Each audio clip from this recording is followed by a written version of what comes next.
What's up, everybody? Welcome to the best horse racing show ever. I'm your host, Paul. What we got? We got Gulfstream and Fairgrounds today.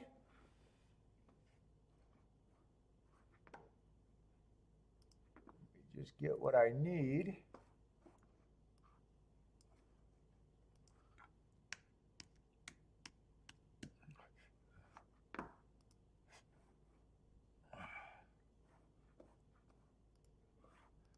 What's up, Robert and Steven? Oh boy, I got to get set up though.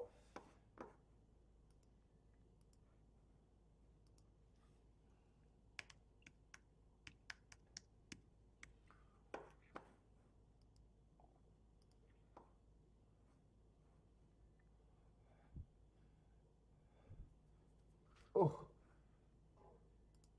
So we're going to get a slow start today with one track to start out the day. Let's see, let me grab these scratches.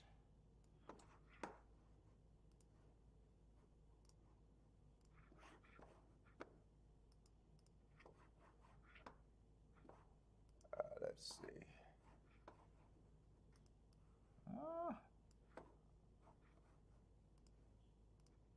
What am I doing?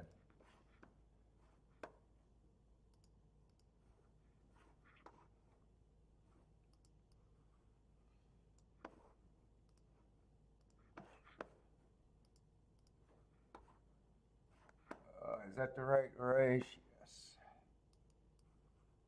Looks like we got a lot of short fields today at Gulfstream, huh? At least early in the card. Ah, there's a bigger field.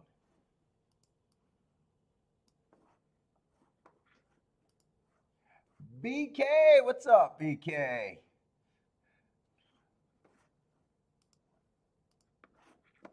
Steven, how's it going? Ooh, we got a 4-horse race. That's probably going to be a sit-out race. Over and under on sitting out a 4-horse race. Probably pretty damn close to 100%.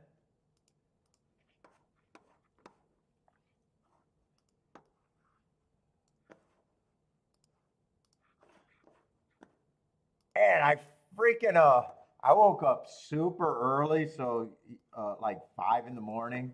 I usually mark up my form and then go back to bed and sleep to when I usually normally get up, I guess. I was shocked to see that it's snowing again. Yes, Steven, Oaklawn is tomorrow. Tomorrow and Sunday. Oaklawn tomorrow and Sunday. I was going to do Oaklawn all week, but Fairgrounds got a big day of racing on Saturday, so. But yeah, I love an Oaklawn, so yeah, I'm trying to fit as much Oaklawn in as I can.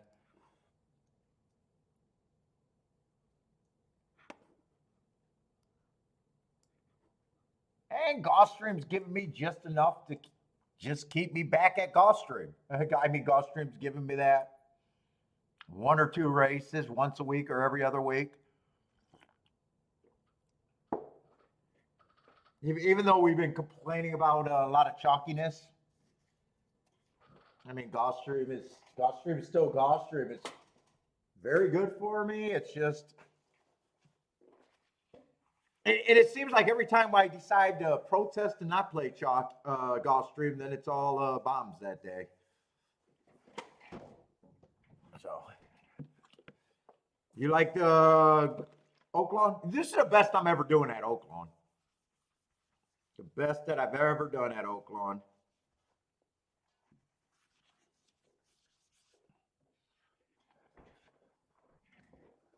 Let's see. Jeff hates Oaklawn. You're done. The players' results are a wide spectrum, is all that says.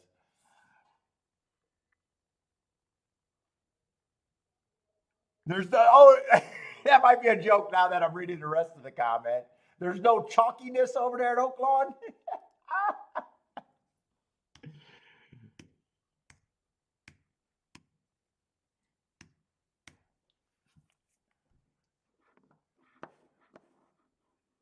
You're gonna hold out for whatever track gives you the most chalk, huh?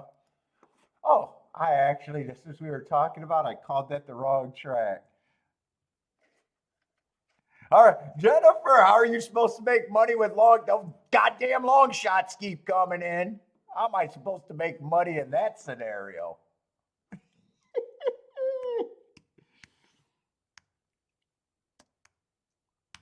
I still like the old guys that says you can't handicap long shots. Like, yeah, there's no way to actually get to them consistently. Okay, all right. Well, even if you get to them, you can't bet them. Well, I don't know about you, but yeah, a lot of people can bet them. You understand? 10 to 1 has a little less than 10% of the pool on them. So yeah, people are betting them. You dumbass. You ain't.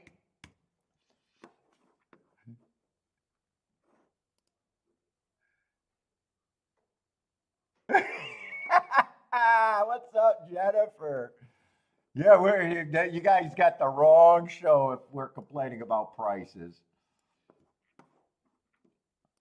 I still don't know why a person that can't get outside of the box that's a chalk player would even pick horse racing. Well, I guess they're not picking horse racing as their gambling game of choice. That's shocking to me. I always say you might as well just go play roulette, red and black. You know, you're at like what, 48%, 46%?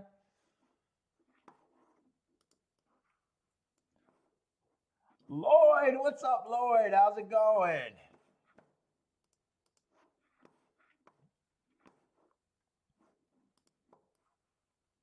Or bet on a pick the shit NFL line.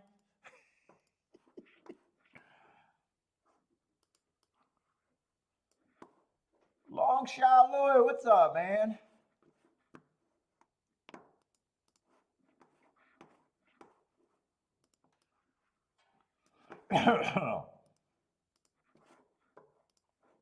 Rent is due. How's it going? Let's see. I'm pretty much all set up.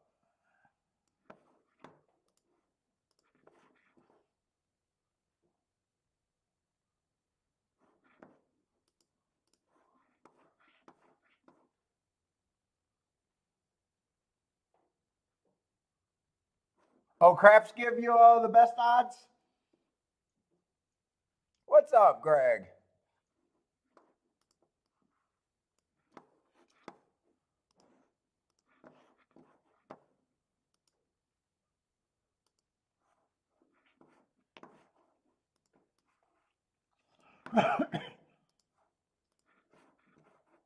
Marco Lou, what's up? Back again. What's up, Marco Lou?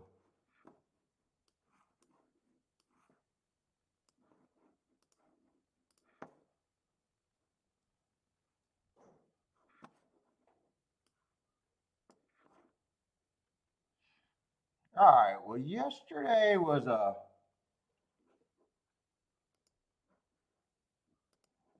losing day for me. And part of me, I'm just blaming myself. I had a 20 to 1 winner and just didn't bet enough on him to guarantee me a good day.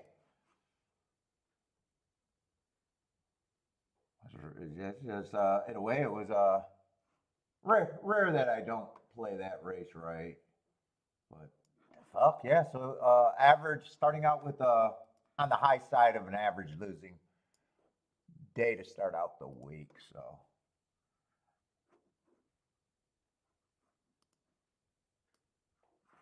all right, but we got Gulfstream. Oh, Greg got a 4 day work 4 days off of work. Gonna be doing a lot of handicapping for that, huh? Good luck.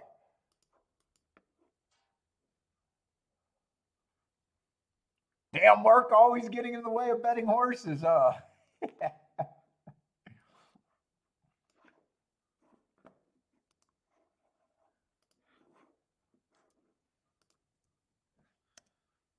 Wait a minute. I saved that. Yeah, I'm on autopilot.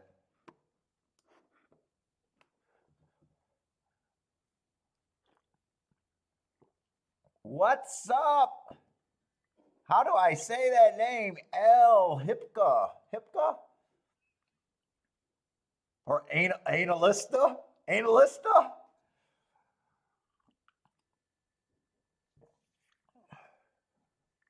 That sounds like one of my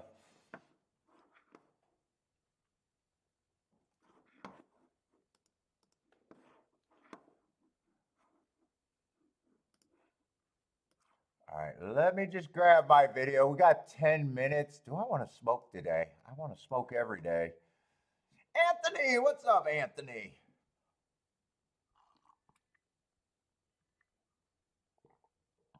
Oh, what? Do we got Lloyd and Jennifer having a little love affair already today? Did you get the flowers? And she called, and Jennifer says, "You handsome devil." What's going on? What's going on with Lloyd and Jennifer now? Oh my goodness.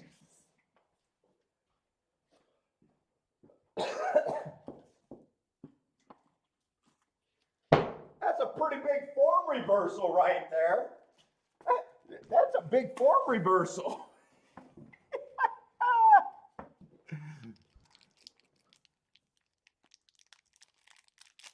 Yeah, I am jealous.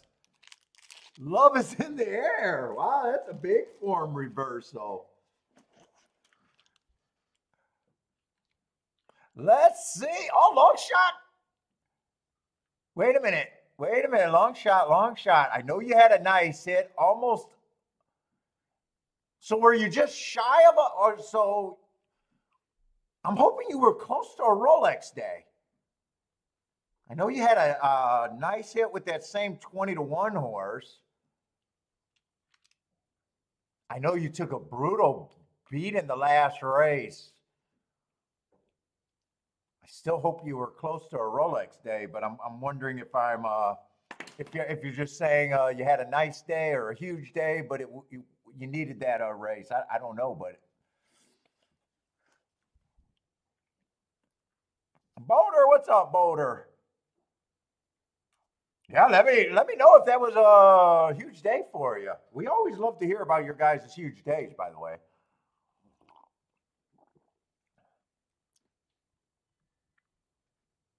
Yeah, I actually talked to the Eagle Buster. He called up again this morning and talked to him and told him I was really rooting for that ticket.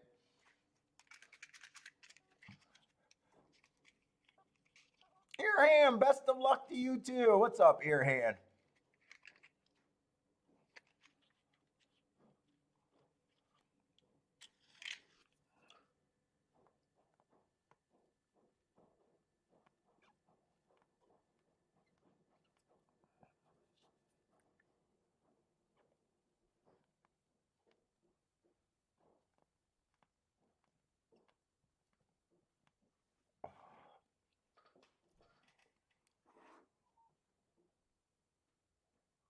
All right, we got 7 minutes. I think I do want to look at the first race.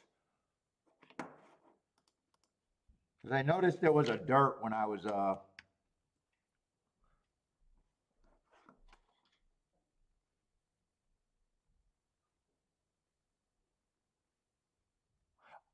Oh, the Jennifer used to be nice. I thought you guys had arguments when you guys first. What am I? Am I getting you and Jennifer mixed up with someone else? Maybe I am. Maybe I am. I thought you and Jennifer always were a little touch and go.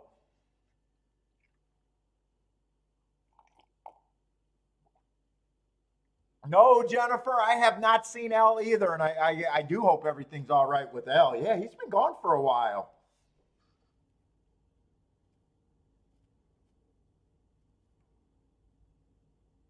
Oh, if the 5 won, it would have been a Rolex day.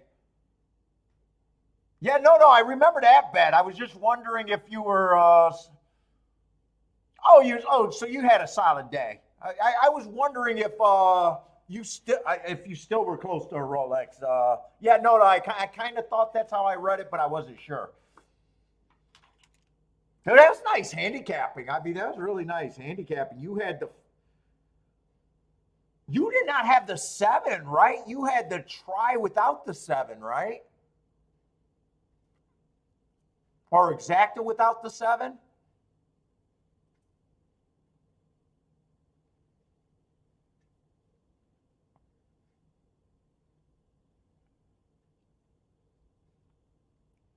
Yeah, that's really nice handicapping. I thought this. In fact, after the race, I thought, or after the show, I was like, I really liked the 7. I really thought he deserved to be the favorite. Maybe I should have looked, and then I rethought about that 5, and I was like, yeah, I still can't get to him. That was a nice job, you guys that had that 5. That was a really nice handicapping job.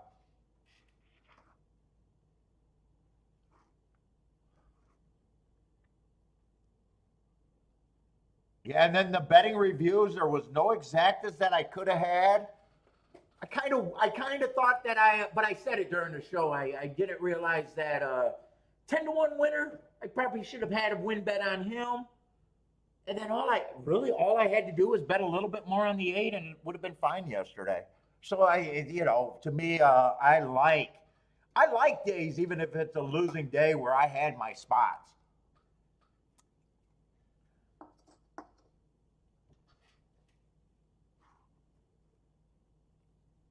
You know that sunshine and rainbows are going to come if you're just continuing able to get the prices. I kind of thought that I wasted 2 of them.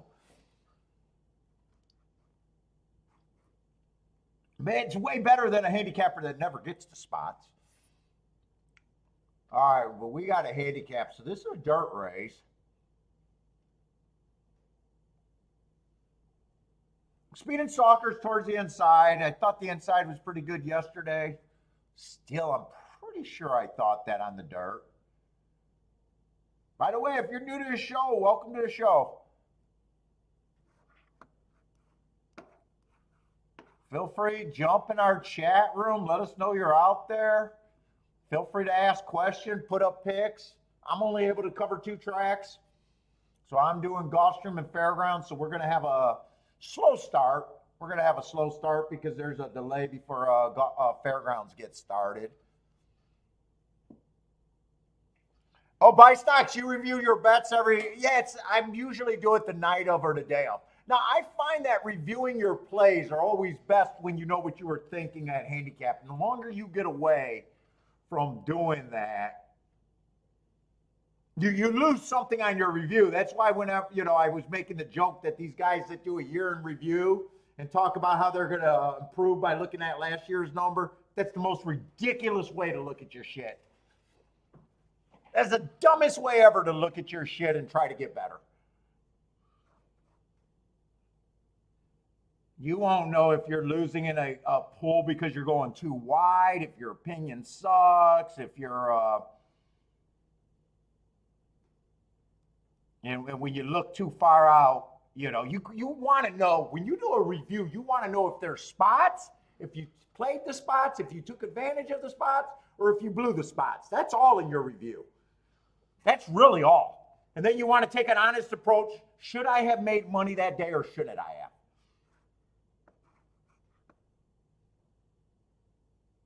have? That's what I find the most useful. And I also find it helps you get better as a handicapper too. What's up, Tony Vasilino? What's up, man? Let's see, but even though I want to look at every dirt race, I'm probably not that crazy about this race.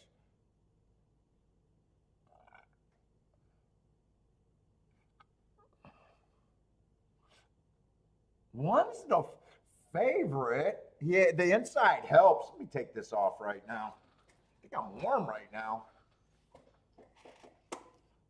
His lack of speed is a little concerning, but the inside helps. I think it's fairly a weak field. I don't have a problem with him taking action, but asking, does he start out very many scores? Probably not. 2 is the type of running style that I want. I just don't, man, horses coming from Belterra normally don't have a good history. I like the running style, but you know, that's a pretty ugly running line last race. I don't know if that's just the class drop from Belterra to Gulfstream. The insides probably help, but man, I don't even know. The inside's at least worth 9-1. So, and then if the best I could have them at 5-1, which doesn't make him an interesting win bet right now. Oh, there's a big class drop there. I'm comfortable. I'm probably comfortable that saying he's 5-1, but that's just properly priced right there for me.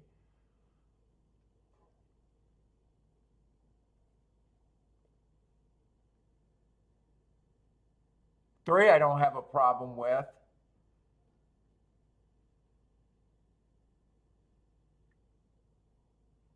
Let's see there. 4, I don't have a problem with. 4 is probably the best speed if the 2's not good.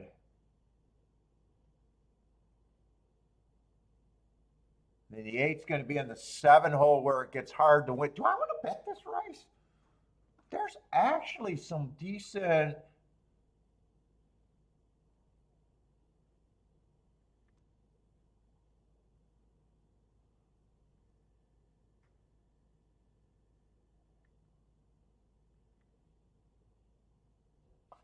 There's actually probably a bit of value in this race, actually.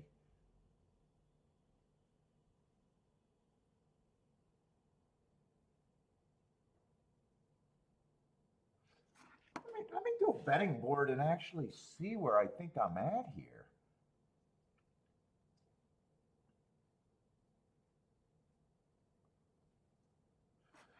2, I'm just going to settle on. Yeah, I think he's at least worth that.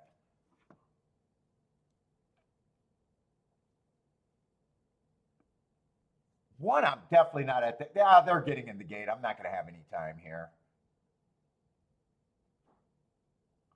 I kind of, just to get it out there, I kind of like 1 through 5. I know that's quite a few horses there. Obviously, I wouldn't play it like that. But I'm looking at the odds, beating the 1 out of 1st and 2nd. There's probably good tickets there. I'm not sure. I should have been.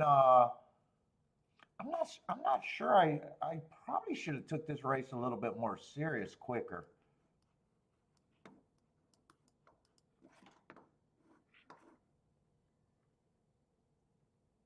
Although 2's still a problem. 2 with that class drop, I could see him winning this race or being nowhere. 2's a problem. If 2 doesn't run, I definitely like the 3, the 4, and the 5 a bit more. I think a lot of this race depends on how long the 2 runs.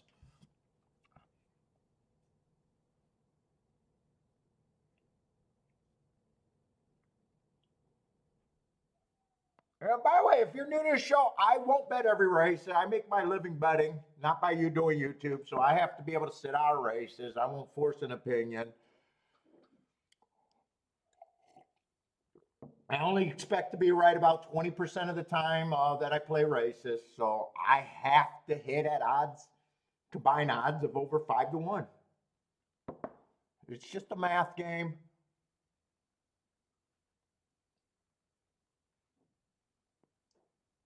So I'm not a tout because I'm going to be wrong 80% of the time that I play. So I'm basically, the name of the game is math, and I'm just trying to get the tickets that would meet the requirement to be profitable with that equation.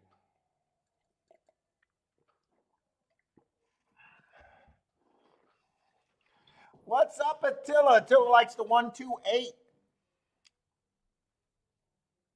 Stephen going with the 136 and starting with the exacta and the 1-6 in the double.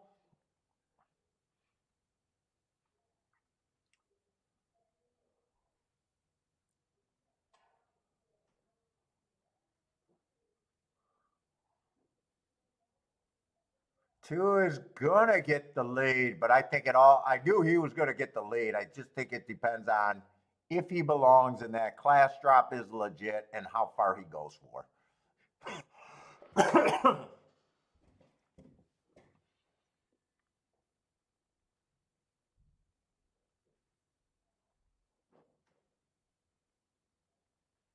22 flat. 1 and 4 are chasing. 4 is picking up the slack. 2 looks like he's probably going to get beat from here on out. I got a feeling 2 might have a hard time hitting the board now. We'll see how much horse he got. If 6 gets second or even first, 6 can still win this race. I would have had no shot to be a winner if 6 gets first or second. And 6 looks like he's going to win. Yeah, I would have. I probably would have. If I had time and took that race seriously, I would have probably. Well, actually, they bet the value. 4 went down to 2-1. Wait a minute, am I in the right odds? 4 did go down to 2-1. 4 was like, wasn't he like 6-1 in the gate?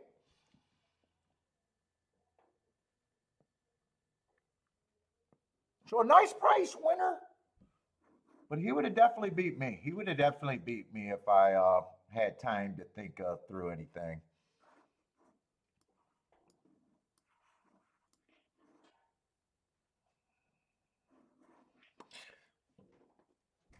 Amigos, did you hit that one? Ah, looks like you did. I can see 6, 6, 5.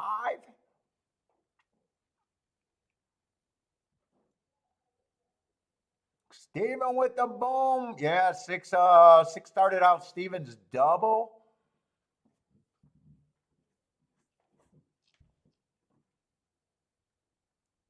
The odds did drop. I thought the odds dropped because at 2-1. Let me just see if that 6-5 would even remained interesting. 4-5. If the 4-5 exact, it would have remained interesting to me. Yeah, 4-5 would have been paying 13-1. No, it wouldn't have been interesting.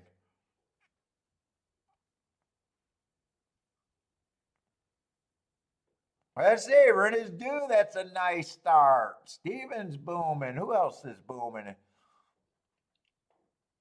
Looks like Hippico. Hopefully, I'm saying his name right.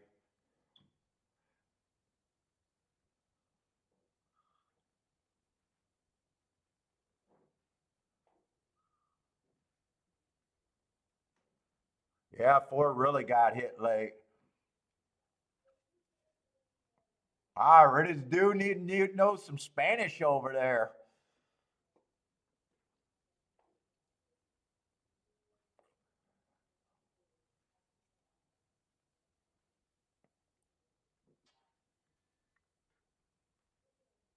By the way, who is the 6? I didn't really look at the 6 because of the outside post position. Oh, he's taking a decent class drop. I'm so inside biased though. I'm always trying to look. He actually was taking a nice drop. 3 races ago wasn't terrible. 1 tick slower than the fastest winner average. 2 races ago ran against the speed favoring track.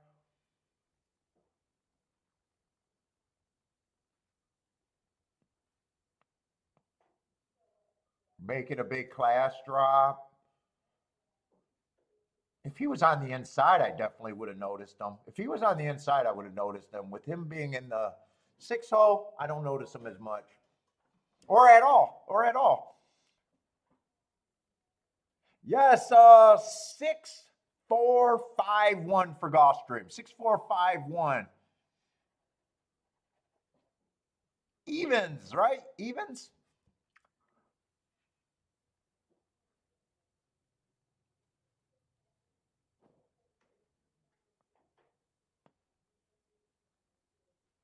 We're going to have a slow start. So if you're new to the channel, let us know you're out there. Feel free to ask questions, make comments, whatever. Jump in our chat room, have fun, basically.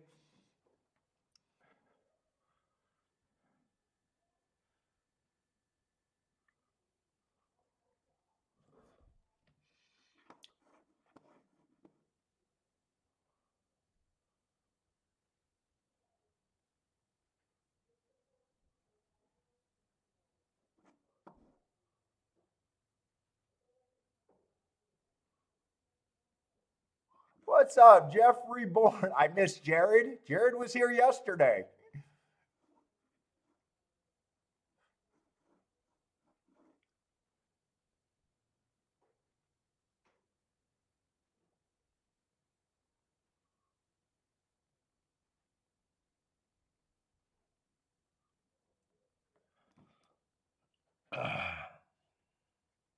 Is that Caesar Moulon? What's up? Brand new to the channel. Oh, I can tell you about what I do here. So basically, what all the scribbling on my racing form is just my notes. I'm a bias or track profile player, whatever you want to call it. So I keep track of a whole bunch of surfaces, and I got my shorthand. So when you're hearing me talk about a horse and you hear me say something, basically that's what I'm reading.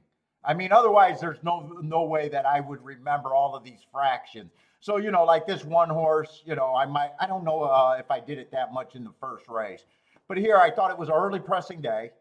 So he was an early presser. And he was going too slow to win. I just got 3 circles, slow, slow, slow. It's just my shorthand. When you hear me start reading like that, 2 races ago, I thought it was an inside bias. He gets an X or asterisk for being in the 6 hole when I thought the inside was good. And I just thought on the pace, he was average, slow. So that's all it is. And by the way, I don't do any handicapping. If it sounds like that I'm looking at the races for the first time making decisions, that is a fair assessment. So I spend a lot of times on my data. I spend a lot of time. It takes me an hour just to transfer or look up all these races and transfer them to my form, and I'm done. So, if I do 2 shows, if I do a show and got 2 cards 5 days a week, I got 10 hours of just marking up racing form with my notes. The reason why I don't handicap in advance, horse racing is a math game. And I don't believe that it's almost the way I can compare handicapping before a race and trying to wonder if you're going to get value based on the morning line is all silliness to me. It's basically the equivalent of playing poker with no money.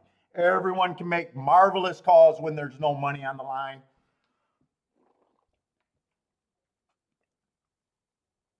So you're going to hear me talk about what's right and wrong. We're going to put together bets when I finally get interested. Over here on the side, if I'm really interested in a race, I'll start doing my own betting line. Think about it. Handicapping is nothing but pricing. So basically, I'm looking at a whole bunch of different scenarios that I think could cause a winner. I'm putting up their winning percentage down the way I look at races. Remember, I'm not a tout, so I believe that every handicapper should be doing this on their own.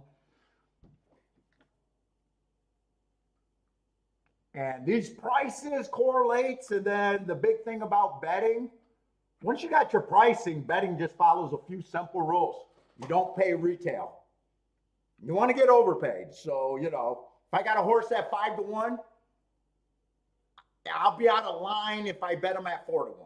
He could win for fun, but if I got a win bet on him, I'm out of line. Now, in American horse racing, I can only be responsible for until they go in the gate. You know what I'm saying? So, if I bet him at 6-1 and he goes to 3-1, it just sucked. But I made the bet proper for what I wanted. I can't take blame for that. So basically, that's all we're doing. Yeah, well, we'll try to. I don't know if I can make a betting line for Gulfstream Race 2, but yeah, all day long we'll be going through, reading my notes and making betting lines, and then the next thing is constructing bets that will make me a winner if I'm 20% right long term.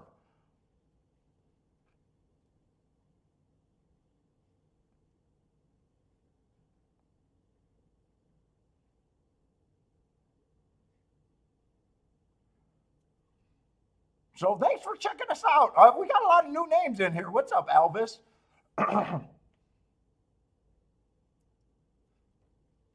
Yes. By the way, Markaloo is right. We're not a new show. We got over 800 episodes. So a lot of what I'm saying is basically, as long as Markaloo been here, he's probably heard it a million times. All my rants, all my material is just regurgitated.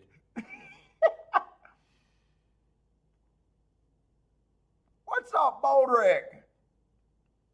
Yeah, but we're basically looking for scores. We're basically looking for scores.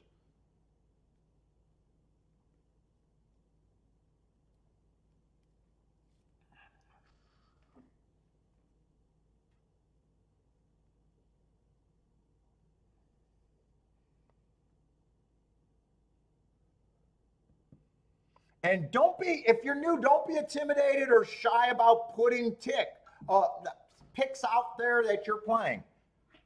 You know, no one cares that much. Generally, I got a solid chat room, and we all understand that it's very hard to look good in a horse racing game when you're only right about 30 to, I'm not even at 30, but about 20, 30% of the time. I know, dude, some of my best months, I hit about 10%.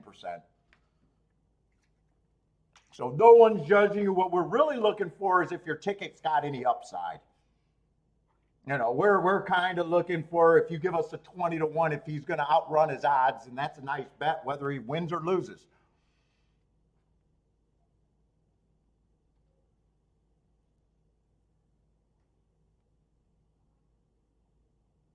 Let's see, what's up? Jesse Graham, what's up?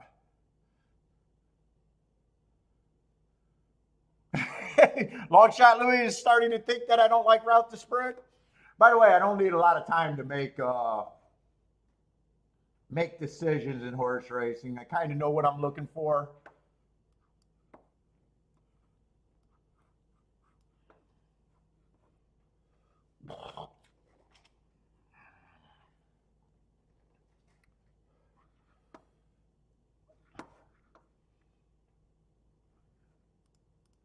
Usually, I just don't like looking at a race too long. And if you're interested, I do my betting lines at 120%. I don't have a really argument is 100% better or 120. 120 just frees up more plays and it represents takeout to me. So a lot of times I like seeing how many horses and seeing what random is, what they all start at. So in a 7-horse race, they all start at 17%, just under 5 to 1.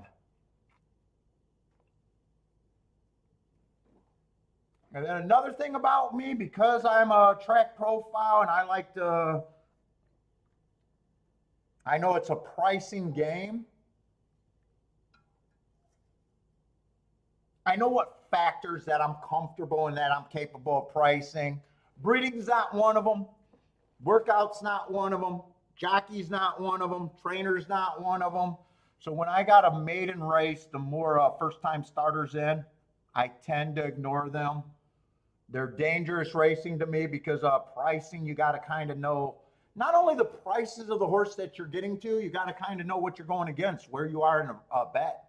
So I got the second race right now. We got at least three first-time starters. And then we got a couple horses with one race. One race is barely upgrade from no races because after one race, we still a lot of times don't know the horse's running style.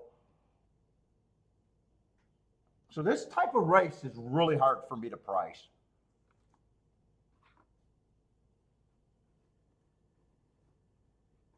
Oh, and I do got two rules when I'm making a betting line. No matter how much I like a horse, he's never more than coin flip, meaning 50%. I don't make betting lines where I say horses are 90% winners, 80% winners, 60% winners. There are tickets that I can get to that I want, and there's tickets that I can get to that, even though I can get to them, I don't want, meaning chalky. I've never hit enough of them, so it does me no good to say a horse has 90% chance. Once a horse gets to be a chalk, that's good enough. So just by that definition, I got no problem if the one horse wins. He's just at 4 to 5 is always wrong in my book. It's just always wrong. He doesn't open any scores really, unless you got something of super value behind him. For a win ticket, I've never hit enough 4 to 5 to be profitable, nor would I want to.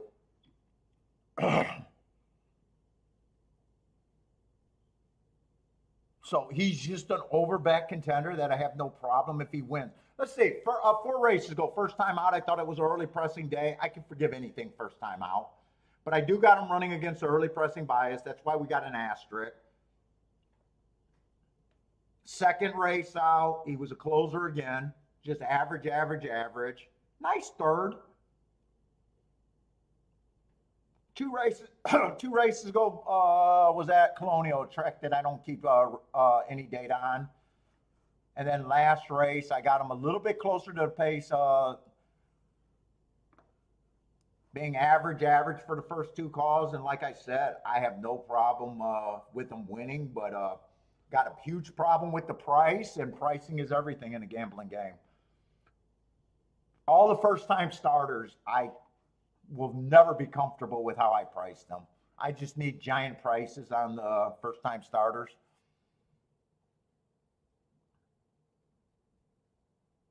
Yeah, there's 4 of them. Maybe there's even 5 of them. There's 5 of them. If there's basically 4 or 5 of them, and 2 horses that only ran 1 race, I can't price this race. Let's see, 3. I like his first race out. I thought that was a bad rail speed favoring day. He was on the rail, and he did not get the lead. When I think something's a speed favoring day, everything went wire to wire that day. I actually think that's a decent race. He comes back, average, average. Matt strides with the slowest winner of the day, just not good enough.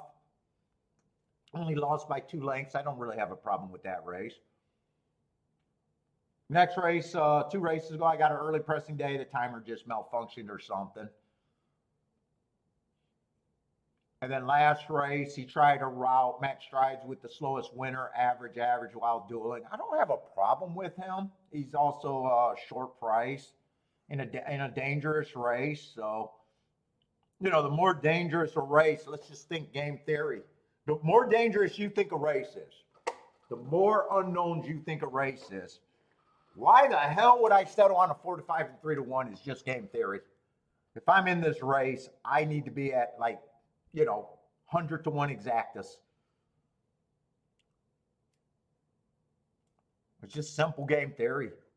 5, I don't have a problem with him. He was just slow first time out. That sounds bad. But remember, first time out, I can forgive anything. Plus, he still got in position at the top of the stretch right here and he still ran a second. And he was coming off the pace on what looks to be a slow pace day. 9 only ran 1 race. That's a nice running line, but I got a 1 race sample. If you're a speed figure guy, I always ask this question. So when I get a 1 race sample on a day, I can't make a profile. It's impossible for me to make a profile on a 1 race sample. It's impossible for me to compare times on a profile on a 1 race sample. I just want to know, you speed figure guys, how the fuck do they make a speed figure on a 1 race sample? That doesn't add up to me. And I really don't have a problem with no, 8 got scratched. So I do have a problem with the 8. He can't win. And you know what? 5 I didn't realize was scratch, but I'm uninterested in this race.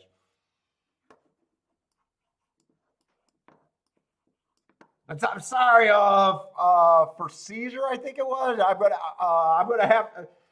Hopefully, the next race is. Hopefully, we get a playable race pretty soon for me.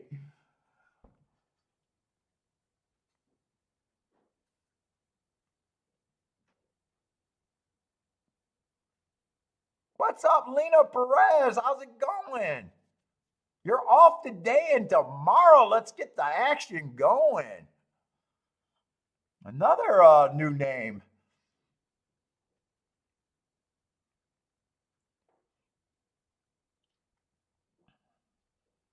Let's see. Tony Vasilino likes the 2 with the 1, or I'm sorry, the 3 to win with the 139.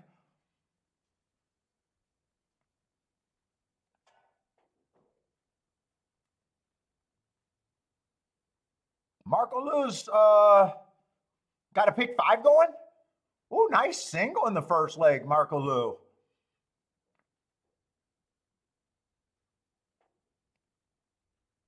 Got a 139 here. Jared, we got Jared. What's up, Jared? I got his basketball picks up there. I think you should sell your picks to Jennifer.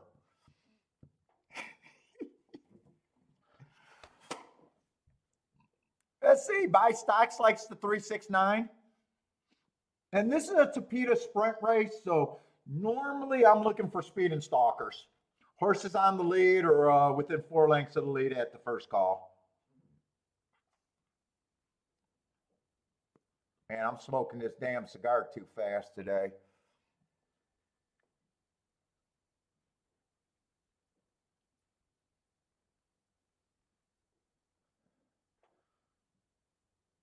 Let's see, but we're coming off a huge week last week, or I am.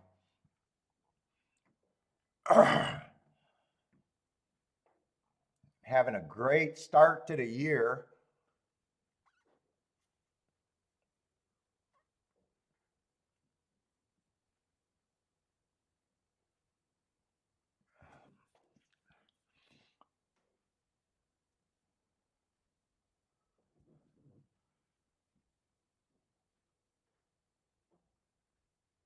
Yeah, it's fucking kind of burning kind of silly too.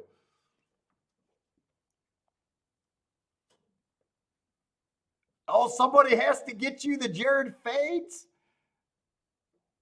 What's up, Castile? Castile? Mikhail, maybe? I don't like this Gulfstream race myself. 3, I don't have a problem if the 3 I really don't have a problem if anyone wins here. 3, I'm just not interested in the price. 1, I'd never be interested in that price.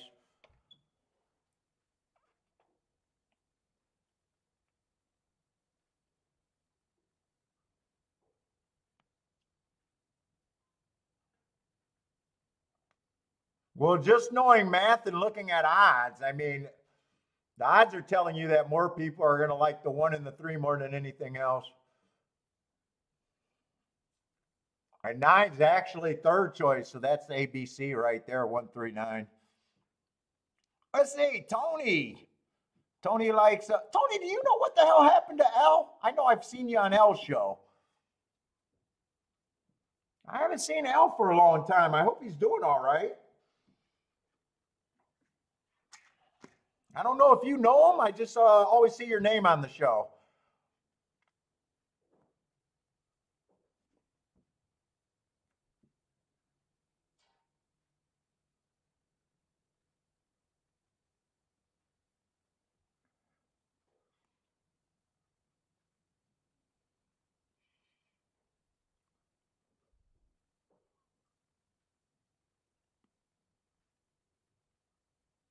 JW, what's up, man? Detoxing?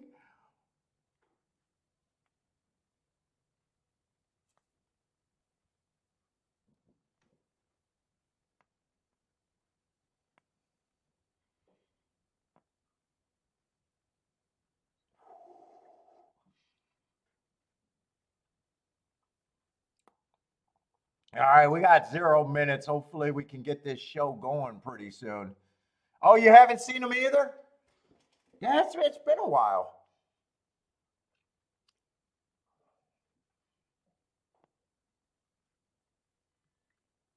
Hopefully, he is okay. Yeah, the one's up to 6-5, but still holding as a favorite. Three's been holding his second choice the entire betting.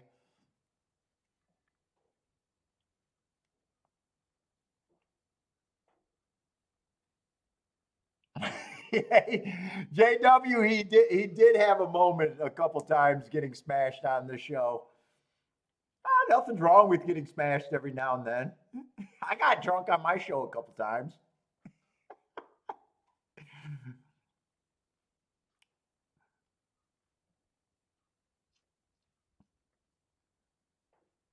I don't know how Razor's not fucking drunk every time he does a show. Holy shit, does he drink a lot?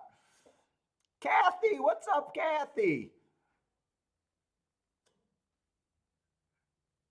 Shit, Jennifer, I can't. I'm the cheapest drunk out there.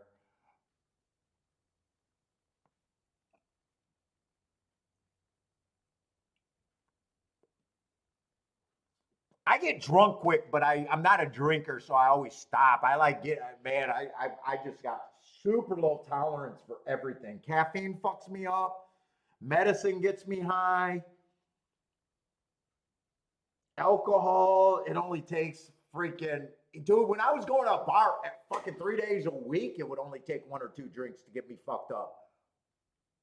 I've never been a good drinking buddy because I can't handle it. Let's see, Greg is drunk on this show all the time.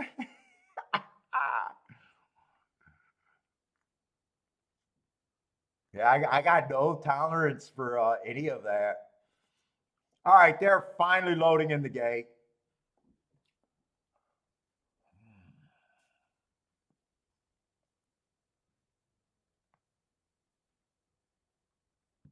Robert likes the bud while watching. Rockin' Ray, what's up, man?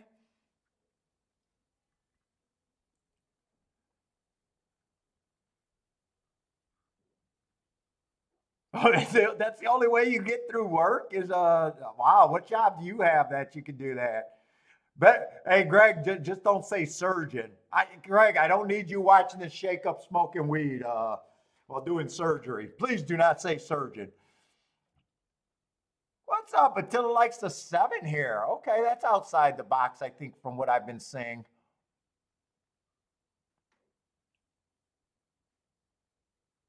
Marco Lou knows. Yes, I am an idiot. So a lot of times, dude, it's funny because a lot of times I think I'm slurring my words and I haven't drank anything.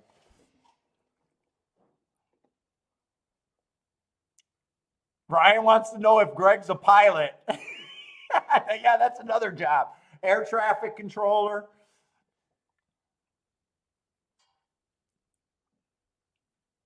Let's see. Three got the lead and seven sitting there in second. One's not that far behind. Nine sitting there in third. So one is in fourth, about 3 lengths back. Seven's just off the hip of the three. And nine's just off. They're all close. They're all within 2 lengths now. Three, seven, nine, and one are the only horses that are running right now. One's getting interested. He's the horse that looks like he's making the most of a move. Three still has the lead. One moved into second. Six is coming up in third late. Three looks gone right now. One looks like he has second locked up. And they're battling third and fourth between six and nine. Well, four came over the top and got everyone for third, I guess. So 3-1-4, 3-1-4. And that's just a result that I would never want to own myself as an exacta player. I got no problem with it. I just never want to own those tickets.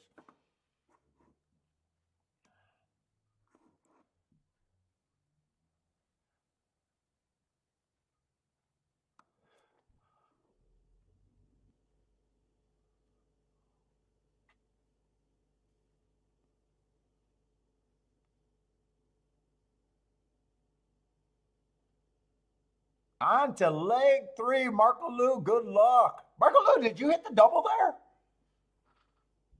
The double was probably decent there, right? 28 to 1 double. Double if you have it enough time. Useful double. What's up, Armando?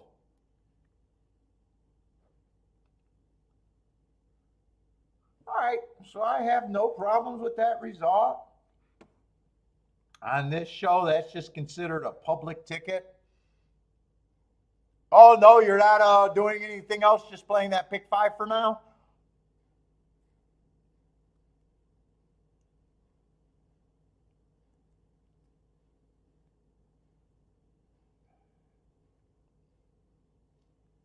That's probably, I don't know, maybe a 5 to 1 exacta, something like that. 6 to 1 exacta, 3-1.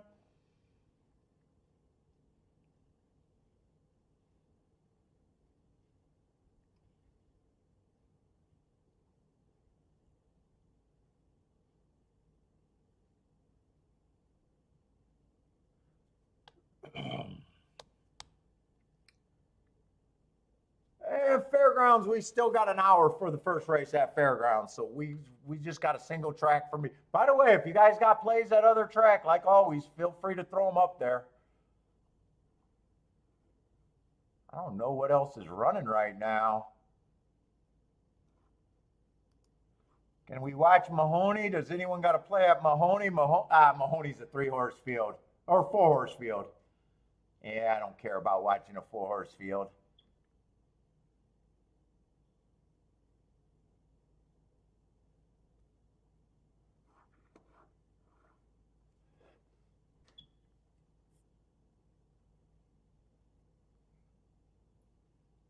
Give you some tips. Oh, you're from India. We got some Indian players. I didn't know you guys were such horse racing fans until I started seeing that you guys are represented in the chat room. I could see like my demographics and everything.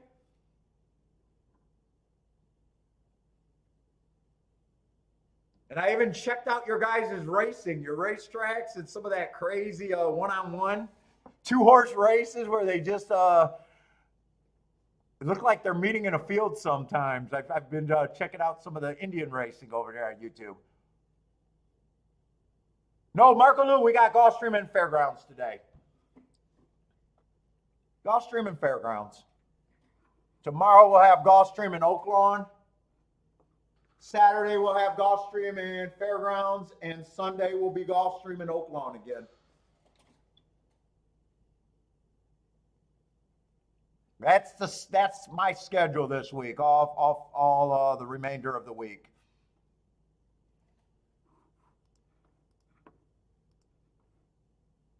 Yeah, we got a lot of turkey. Well, I mean, I don't have many viewers, so when I say a lot, it might be 3 or 4. But we do got them. Istanbul, we get Istanbul.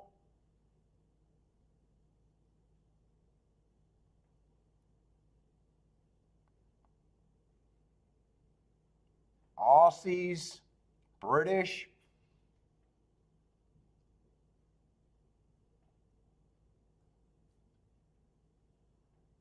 Let's see, I'm just watching a Mahoney Valley race.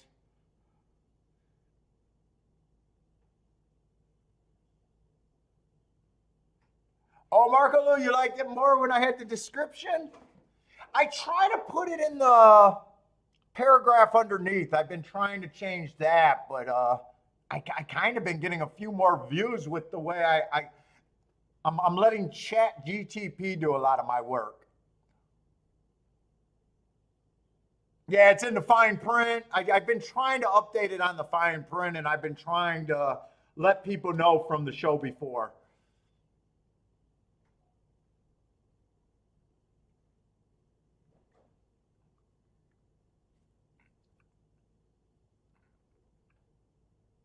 Let's see, 5 and 6 just ran around that track. I'm pretty sure like a merry-go-round. I'm not sure any horse passed any horse in that 4 horse race.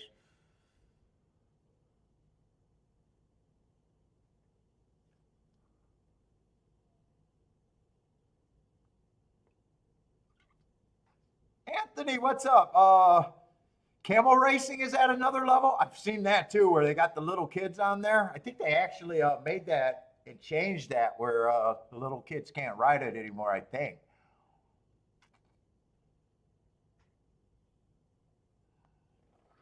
Uh, I haven't seen India racing on YouTube live. I've seen it, but he speaks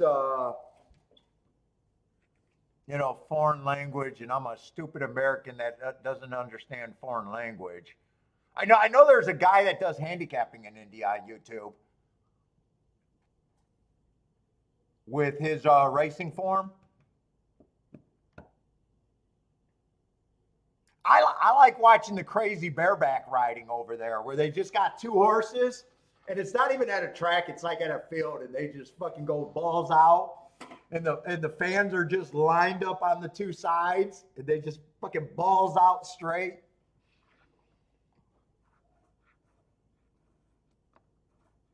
Oh, Sear, hopefully I'm saying your name close. I don't know if I should go with Sear or Sai. Please forgive me if I'm not close to the pronunciation.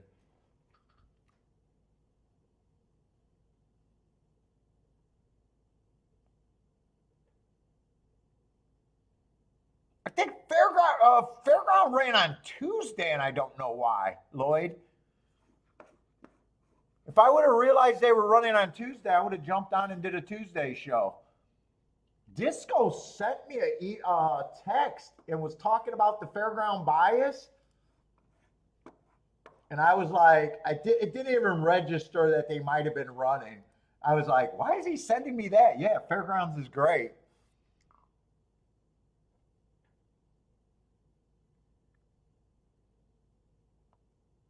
But I don't think they ran on Monday though. I think they only ran on Tuesday. I don't know if it was a makeup day because I don't remember them canceling last week. If they canceled, it couldn't have been last. Oh, Mardi Gras.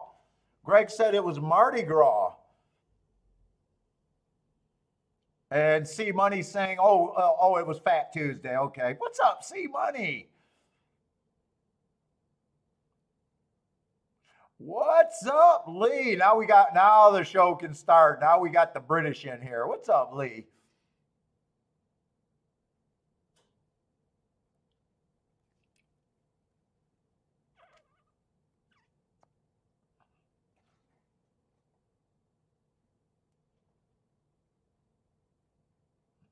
Okay, we got a 6 horse field. I'm gonna go to the restroom. I got 16 minutes. Let me go to the restroom, give Bentley his treats.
Oh, it's C Money. Today's Thursday? Yeah, we're having a great Thursday so far.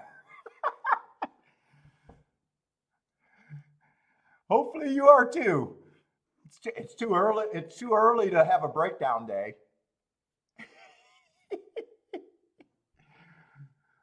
Let's see.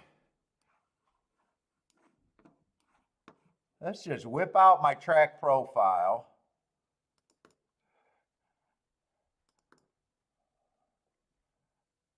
Come on, open. Did I freeze? No.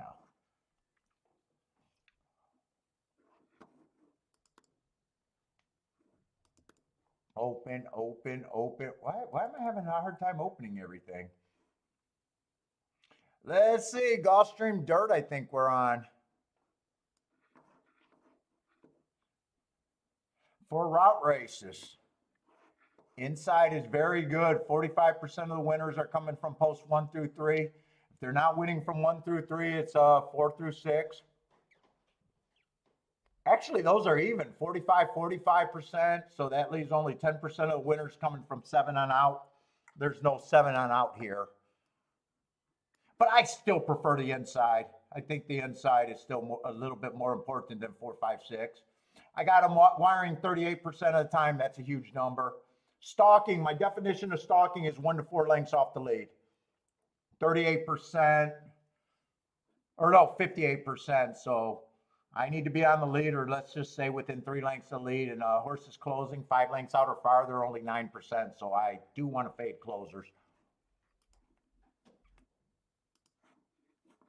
Let me bring up Fairgrounds because I'm probably going to want to look at that a bit today too. But we don't need to go over it yet. Let's see, we got $35,000 claimers, mile on the dirt. Not the greatest betting line for the inside track. We got 2 of the favorites on the inside. And the first 3 betting choices are all 2 through 4.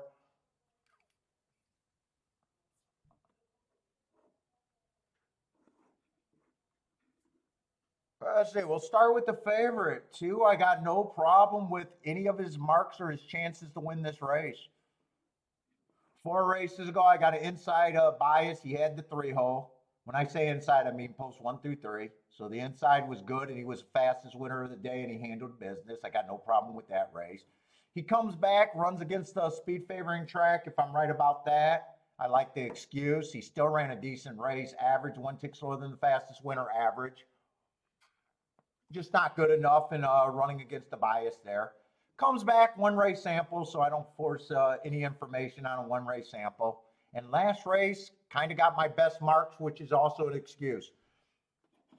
Going too fast to win is what hearts mean. So I thought he went average, and then he was dueling on the front end, going too fast to win. And that's my best mark. I expect either a win if they get a bump within 3 races, or a new top in speed figure. So I have no problem with him other than price. And I'm going to say it all the time. Betting on horses is a price-sensitive game. So even though I got no problem with him winning, me having a problem with the price is a huge problem. There's 8. 3's the second choice. Don't really have a problem with him. 2 races ago, went too fast to win on a stalking closing day.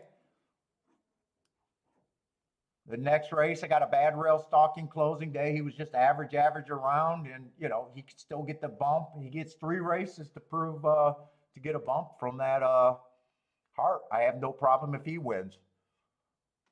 There's no bet construction or ticket that I want with the 2 and the 3 linked up together in any order.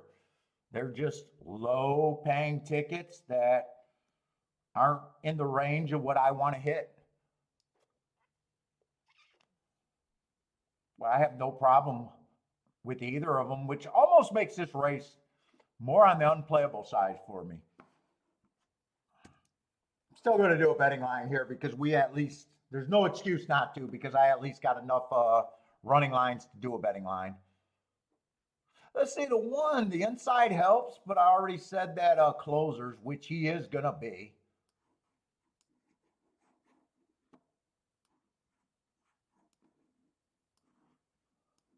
Closers aren't doing well at this track.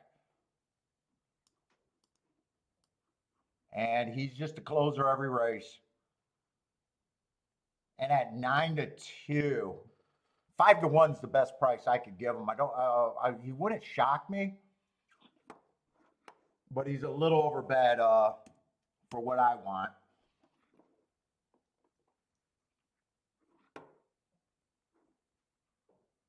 Four's a stalker at the best, probably a closer. He does have some sprint races, so that might bring him a little closer to the pace. 4 races ago, I got him winning on a day that I thought the inside was good. He comes back on a bad rail speed favoring day, so he did not have any speed, so I like the excuse there. Gets third on a 1-race sample as a closer, and last race again as a closer. I would be harder on him. I think he's overbet at 7-2 for me.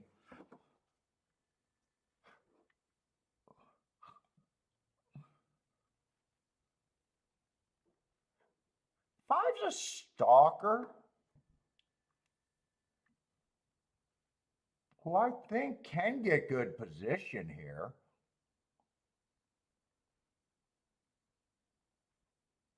5, I probably think is the overlay right now.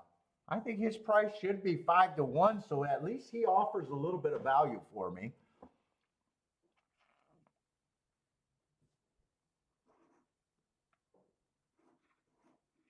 And 6 been running. 6 is another closer, stalker at the best. Every once in a while he can be a stalker. But we got a lot more races where he's farther back. 4 races ago, I got him running against the inside speed bias. So I think there's a little upside there at a higher level. Comes back. You notice he was closer to the pace. I got him as being slow, slow, slow. He was only 2 1 lengths off. That also tells me that was the slowest pace of the day. So to me, that explains why he was closer to the pace than usual. 2 races ago, I got him on a speed favoring track. Was at a disadvantage.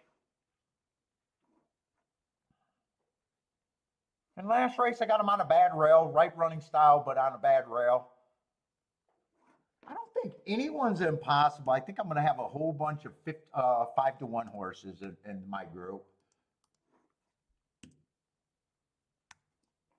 But I think the 2 and the 3 should have an advantage here.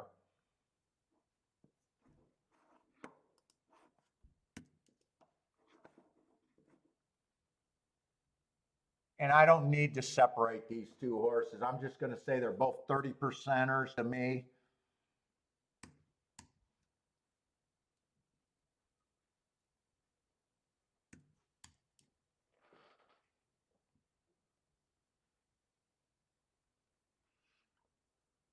And you can see I'm pretty much, the more my odds board agree with the prices that the public's giving me, the less reason for me to be in a race because it's harder to get overpaid.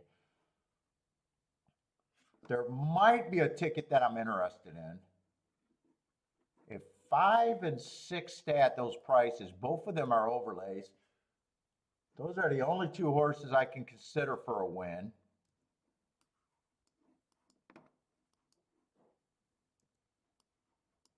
I don't know if I got to check to see if these combinations are even worth it. Let's see, and I always based that on the worst ticket. Let's see, right now 2-5 is paying 34-1. That's actually interesting. 2-6 is not as good at 18-1. 3-5 is 48-1. 3-6 is 24-1. So I mean, just bet construction right here. I need to times this by 5. So if I play it like that, I had 8 combinations, and I need all the combinations, or most of the majority of the combinations, to pay over 40 to 1. I would press the combinations with the 5 because those are the better tickets for me.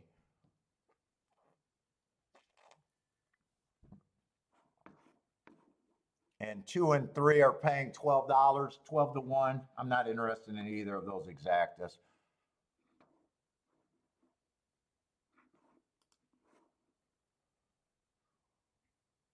I just want to wait till the odds get and then the only other bet I could consider is 5 and 6, or one of them to win, or neither of them to win if I wanted to.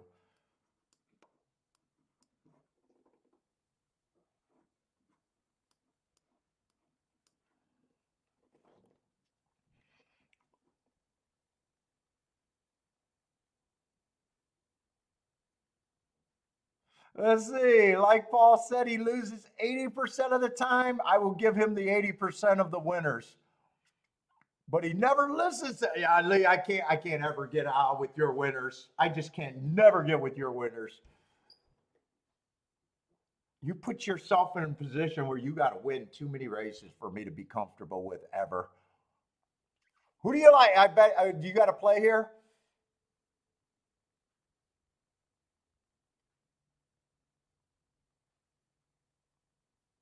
Oh, you're getting ready for the Cheltenham, or however they say that, the festival, 4-day festival for you. 5 grand in your wallet.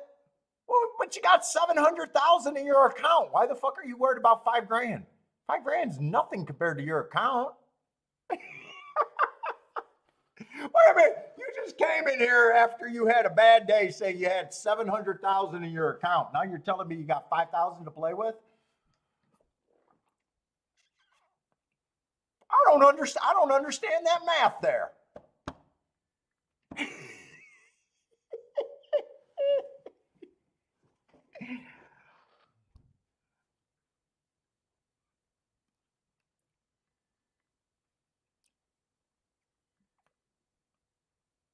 Marco Lou has the 2 signal.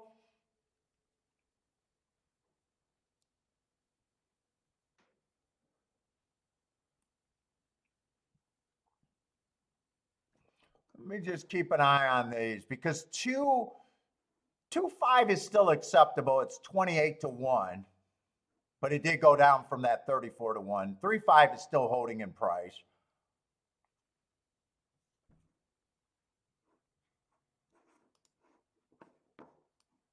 Although 6 went up a little bit. 6 went up to 20 to 1.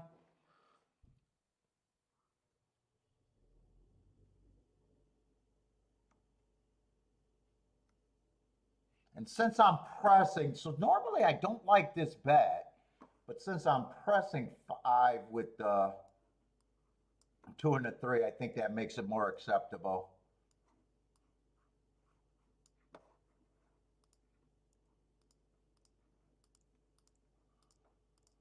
Oh, and I do want a 5-6 there in case the best thing for me happens.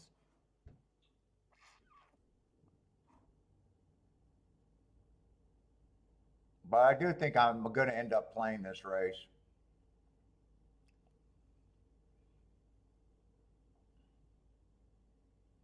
The win bets, I'm not sure if I'm interested in the win bets though.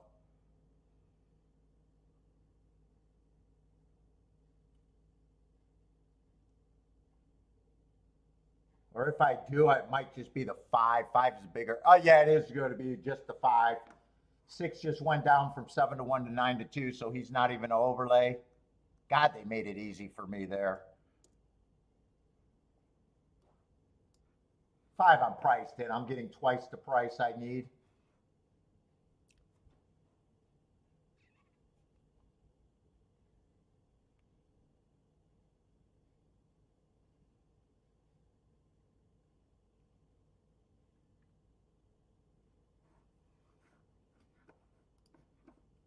In fact, I'm going to bet now. They're doing a slow drag. Let's see, I'll get rid of this circle because I got the 2 bets written, so I'm not going to have it 3 times. I got it, you know what I'm saying.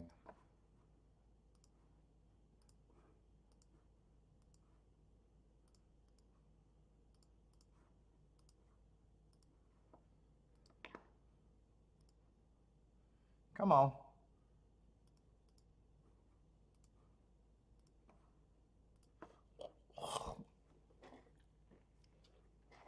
Fuck. I moved my bucket. Let me get the rest of the bets down. I need my spit bucket.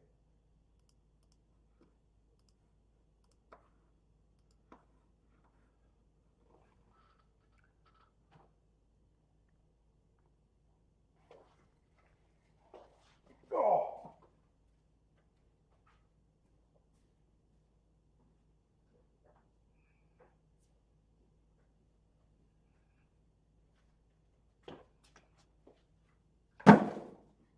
Oh.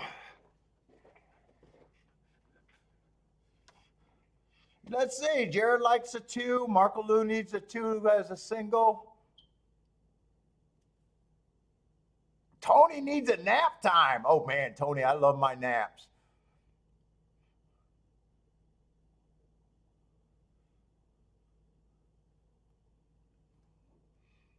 All right, they're loading in the gate. Let me just keep watching those exactas just to see if I'm still happy. They haven't went down.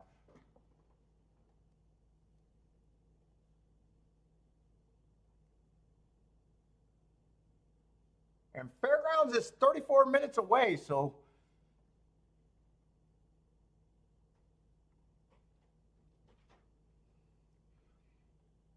let's see. Jared King off the 2 with the 1, 3, 4, 5.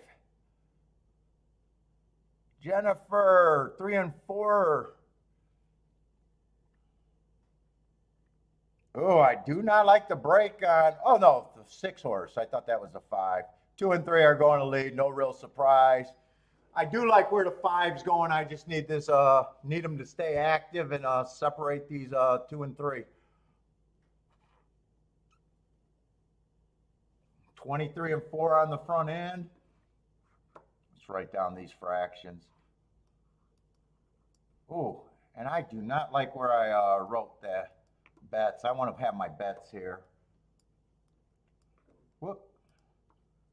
The 6 to win. 5 with the 2 and 3. 5 and 6 with the 2 and 3. Oh, 5 is 4 is going to be a problem, and I'm not sure 5's keeping up fast enough. 5's all in. I think I'm dead money right here.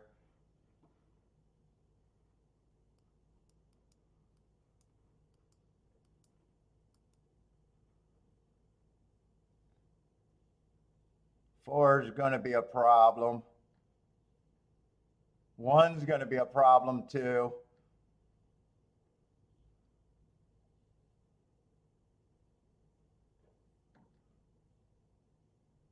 Gonna be a nice exacta, but 4 and 1 are just priced right.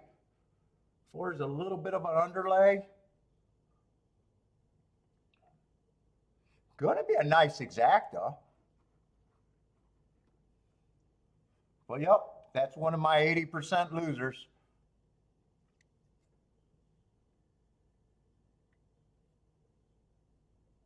What was the third call?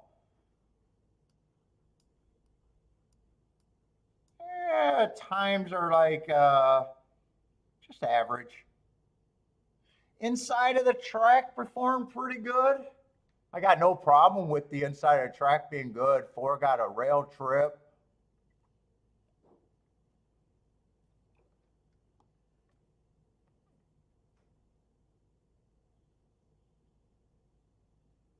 The 2 horses that I thought were value did not end up being value.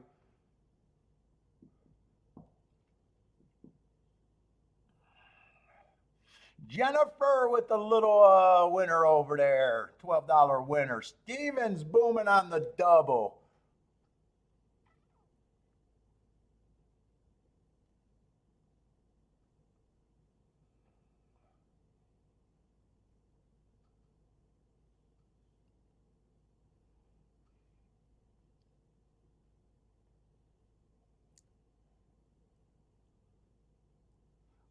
that double? Oh, that was that double of 3-4, 3-4 double? Trying to remember who won the first or the race before.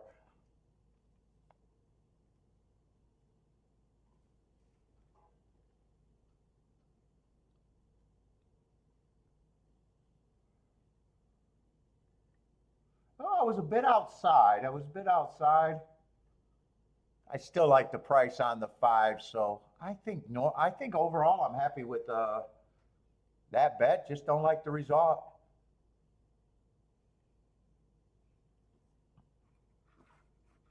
Let's see if you guys got Mahoney plays. Throw them up there.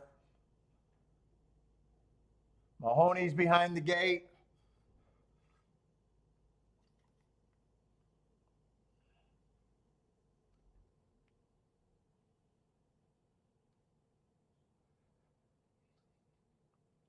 Let's see, Perez, Lena, nice hit. It did the 146.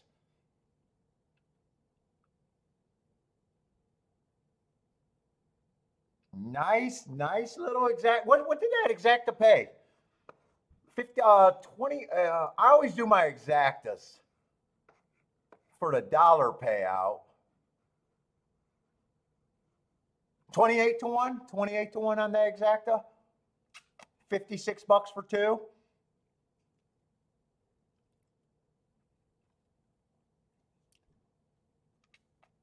Nice hit there, Lena. Hopefully I'm saying that name right. I think I am though.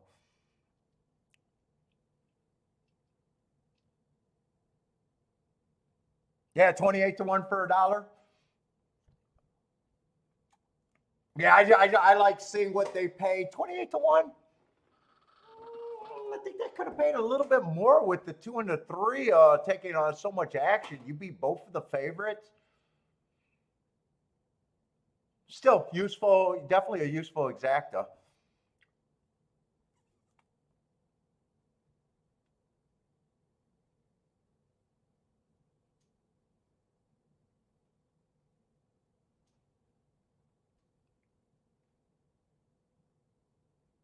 I'm having problems with that name too. It's either Lena. If that's supposed to be Diana with an L, my sister's name Diane, Diane. Could it be Diana?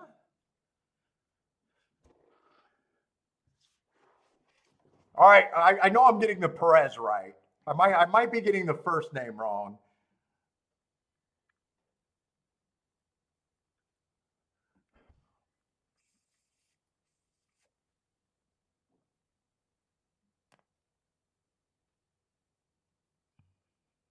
One close for second.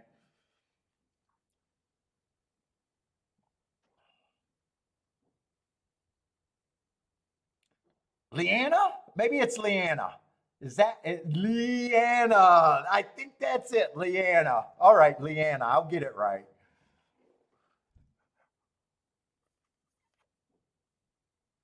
Leanna.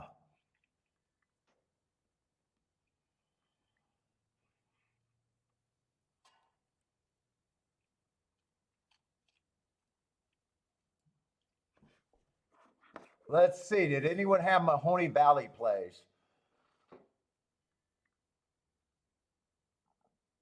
Oh, exacta's going to be good there. Favorite or oh no, they beat a 2-5 favorite, so 5-2 with a 21-1 horse in second. So that's going to be a nice exacta.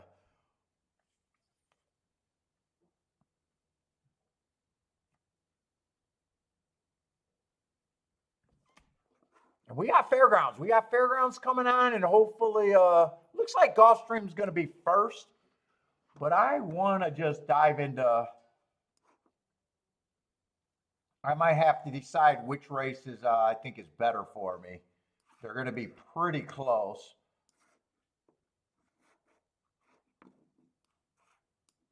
Let me get my pin set up over there.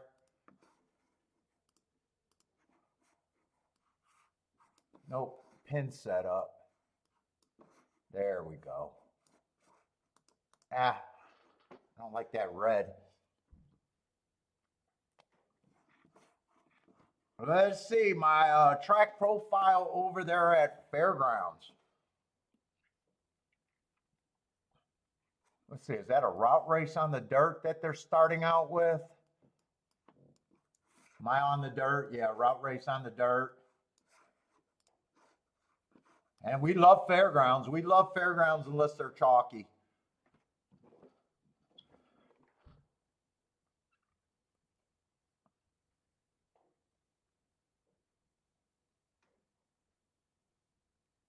But I got on the dirt routes. 54% of the winners coming from 1 through 3. That's a huge, huge inside. They drop off 7 on out, 14%. So if they're not winning from 1 through 3, they're kind of winning from 4 through 6. All the running styles are in play. 34% is going wire to wire, 43% stalking, and 24% is closing. So I'd say all the running styles are in play. And last week, the bias held up. 50% winners, so it underplayed a little bit, but still 50% winners is huge on the inside. Only one winner from 7 on out of 10, so it was, you know, unless the prices were so little, it probably would have been hard to lose if you were playing at Fairgrounds with that profile. So dirt races, sprint and route, I'm going to be interested because that inside's good. It's just as good on the sprints. 52% of the winners are coming from the inside. Closers are not doing as good on the sprints. They're wiring 46% of the time. So as long as the prices aren't chalky, I'm definitely excited to play Fairgrounds.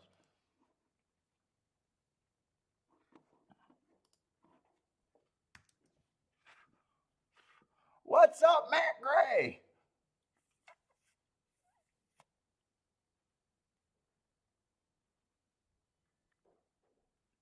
And this is not a bad race thinking that the inside's good with a 5-1, a 9-2, and a 3-1 on the inside.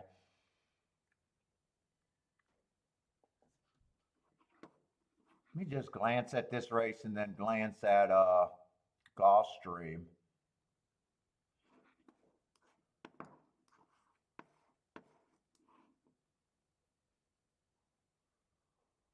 We do have very little speed in the next Fairgrounds race, though.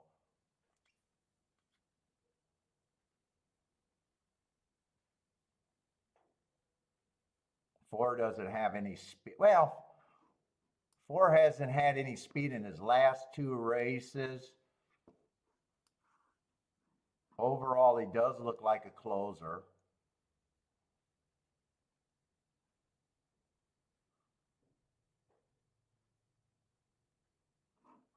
Two doesn't have any speed on the inside. One has speed a little bit. 3 is a sprinter stretching out, might be able to have a good position. I think the speed horses are probably between the 5 and the 3 are probably the most likely to show speed.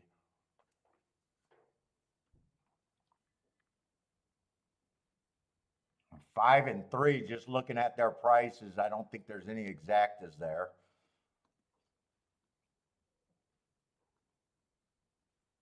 Seven might have speed too, being a sprinter stretching out, but with him on the outside of the track in the 7 hole, I'm probably trying to get around him anyways. He got a nice class drop.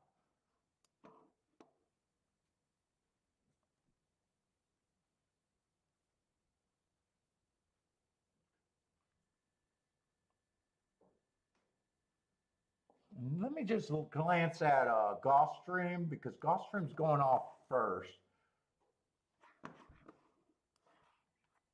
Or should go off first.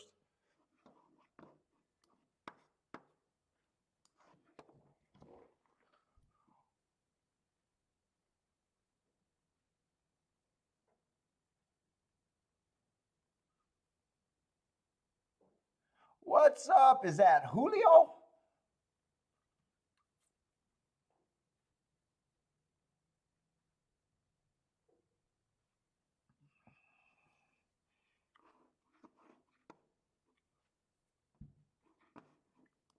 Gulfstream, I think, is going to be on the Tapeta route.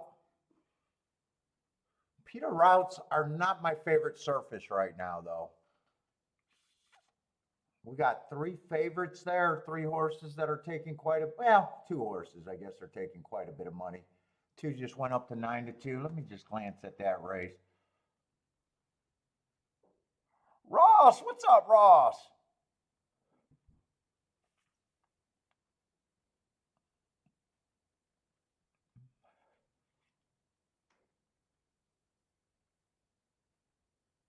Elliot, how's it going, Elliot?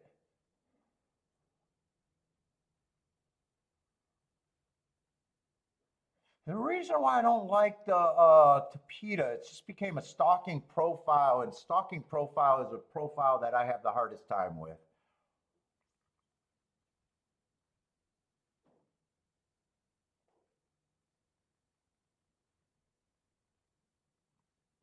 Let's see, I'm going to do the betting line. I think I could do the betting line at both of them. Dude, we definitely got a bunch of hard horses that have been going too fast to win. So the pace might be on the faster side here, possibly. Let's see, there's no scratches, so we got 7 horses. Let's see if there's anything here.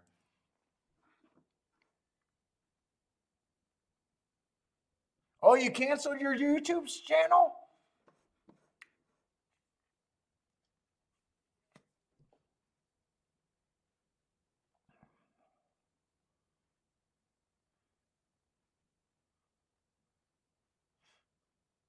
Let's see, we'll start with the 4.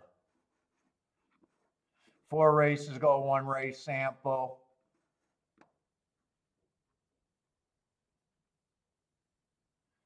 Three races ago, average went too fast to win at the 6 furlong mark.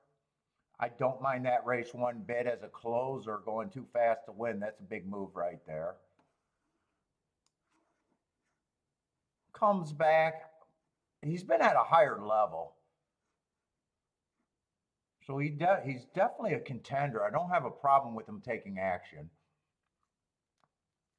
And last race on the turf, been going too fast to win.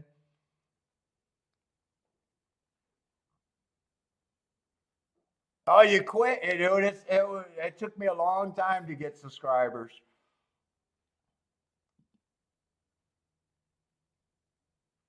One's I like that race, 3 back on the 1, running on a bad rail stock and closing day. But then he runs a couple 1 race samples. Yeah, I agree that he should be around 9-1.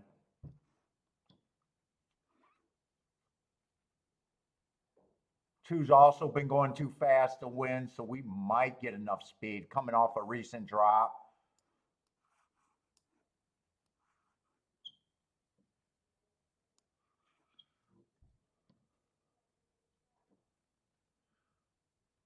Three feels like he should be on the longer side to me.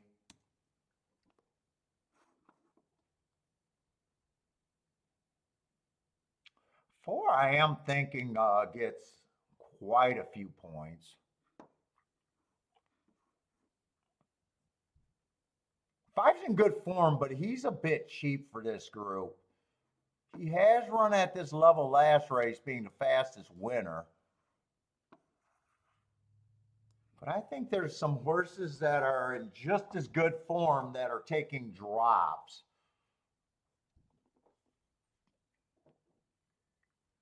Five, I probably do think is overplayed here.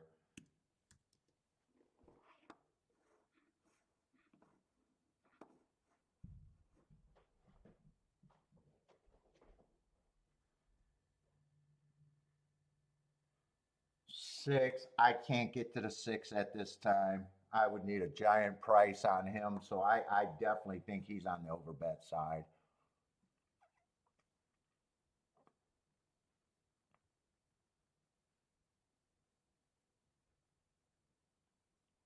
Let's see, 7 3 races ago ran against a speed favoring track. That's a nice second if my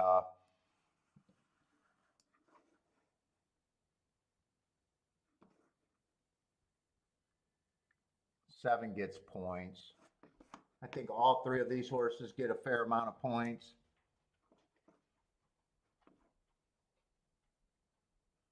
If I had to separate these horses, which I don't, I'd probably have 4 is the horse that I think should be the favorite here.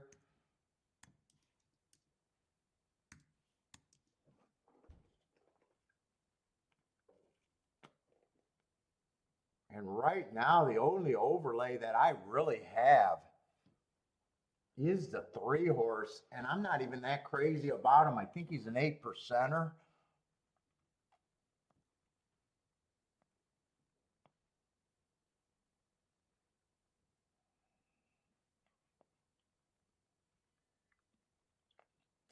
I probably, I think I agree with this betting board too much. 2's a little overlay, but 5 to 2, he's a point overlay. But I can't make a hit with a 7 to 2 winner by himself. I think I'm not interested in that race. Even though technically he is an overlay and I could do a win bet, I just don't think I got a big enough hit to make it worthwhile for me. Let's see, to make $1,000, or yeah, to make $1,000, I have to put a 200 minimum on them, only to get 9 back, $700 hit. I just can't have a real score there.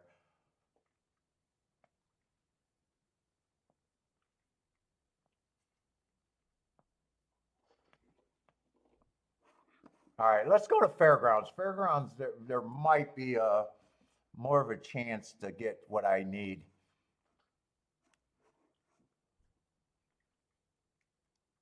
What's up, Christopher?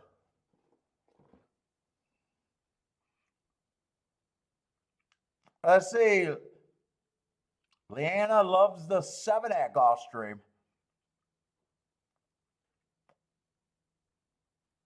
Yes, Elliot. Gulfstream definitely changed on the Tabita. It used to be a stalking closing track big time, and I'll show you how much that changed. After 190 races, right now I got 24% going wire to wire, so I'm still anti-speed. 61% are coming between 1 and 4 lengths off the lead. And that 15% for closers, that went way freaking down. That used to be in the mid 30s, maybe even low 40s at one time. Now it's 15%. So that track definitely changed from being a stalking closing track. Right now, I would say it leans more to speed and stalkers, but man, 24% going wire to wire, that's a number that I always fade on front runners.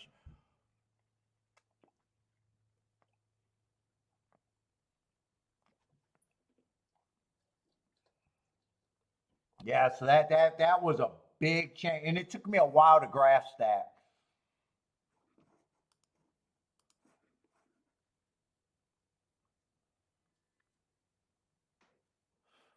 Let's see, Fairgrounds, there's very little speed in the race.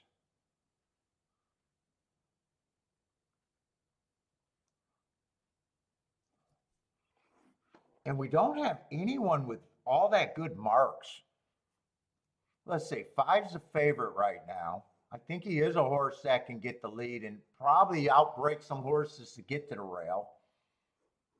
But he doesn't have the greatest marks. I got average match strides with, he might be the best marked horse in the race, actually.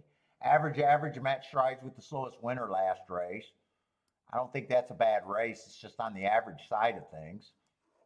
And then he comes back on an inside bias track and win, again being average, matching strides with the slowest winner, which he was.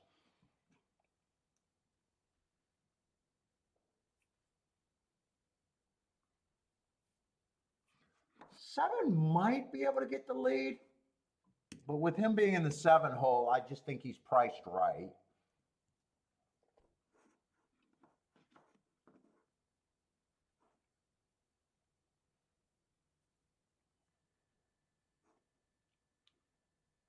Six, I don't think should be 28 to 1, but he should definitely be double digits.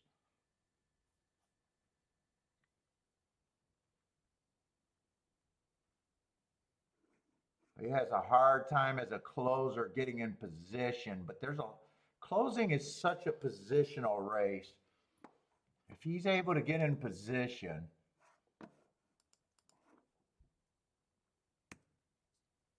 I probably still think he's value though.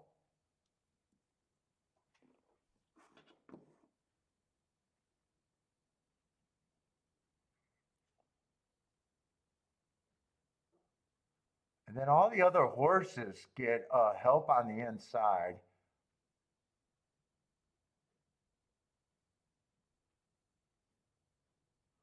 Three and five, I think, gets the most points for me.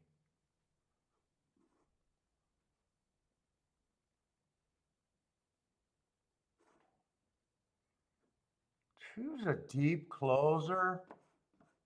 Two, I actually might think is a little over bet.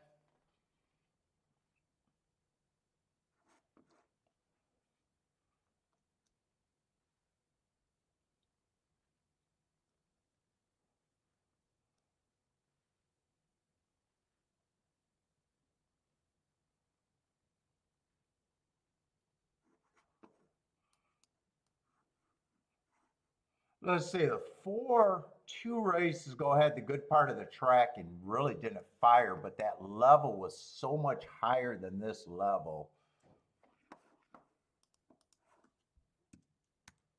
Probably think he's a little overlay. And these three horses, I think it's the most points for me.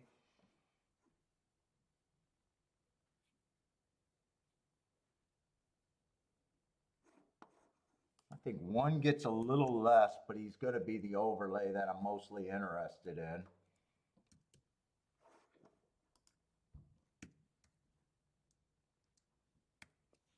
All right, I at least got my betting line at both tracks. I got 9 minutes for Fairgrounds. I'm going to go back to Gulfstream and just see how that odds board is and if I can do any betting.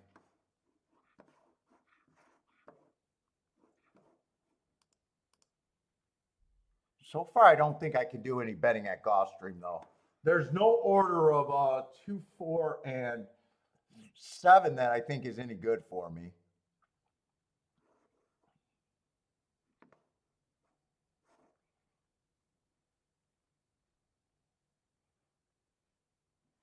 Three's still my biggest overlay.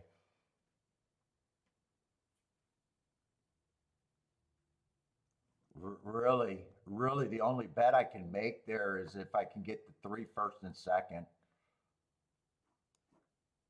That's really the only bet that I can even get to.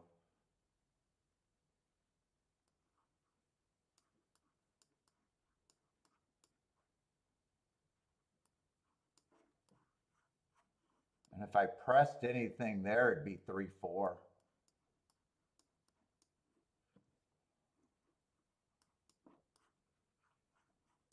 I think that's all that I can do there. Not sure I like it, but 3 did become way more value. Let me just see how much these are paying. Let's see, if 4 wins and 3 gets second, that is 60 to 1. So I do like the numbers there. 2 wins and 3 gets second, it's 76. So I could, and if 7 gets first with the 3 and second, I get 80 to 1.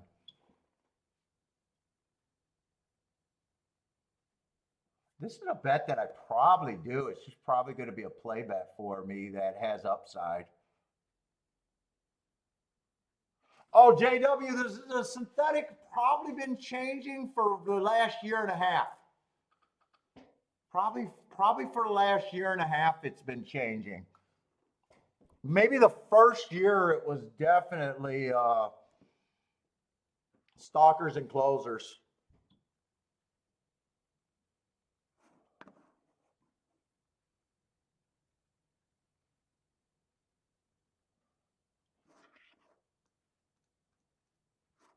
Shit, I might even want to do some tries here. Fucking around with some tries.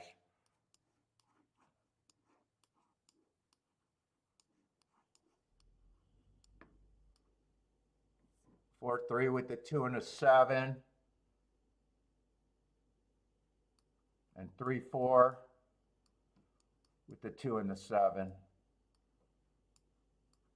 If 3 doesn't run, there's no ticket I could get to that I would want, and the tickets that I could get to, the 3, 2, 7, I do not want. So it's just deciding if I'm going to play this, which I think I am, and it's just how much I put in this race.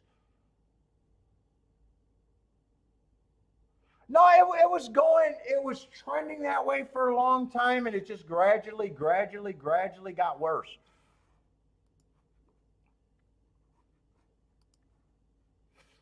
Still had a few nice hits from it, but I definitely had to walk away from just thinking it's pure stalkers closers. When I was having that attitude, it got way worse. Oh shit.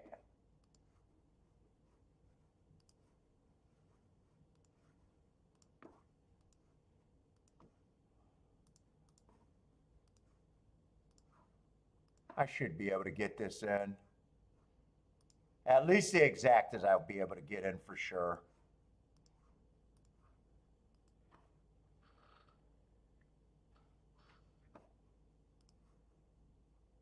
And I think those tries look like those could be probably played for $7 each for me.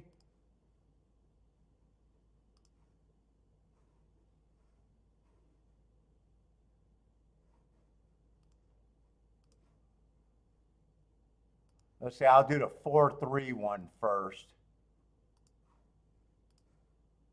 I'll do them $5.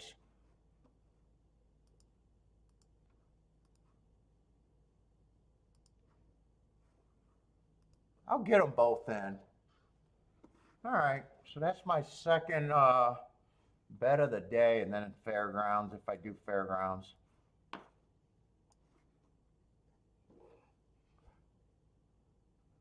What's up, Franco? Franco?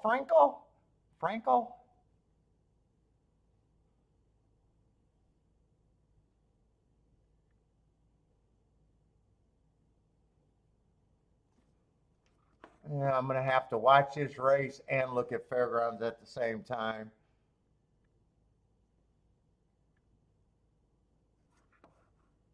I need the right betting board up there.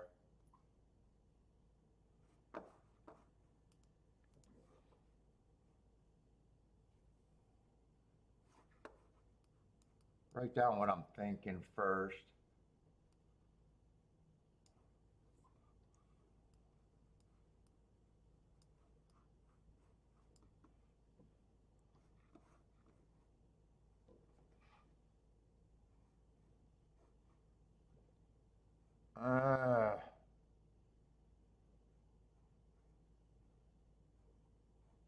Those aren't real hits right there.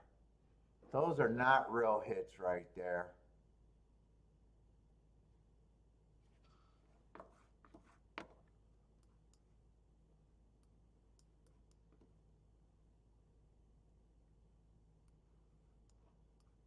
My money will go a lot farther there, even though I'm going to be wrong more.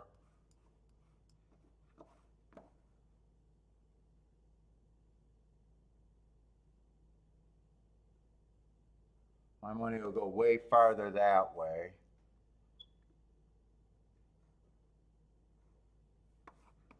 Instead of turning this around, maybe if I just play it straight, maybe I could do that. Let's see, I still want to see where I'm at Gulfstream. Gulfstream, they crossed the wire. I have no idea what happened though. Looks like the 4-1. So 4 was the horse that I thought should be the favorite. I just need the 3 to get second.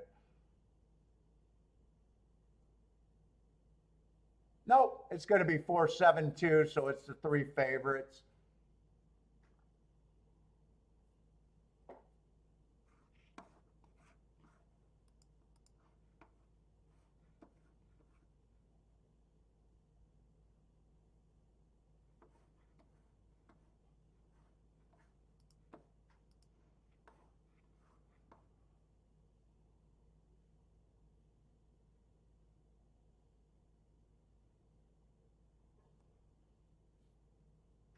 I think I'll poke at fairgrounds too.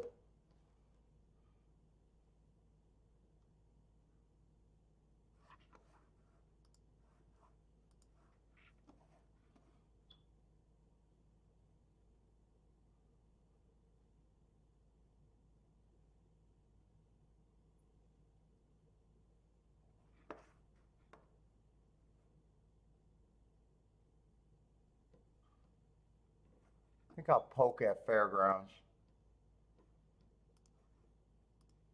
I don't think I'm doing any win bets. I want exactas or nothing, I think.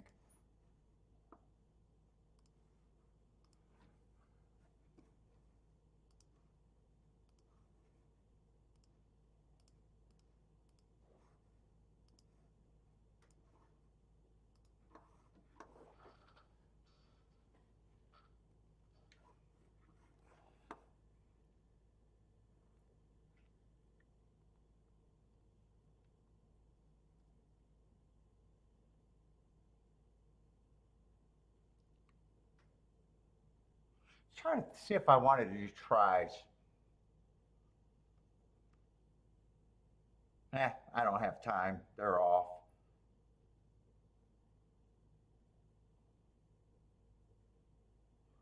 Seven did outgun everyone. He's going to be too wide. So seven did get inside. One came out the gate good. One went down to 7-2.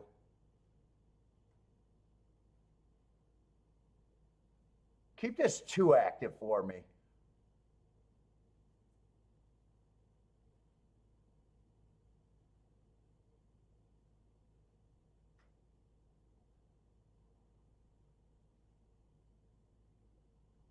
I need seven just to die, and I think I got a fair shot to hit this.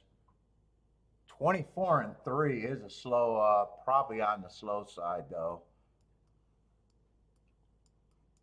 Hopefully he used a lot of energy getting to the inside. One steadying all over the place. What the fuck are you doing? Keep this two active and give me a rally with the one.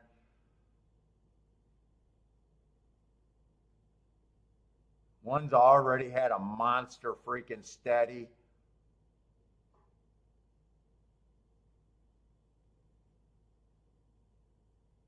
Keep this two active, though. Come on, one.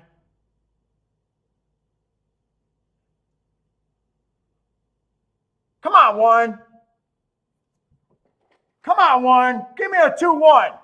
Give me a 2-1, or is that give me a 1-3. I'll take a 1-3. I either need a 1-3. I think two died. I think I thought the 3-horse was a 2.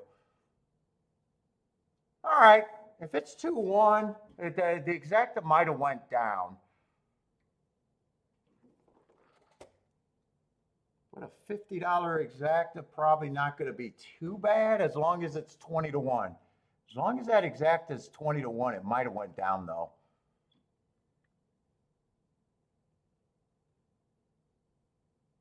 I probably would have hit the try though. I just didn't have time to work out a try. I think I was going to play one with the 3, 5 with the 2 and third, the 2 and the 4 and third. I need that to pay $20 to get 1,000. I got a feeling it could have went down though with the one horse going to 7-2. It went down to $11, so it's only like $5.50. It's only like $5.50 there. I'll be profitable, but it's not the hit that I wanted. 1-2 would have been a better hit for less money.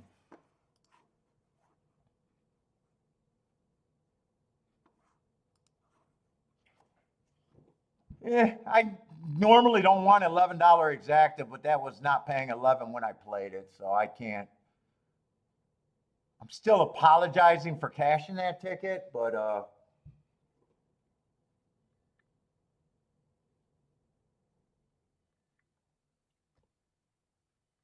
it was definitely like, I think it was 28-1 when I was putting it in.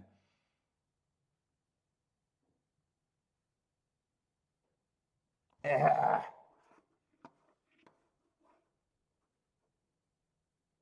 All right, one horse won. One got steadied hard in that race too.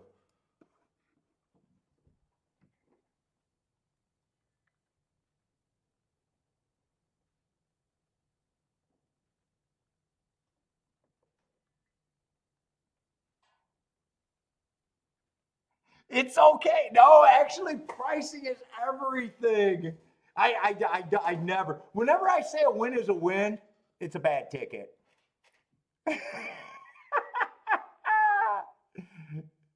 Like to me, if I knew that was paying $11, I wouldn't even did the exactas. I would have did the exactas with the 3 horse box and forgot about the straight the other ticket. I would have rather had a loser than hit 11 to 1. Just long term, I know it's better for me. I know that sounds wrong, but it's actually right long term. I would have rather had this 3 horse exacta box for $20 instead of 10. Actually, I do a little bit better with this ticket.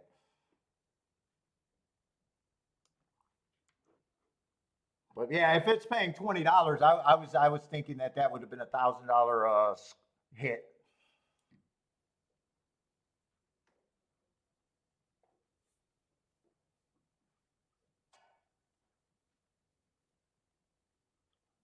All right. At least I didn't key box it. I took away the box, making the bet cheaper by 50%. So that was definitely a good move on my part. But all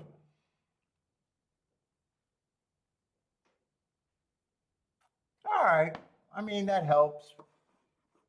It's not a great hit though.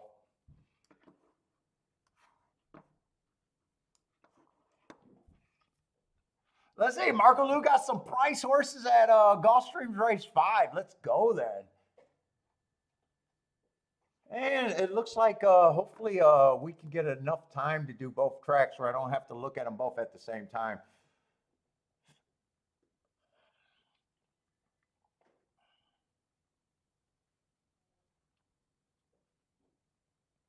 And Gulfstream, I got a feeling that's probably what, a $12 exacta or something in the last race at Gulfstream.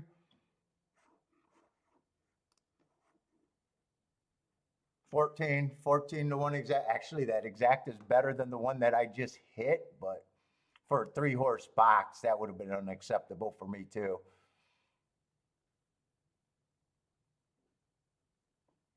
But that was an easy call for me. That was at least an easy call.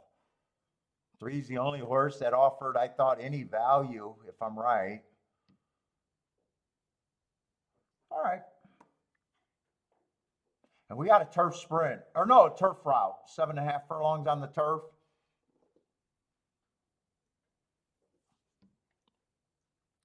With a bunch of first time starters. So we'll see if I even think that I can play this race.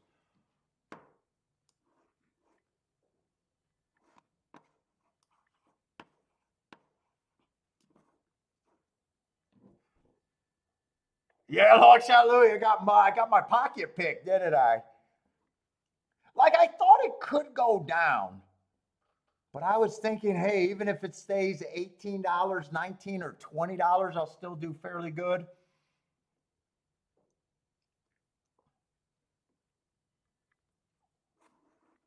$11. It's just hard to get anything out of $11.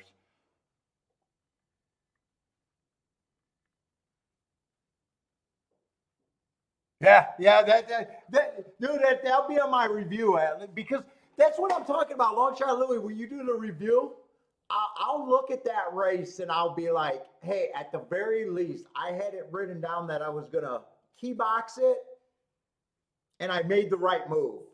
And once that last flick of the board, it is what it is. There, he held up to 5 or 6 to 1 the entire betting time, and in the gate he goes off at 7 to 2.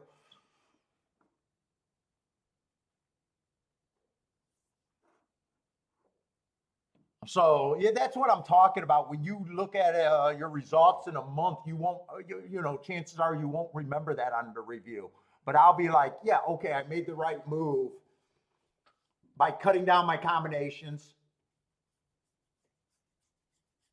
I also know that that was the first bet I wanted to do, and then I reached for the 3 horse exacta box. I might even say, well, if I didn't reach for that, I save an extra $60 in the race. So I put $160 to get what, 550 back. Not great. Not great, but it probably brings me around even right now. Maybe a little bit of profit, but insignificant either way. But that's the only way you're going to know that. That's the only way you're going to know, and then, you can look to improve. If you just looked at a big sample, you'll never know what you were thinking at the time you made the bet. That's like I was saying, like, the way I use, people ask me about my win play, or not win place, but my win at the end of the year. But that's an asterisk because of the way I use my win bets. My win bets are stopgaps for a day. I'm not trying to be profitable at win bets. So if I'm plus or minus at the 5% at the end of the year, that's what I expect them to be, but they're stopgaps for a day.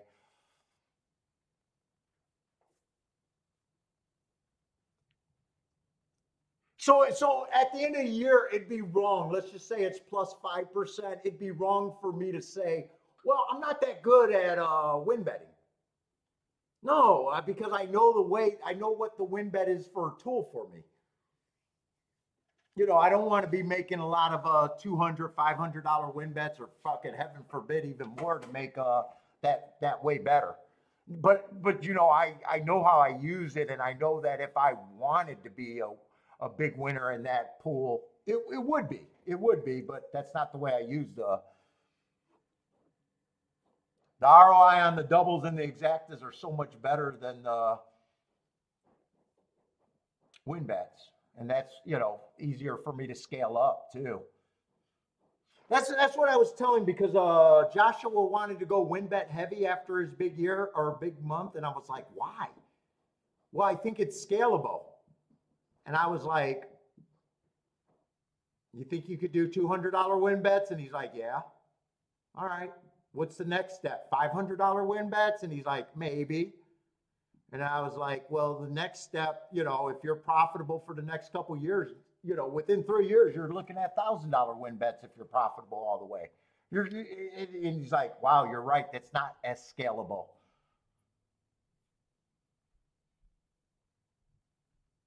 Where exactas, you could go, man, exact, especially in the range that you hit, they're scalable. Because 20 to 1 exactas, 50 to 1 exactas are not hard to do as you're pressing.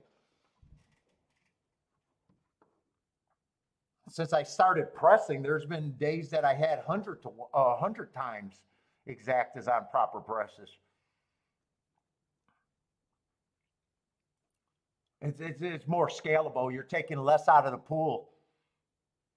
Let's go. Let's go, long shot Louie. What other show gives you betting theory and what's scalable and what's not? I mean, someone might say, yeah, I can do $1,000 win bets. But there also becomes a time where you're the one that's betting against yourself, some of these pools. You go to Thistle Downs and think that you could do $1,000 win bets, you're probably out of bounds. You go to Finger Lakes, you're probably the CAW. You're probably you got a bigger effect at some tracks where they're not scalable.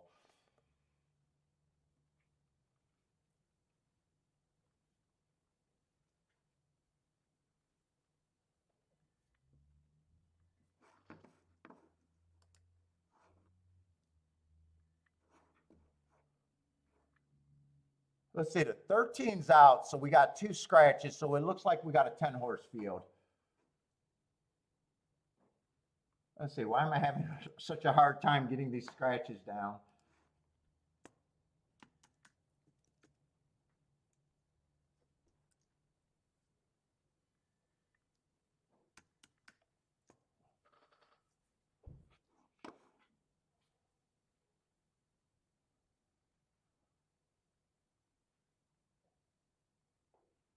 Let's see. C Money loves Saratoga harness during the summer when bettors come over from the flats and pound a horse with 5Ks and finish up the track.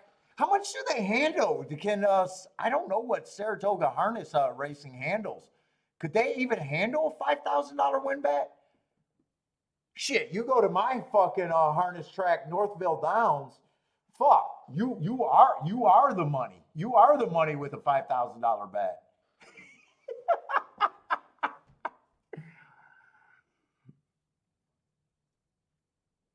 Like you're definitely changing the odds every time you make that bet. And you're dude. I remember. I don't know if it ever got better, but I remember when they used to only have $2,500 in the win pool. You can't go in there betting 5,000. Oh my God, it's twice the normal win pool. Dude, some people got more money than smarts. That's just stupidity not to look at the total of the win pool. That's just stupidity.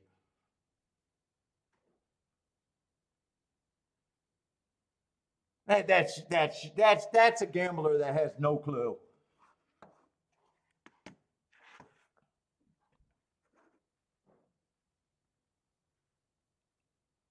So if they got $2,500 in the win pool and now they're 2/3 of it.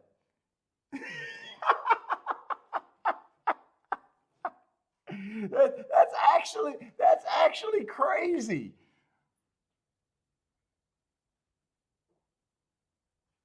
What's up, CJ? Garth, Rip, Northville Downs. Yeah, I think they're done. I think they're done now. Finally, I think they're done.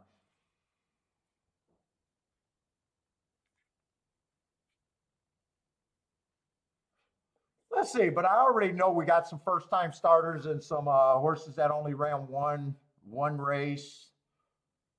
Got a little bit of form in the race, but it's still going to be a dangerous race for me.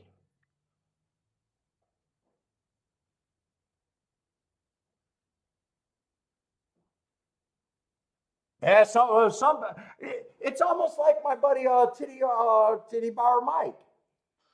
People were signing for him and was like, man, that guy gets like $300,000 in signers or 200,000 a year.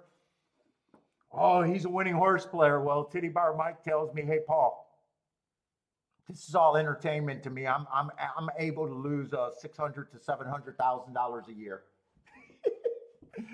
So it's not even what you hit.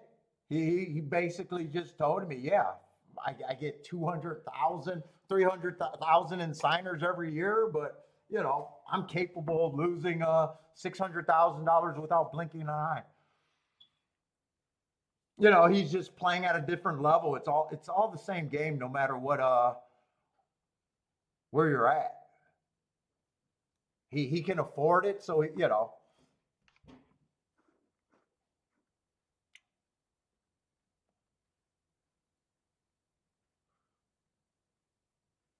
let's see, two I don't have problems with. He's a nice looking horse. I'm not really sure what I'm looking at on the turf. I keep thinking right now it's a stalking track and I want to be anti-speed, but I think speed is gradually doing better and better. And until it keeps telling me that speed is good. But I still got 22% of the winners are wire to wire. Last week it underperformed at 18%. Post positions don't matter. They're mathematically fair. 36, 33, 32%. I still got that it's a stalking dominant track. 58% of the winners are coming from 1 to 4 lengths off the lead.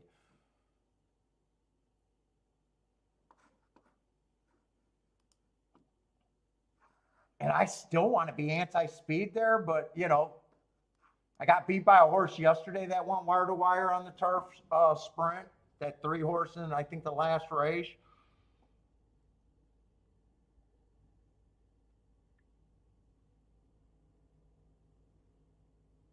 Which too might be a speed horse or might be a stalker. So he still kind of fits. What is this? Maiden special weight? 7.5 furlongs. 7.5 furlongs we see less 7.5 furlongs, but I still call it a route. Two at 5-2 just doesn't represent that much of a score by himself. Put it that way. I have no problem if he wins. The 3, the 4, I have no idea what they are. Right now, the 6 just looks like a horse that I can't get to. That ran a sprint race on the turf, has every right to improve. that's not the fastest turf race on the sprints that we ever seen. I'm just going to say the 6 I just can't get to at this time. I got no problem if he improves.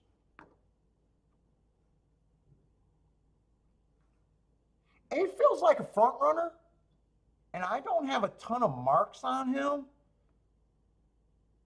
but I can see that he continually get in position. If he likes the turf, I don't think he should be 30 to 1.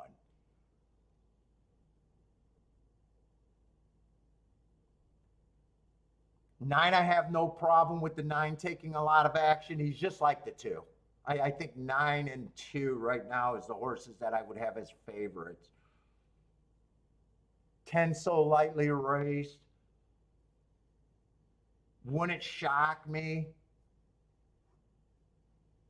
Probably would have him at about 5 to 1. I probably would have him at 5 to 1.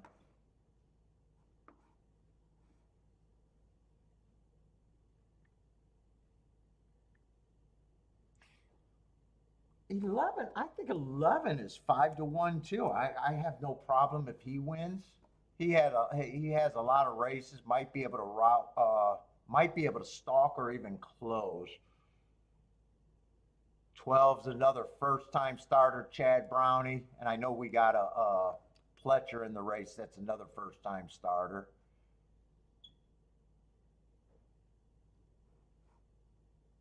And I don't think the 1 should be 15 to 1. But I think I'm staying away from this race.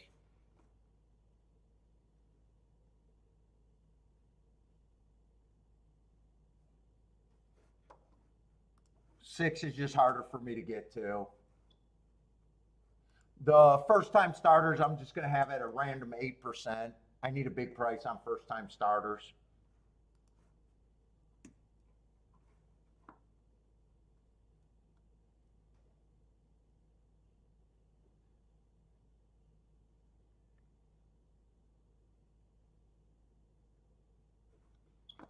Eight, I do not think should be 30 to 1. So if this is a dangerous race, just game theory. Just pure game theory here.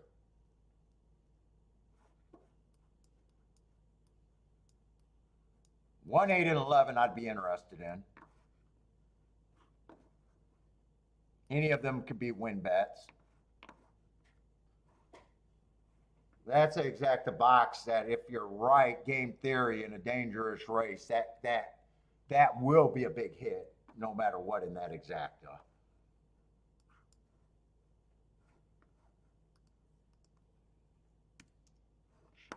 These 2 horses probably got a better chance than 21%, but when it's a random race like this, it'd probably be 1, 8, 11. I think this is the only direction I could go. These 2 directions are the only directions I could go if I chose to play this race, though. But I do think I'm still sitting out.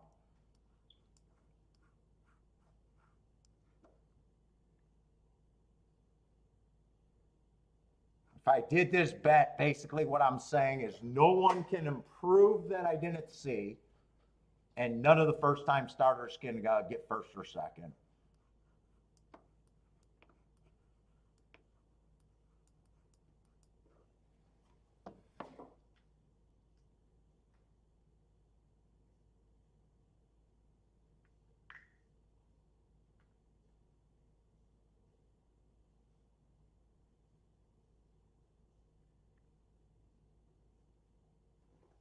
And even this bet right here, I could even pare that down to the best horse.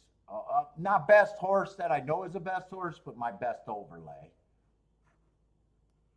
And press. So there is a press there.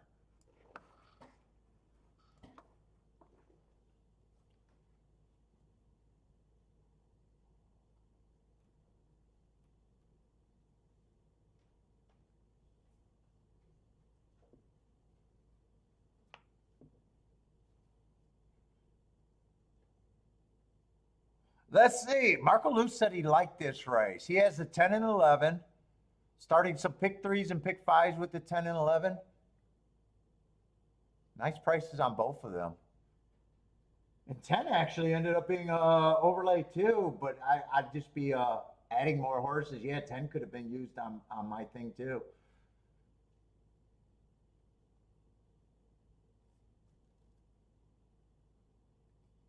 And a win wager on the 11.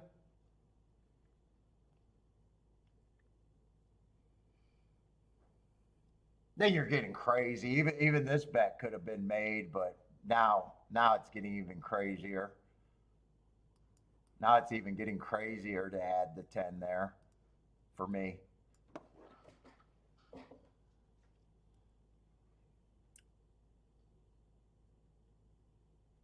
Elliot likes the 10 here also.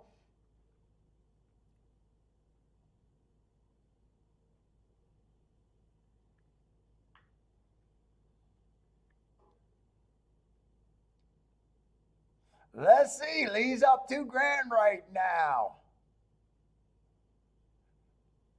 What did you hit, Lee? What race did Lee hit?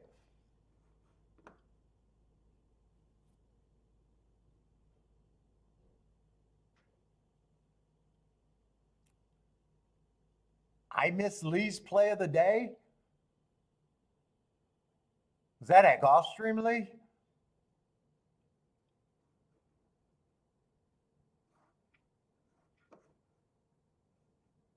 Oh, the fourth race. The fourth race. The 7 and the 2. Who won the fourth race? 7 or 2 would have had to win the fourth race, huh?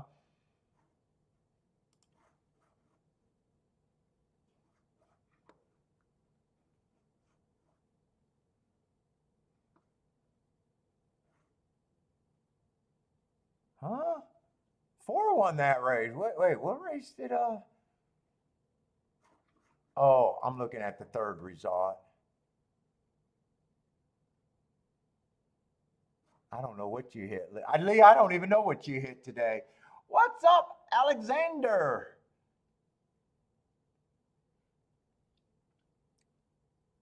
Buy stocks looking at a super.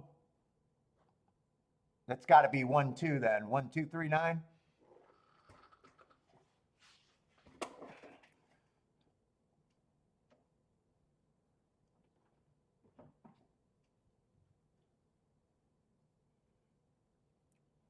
Oh shit, Fairgrounds. Fuck, I'm forgetting about Fairgrounds.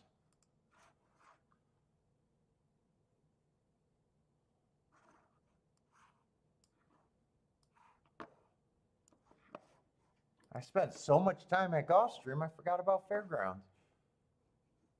Is that dirt or turf? Probably dirt. Oh, it is a turf race. Let's see, I think I'm anti-speed at the Fairgrounds on the turf route races.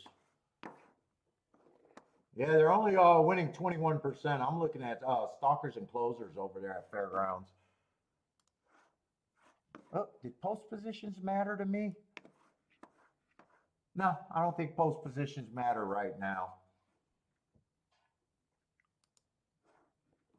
Let's see. If I'm anti-speed, I want to see a ton of speed in this race, though.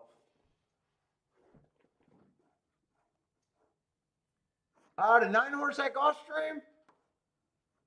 I think he's tied with 2-horse. Top choice. Top choice, but not interested in the price. I have no problem if he wins. It's just price is always going to be my concern. If I can't make a big hit with him, you know, I'm willing to bet tickets that I'm always reaching for the biggest score in every race that I could possibly make.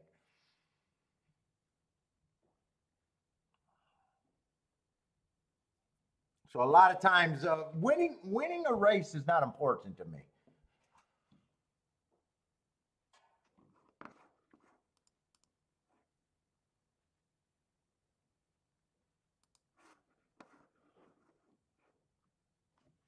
Let's see, I can't even watch that Gulfstream race because Fairgrounds might be interesting here.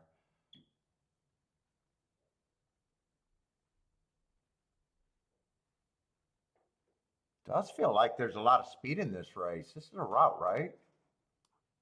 Yeah, it is a route race.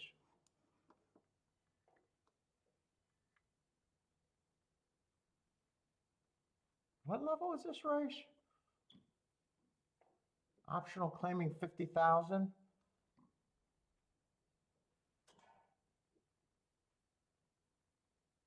Man, we got some sprinters stretching out. I think we could have a fast pace. 5 would benefit on a fast pace, but I don't know about 7-2 for me here.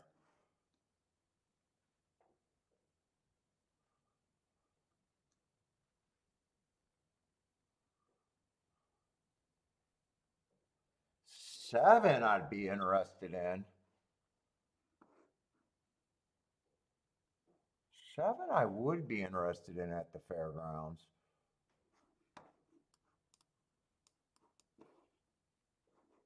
And 7 can be paired up with the 5.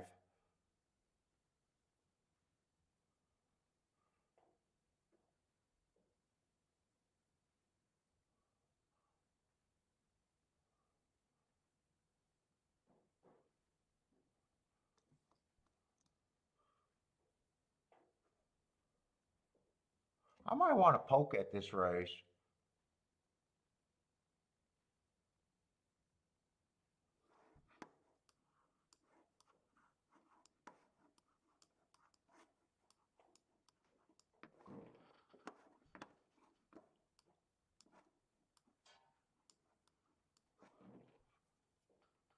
I don't know if I need to box that. I might demand 7 to get first or second there if I want it. 5, 6, 6, 5. I'm probably not betting that exact enough to hammer to make a score there.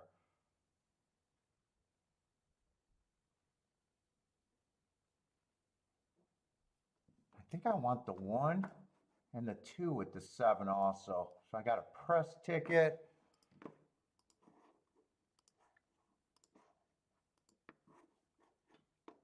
I'll do the press ticket first.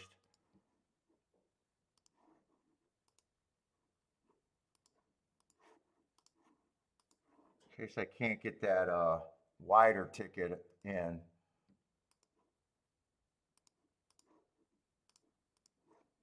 I should be able to get all of that in. All right, what happened at Gulfstream?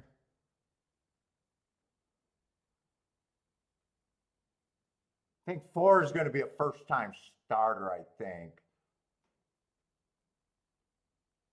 4 is going to get either first or second there. I can't tell who's inside of him.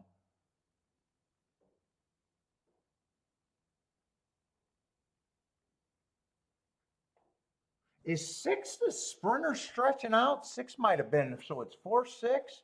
6 might have been the sprinter stretching out. And if he won, he probably went to the lead. Yeah, that is the sprinter that stretched out. And 4 is the Pletcher. Oh no, 4 is the first-time starter, not a Pletcher or Todd or Chad Brown or whatever.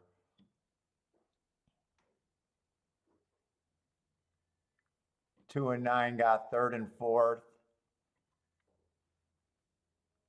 All right, that's going to be a good sit out for me. But I always knew I was sitting out that race, so that's not a big surprise there. Nice exacta, really nice exacta, really nice win. Everything's nice there. I hope they're going around 3 more times because I got no shot over here at Fairgrounds.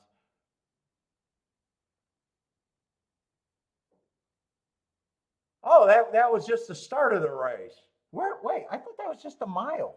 They go around the finish line twice for a mile, or was that a longer race than I thought? Oh, I didn't know they passed the finish line twice for a route race. For a mile? All right, I need a fast pace, but I always knew I needed a fast pace.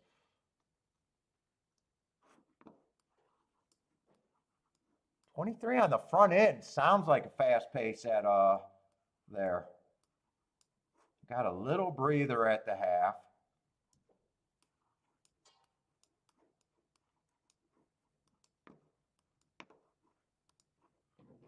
Tell me my seven's at least interested in closing. Oh, seven's in good position if he's good enough. Right now, I'm questioning if he's good enough. No, he's not good enough.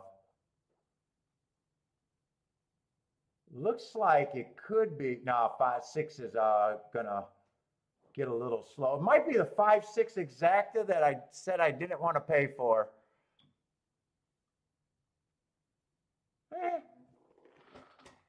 I needed a 7 to get first or second with the 5-6. I wrote it down in the 3-horse box. Might have been a mistake.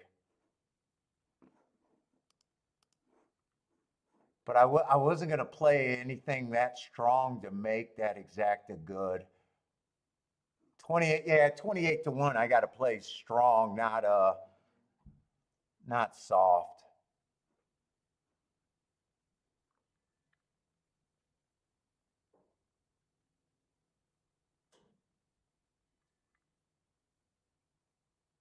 Let's say Gulfstream results 4-6. 4-6. 2-9. 4-6-2-9. In is in the house. What's up, In?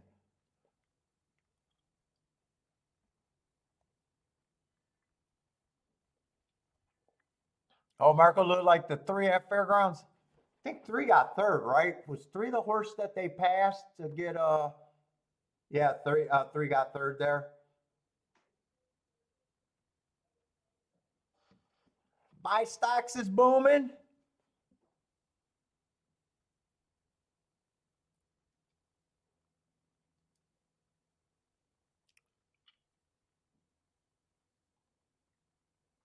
Oh, we gotta have a huge number in the chat room today because I got a ton of new names.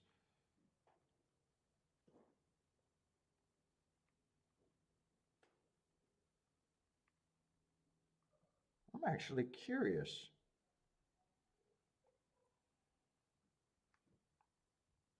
Oh, only 73 people? I thought it might have been way higher than that. We had a ton of new names today.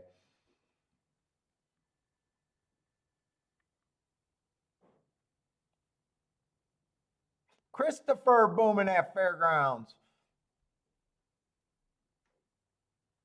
They did come off the pace there. They did come off the pace.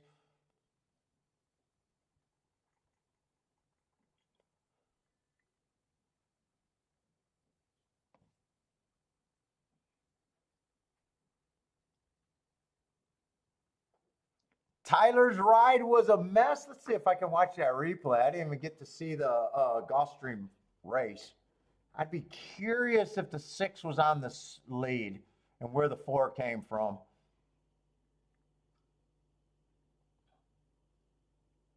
Mohinder, what's up, Mohinder?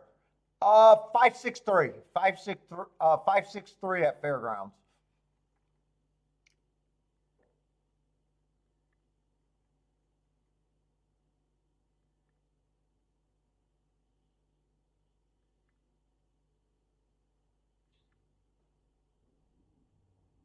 Let's see, 6 did go to lead with the 8. Where did 4 come from to catch him? 4 was stalking. I see where the 4 is at. 4 was maybe 1 length off the lead, or maybe even less than 1 length off the lead. So speed did hold up there.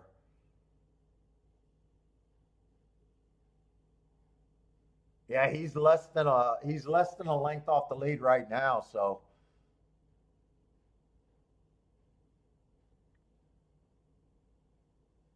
23-3, 23-3. 6 ran a pretty good race at 20 to 1.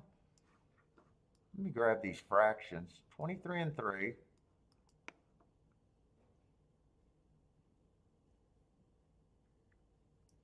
47-2.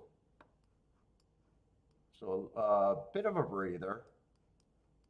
Still not the slowest pace.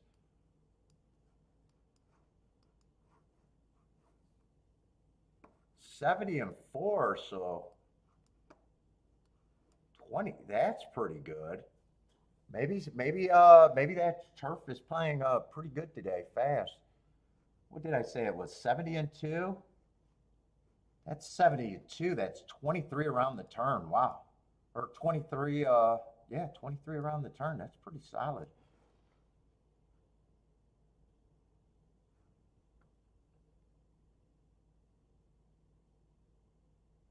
And Gulfstream's next race looks terrible for the bettor. Looks like a 4-horse race. Probably, I'm just going to say, probably not interested at all. With a 1-9 in the race also, yeah, probably safe bet to say I'm not interested in a 4-horse race.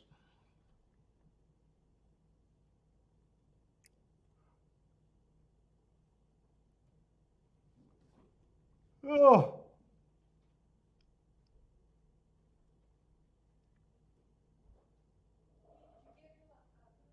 Yep.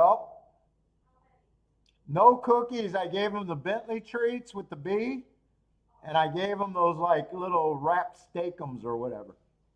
He can have a cookie. It's Valentine's week. He's my Valentine. You're demoted. You are demoted. I'm starving.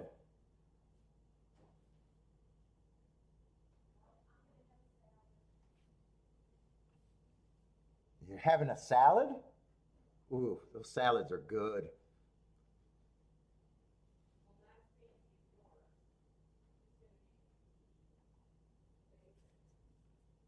Basic. What, just lettuce and tomato and cheese?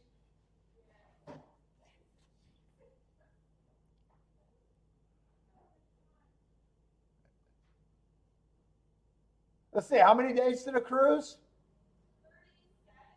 37 days. I'm ahead of schedule. I weighed in good this morning. I might not have all my mental faculties because, in fact, me not winning when I had a 20-1 yesterday, I could probably blame that on the diet.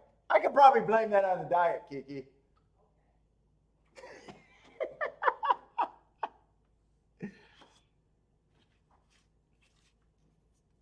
I don't have all my mental faculties with the diet and the workouts right now. I think in 2 weeks, I'm down almost 10 pounds, though.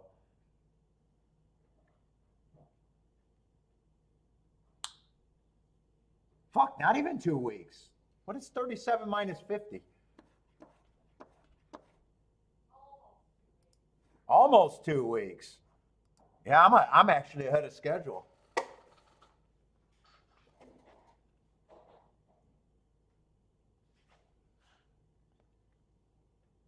Fucking starving. I'm waking up every morning at like fucking 4 or 5 in the morning.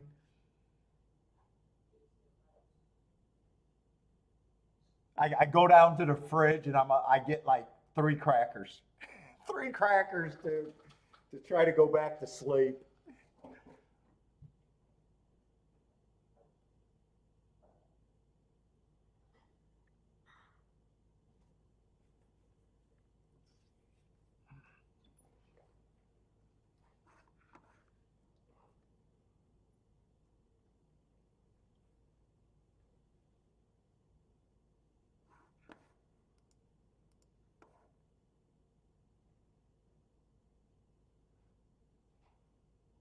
Let's see, and that 7 that I needed to get first or second, what did he do? Maybe fifth?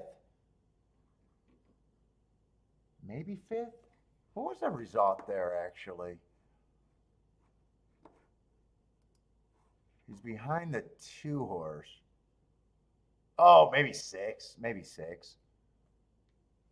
Second to last. Second to last. Let's just go with second to last. Yeah, 28 to 1 exacta.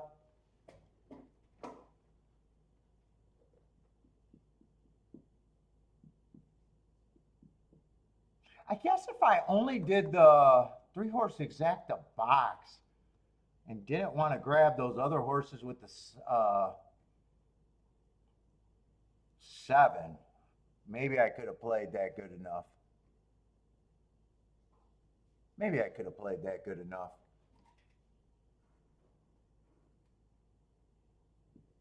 Instead, I wanted the way bigger hit where I know I could have the score that I need.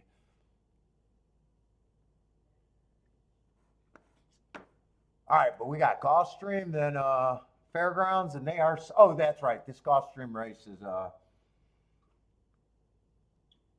not good racing. 4-horse race with a 1 to 9 in it. Let's just see what he looks like. Every once in a while, you get a short field with a giant price, but it's a dirt sprint too, and I love the dirt sprints.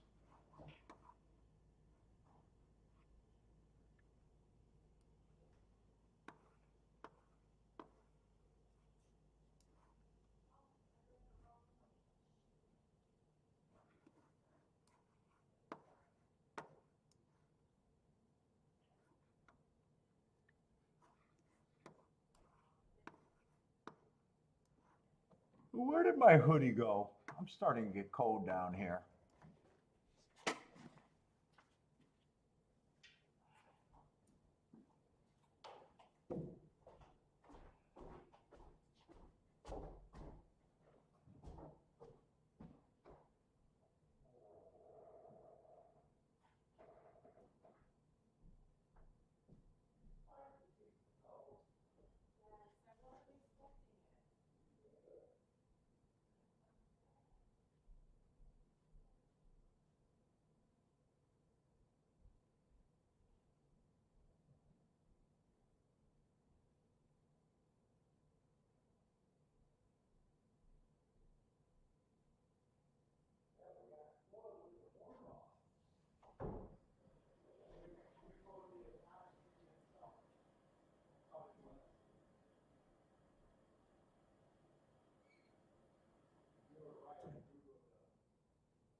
I only got 2 crackers.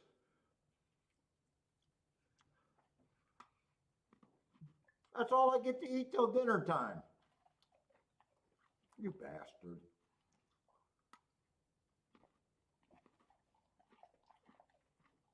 That's it. That's all I get to eat. You get 2 squares a day and a ton of snacks. Yeah. Yeah, you get way more food than me.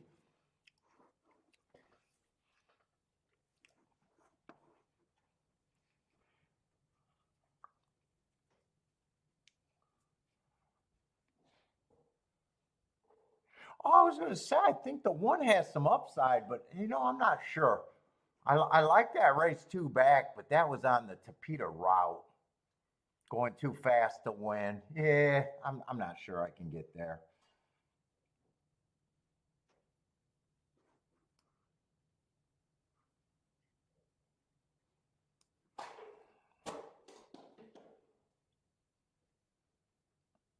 What did you just get?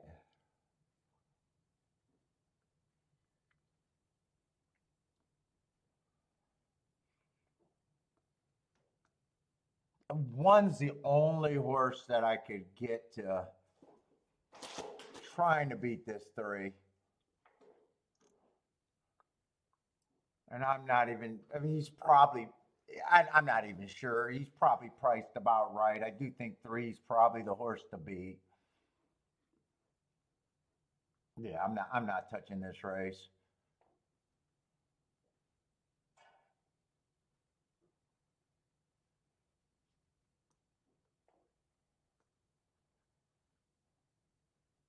What's up, Gas? How's it going, man?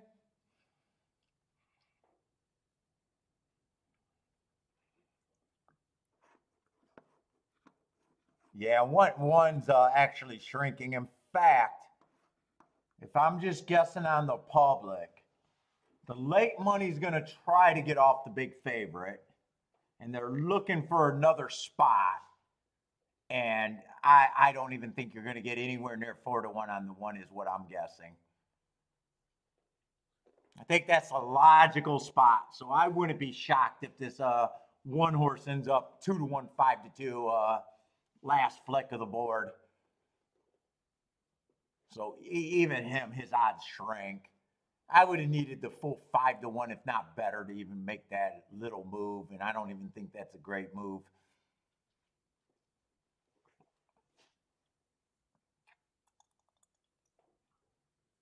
Gas, it's been slow today. Only 3 bets so far. Well, you got to tune in, Gas. I'm hitting $11 exactus. Woo!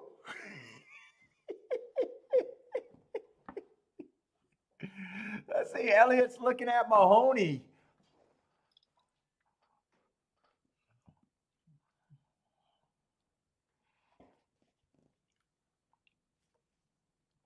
Mario, what's up, Mario?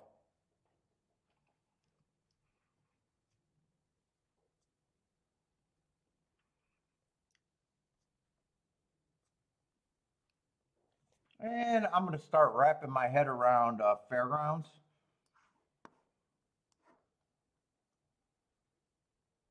What did I do? Did I do 3 or 4 plays today? I might have did 4. I think I did 2 at fairgrounds. Could have hit both of the races at fairgrounds. I hit one of the races at fairgrounds.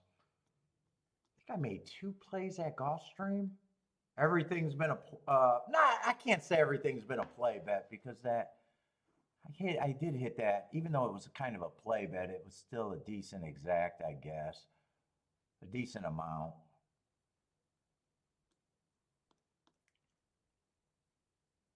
Let's see, that looks like I made 2 bets, but that's the same race. Get rid of that and just have it where it's supposed to be.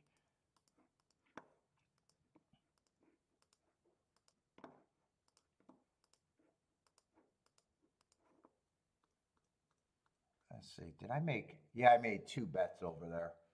Or bet 2 races, not 2 bets.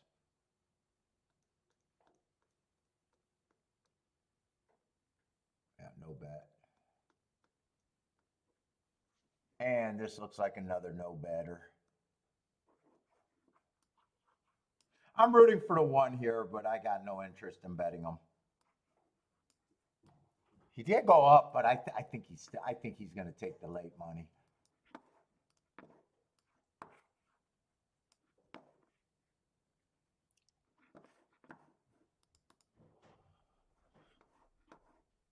Let's see. We got a full field over there at Fairgrounds. Only in the 3rd race, so we got a lot of racing still. 5's going to be the favorite there, and Mahoney's in the gate.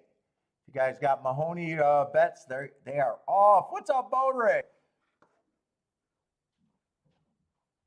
Bodrick made 2 plays, lost 2 plays, not betting this, done with this damn game.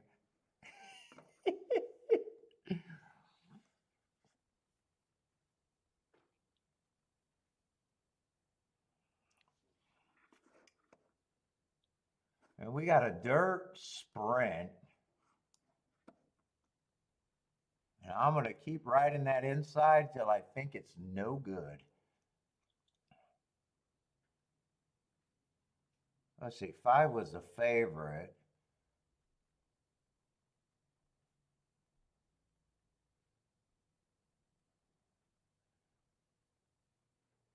Man, 4 had the inside too. Oh, that's at a higher level though. Four might have a little upside at Gulfstream, but 3-1 morning line.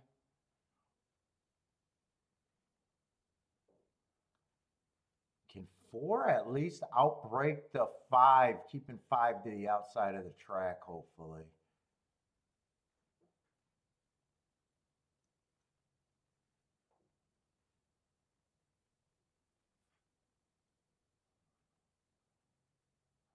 Let's see the 1-1 over there at Mahoney. Let's see, Elliott got a shot to hit the super. Oh, one came from out of it to catch that 7. Really, 1-1 that race?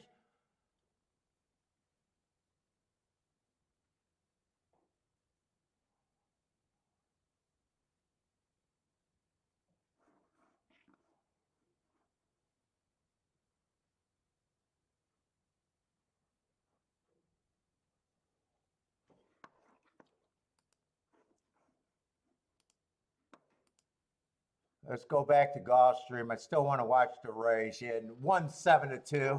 I wouldn't even be shocked if one takes another big dip down. Big Toby? Who's Big Toby? Got this at Gulfstream?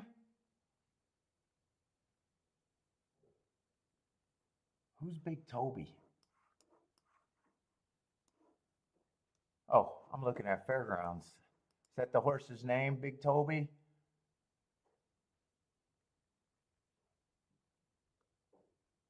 Oh, you like the 6 horse over there. Let's see. One and that's probably the favorite on the lead. So it's 3-1 out the gates. Big Toby is sitting there probably in third.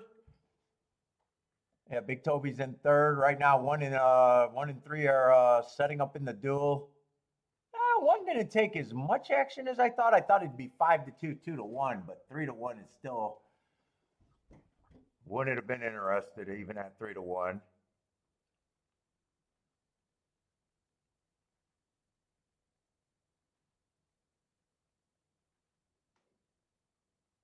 They got a huge lead. Looks like 4's trying to get in position, but 3 looks like he got this wrapped up.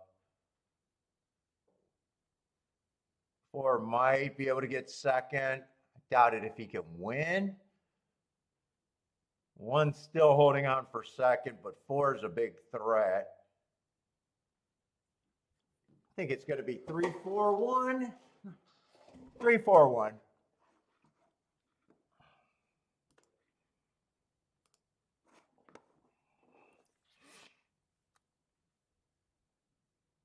All right, and I want to look at this Fairgrounds race.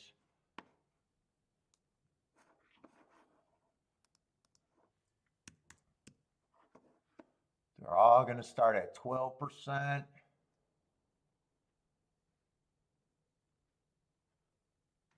Let's see, 1 would be good for the bettor at 11-1. I think 1's at least a little bit of an overlay.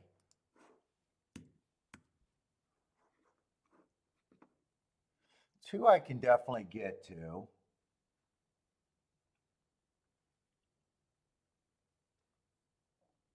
3 I hate route to sprint, but with this being Fairgrounds in the inside of the track.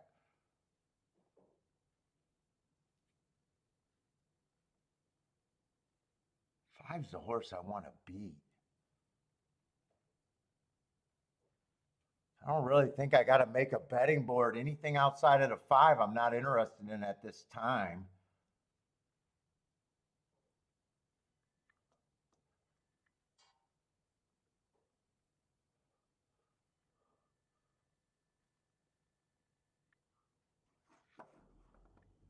Right now, just in my head, I'm like,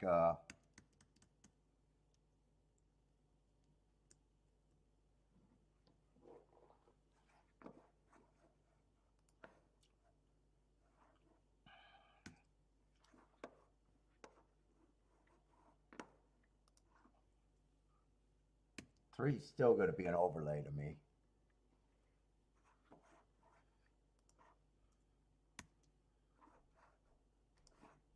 I don't got to separate this by anything. Even though I think five's probably the horse to beat, I'm hoping that he gets an outside trip.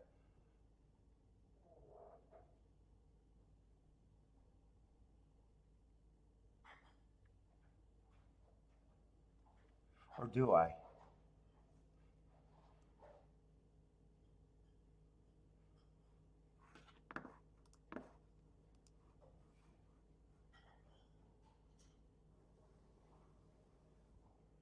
Let's see. Five with the five on top of the four and the three. I'm obviously cannot play those two. Or no, five on top of the two and the four, I'm definitely not interested in. But if I played anything with the five on top, and I'd weigh these, I might be interested in that.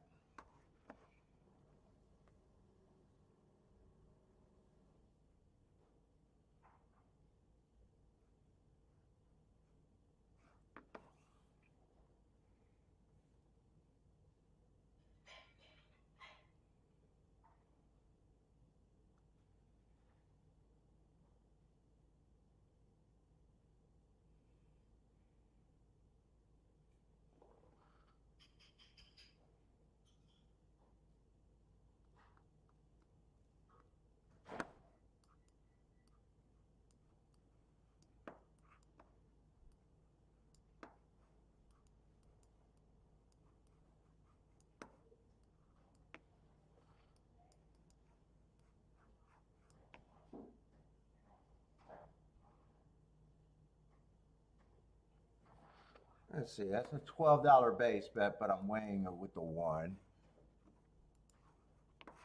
So my opinion is the one or the three has to get first or second. Otherwise, I want nothing.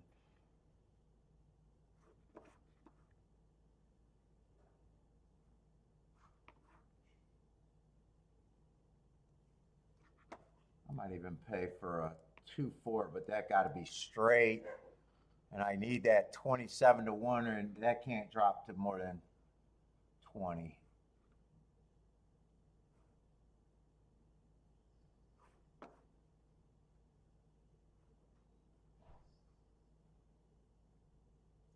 Definitely don't hate it. I definitely don't love it, but I think I don't mind the math here.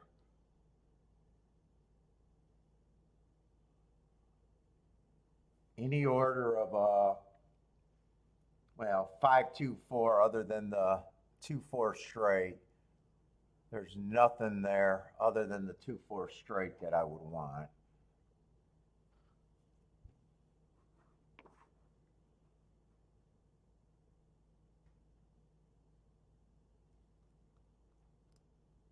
And one I do the win bet on.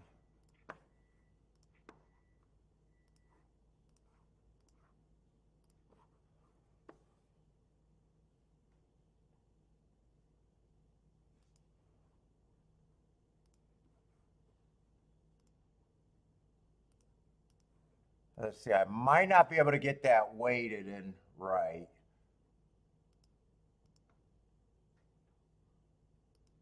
I'll do my weighted tickets last.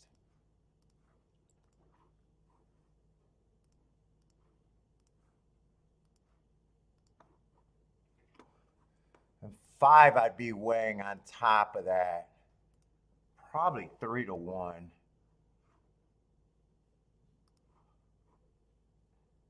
Then the one weighted ticket, probably just do that twice.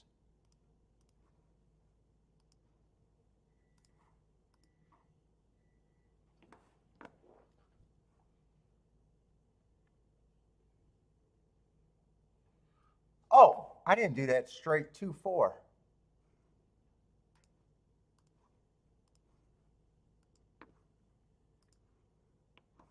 I got it in. I probably didn't have to do the straight 2-4.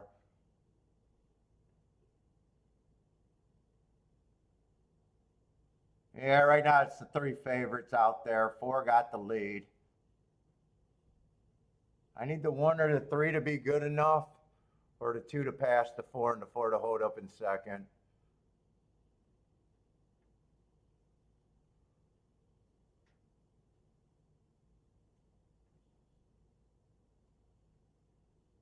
It looks like it's good. It looks like it's going to be hard to beat the two favorites here.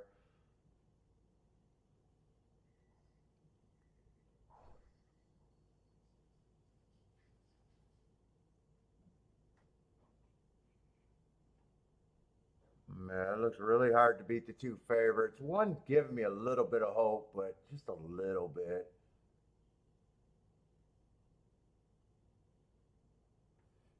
Come on, 2-4. 2-4 would be good here. 2-4 is good.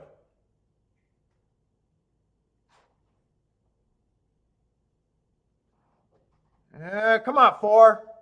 I don't know if I got that. 6 might have beaten me. 6 might have got me late. Right now they got 2-4 up there, but I'm not sure they know right now.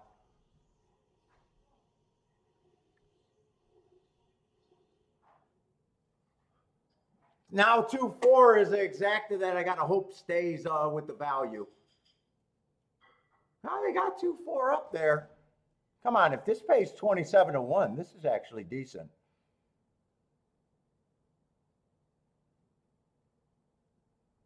Keep this 4 in second. I didn't know that the 2 was going to go to 6-1. Otherwise, I probably would have did the win bet on him. All right, 2-4-6. Still worried about that finish. I'm still worried about that finish that they don't grab a photo for that.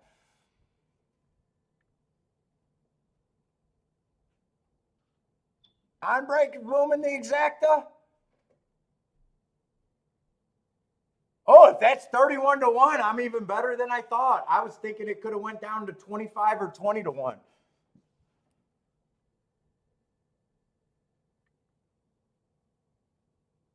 That race kind of played out how I wanted it to, with the 4 keeping the 5 on the outside and outbreaking the 5. And 5 going away, and I thought 2 was probably the safest horse on the inside, other than he was 7-2 at the time of betting. I'm probably lucky that he went up. And I'm lucky my exacta went up too.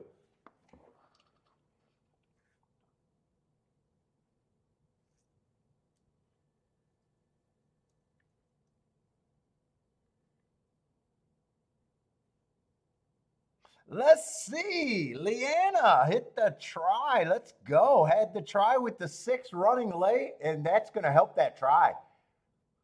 I don't think you'll be disappointed on that try. If the exact is paying 31-1, the try is going to probably be on the solid side. I wouldn't be shocked if you get around $100 for 50 cents. Oh, man, they put the results up fast. Okay. I'm happy that they're putting the results up fast. That 6 was coming. That 6 made me worry.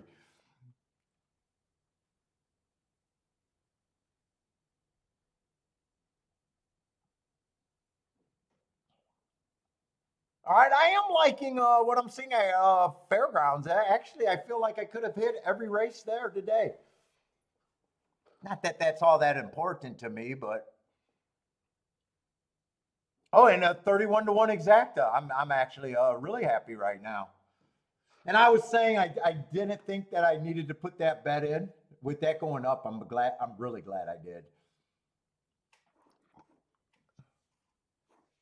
And played it straight. So right now, actually, that was a good ticket for me.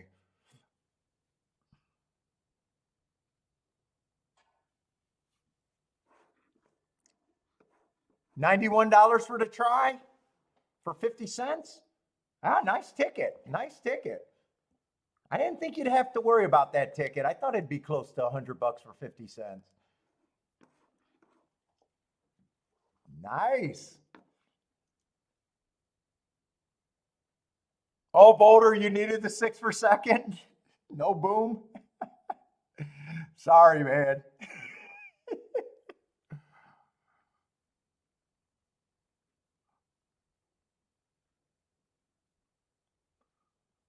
Who was the 6 there?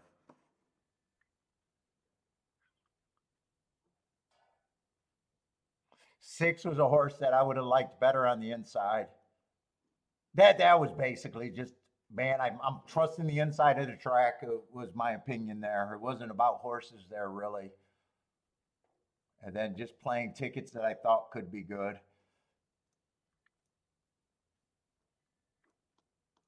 All right.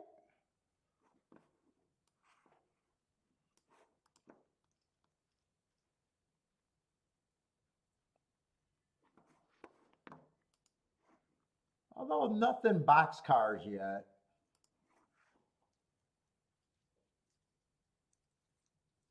Nothing too big.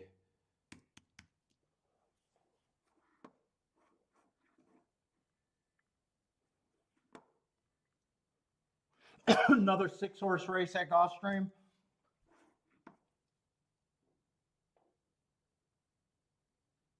Oh, you had the two. Oh, okay. You had the 2-4 and the 2-6. Yeah, there would have probably been a pretty big difference in payouts there. Although I'm happy with the 31 to 1. 31 to 1.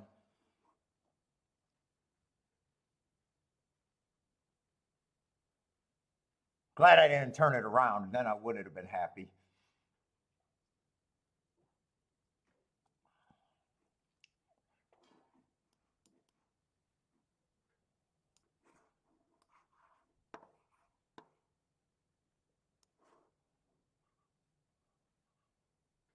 Let's see. We got another Torpedo Route race, though. Oh, man, I got chills. I got such big chills going on here.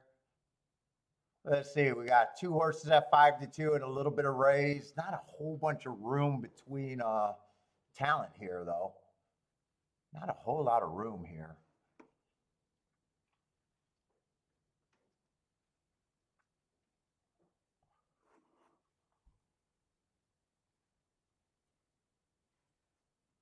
Ooh, you like a nice price. 9 to 1 on your 3?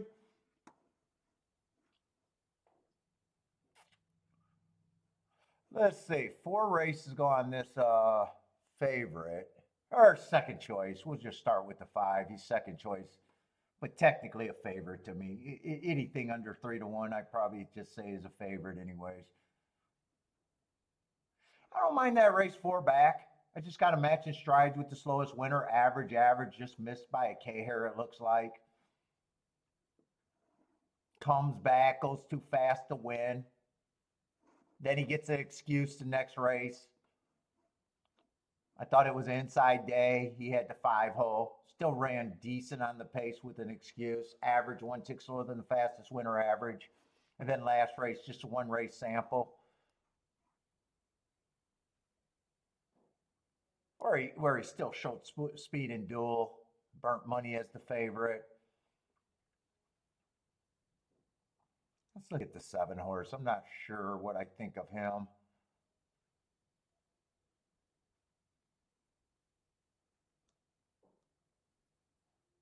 I thought maybe they were coming out of the same race.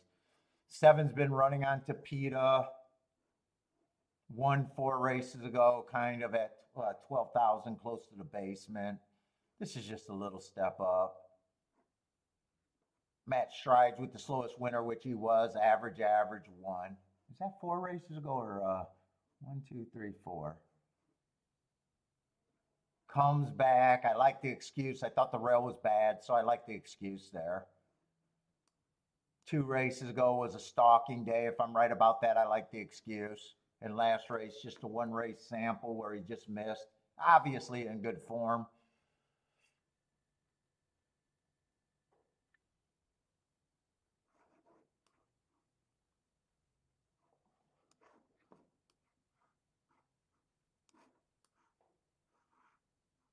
Let's see, 6 ran the same day in the same race and didn't run all that much difference. He was at the same place at the top of the stretch. Actually, was a little bit quicker at the top of the stretch. Only lost by 2 lengths. The 6 and the 7, there's not much difference between them, and there's not much difference in prices either.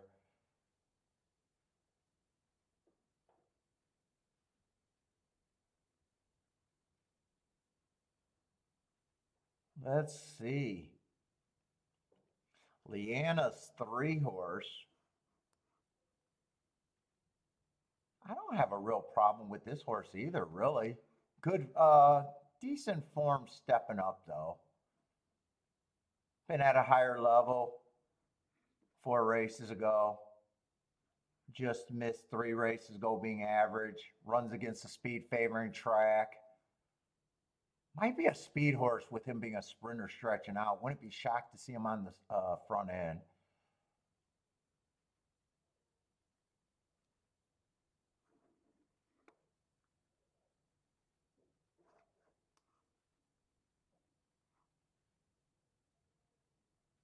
Two's making a bit of a drop.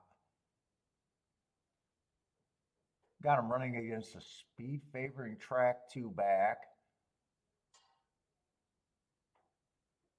I don't think he's in bad form.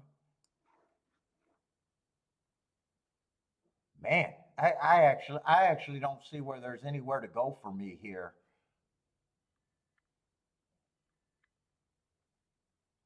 7 wouldn't shock me. 6 wouldn't shock me. 5 wouldn't shock me. 3 wouldn't shock me, but I think he should be about that price at 10 to 1. But even that, he wouldn't shock me. 2 definitely wouldn't shock me, and 1 wouldn't shock me. I don't even know where I would have an edge in this race. Not even a small edge.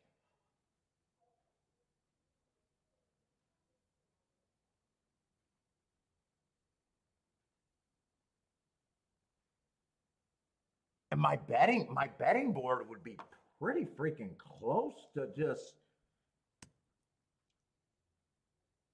let's see, right now in a 6 horse field, I think they all should be 4 to 1 before handicapping. Let's see, my biggest opinion that 3 can win, but I think he has to be a price. And I'm agreeing with that price. Then I got 5 horses.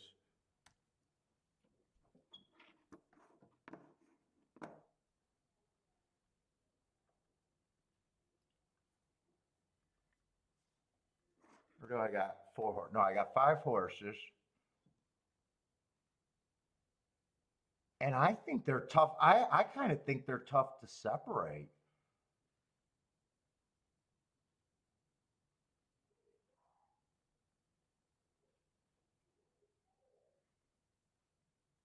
You know what? I'd probably, and it's honestly not that far from the public. I'd probably say they're all about the same to me. And then if I wanted to bet this race, I'd be in a position where I got to outbet the competition, meaning go to the horses that are the bigger overlays. Where that would be 2. 2 would be the overlay.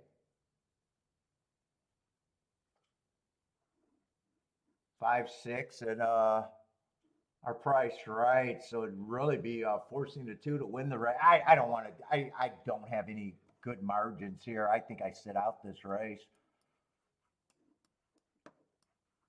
When you agree with the public with the prices you're getting, there's almost no. It puts you in a spot where the best you could do is outbet the people, and for the most part, it just means that you shouldn't even be in the race.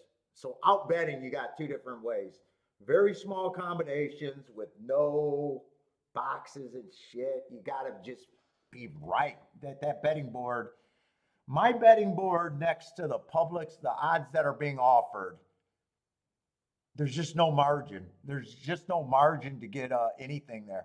What's up, Ego Buster? What's up, man?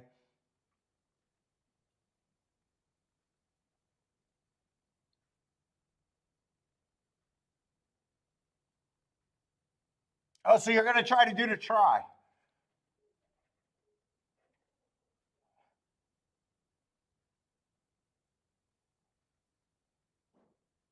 in the eighth race, though. Eighth race,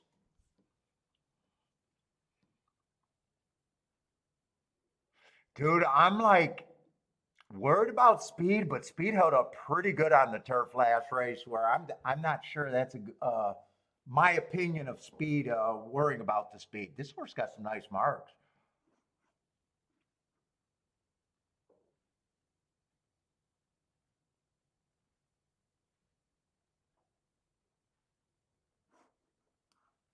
coming out the same race with the 4.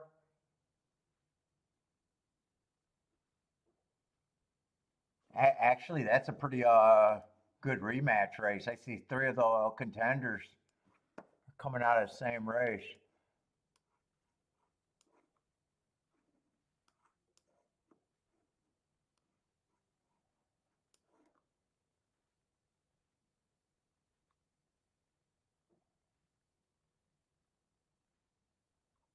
One got speed and just won, but he had to go to the basement to do it off a year layoff. One I still don't know what he is.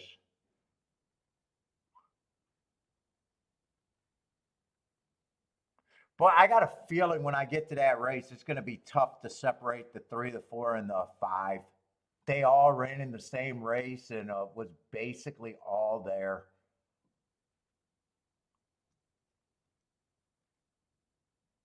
In fact, the 7's out of that same race too, and was ran a race depending on the pace this race where he wouldn't even surprise me. Shit, even the 8 horse.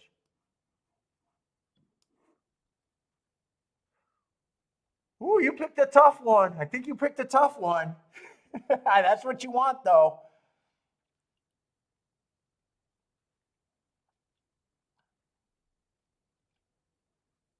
But you're gonna try the try instead of the super.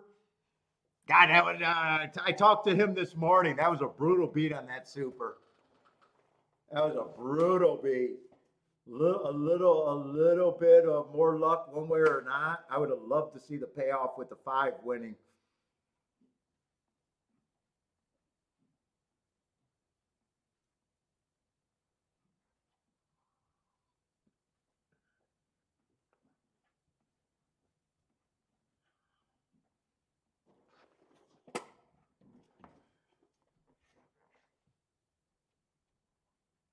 The fulcrum, dude. You're talking. What's his name? What's my man's name? The fulcrum. Stop betting slow horses. I know who you're talking about. I can't think of his name.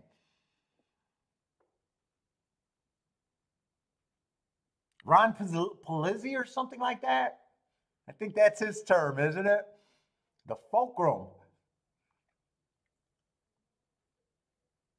Let's see. Lee got a lock in the 8th race at Gulfstream. The 4 and the 7, both coming out of that race. I think, yeah, the 4 and the 7 are both coming out of that race. I think that's going to be a tough race right there. You got, what we got? 5 horses in that race, all coming out of the same rematch race, and they were pretty close to a blanket finish at the end.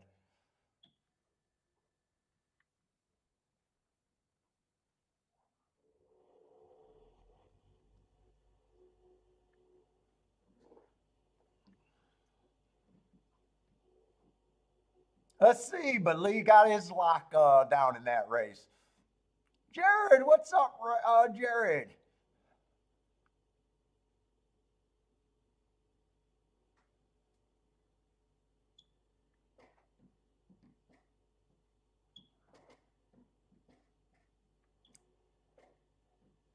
Ooh, man, I should have bought a space heater. Now it's too late to buy a space heater. I only got a month. I only got a month left of cold weather. What's up, Ryan? How's it going, man?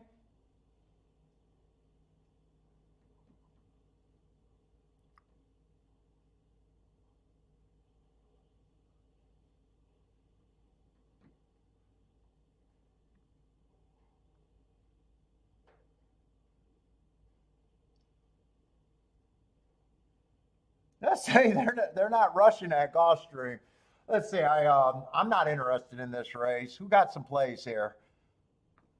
Buy stocks of 5 with the 1-3. I know Leanna's interested in this race. J Brom, what's up, J Brom? J Brom likes the 1-2-6 here. Marco Luz starting a pick 3 with the 2 and the 6.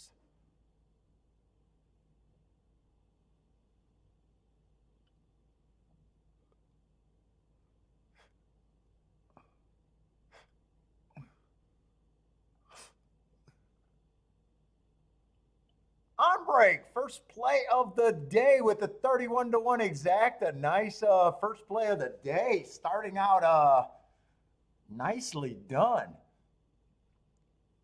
That's always a good thing to hit the first play of the day. Although I don't like that. I almost like it. I almost prefer the day. Since I mostly only need one race to be a winner, I hate it for it to be the first race. My first play of the day. In a way, I got nowhere to go down. If I hit no more races, then I'm cutting into what my highest point of the day. Sometimes I narrow my tickets down and cost myself a hit because, you know, you're trying to protect sometimes. Value capper technology. That what is his name?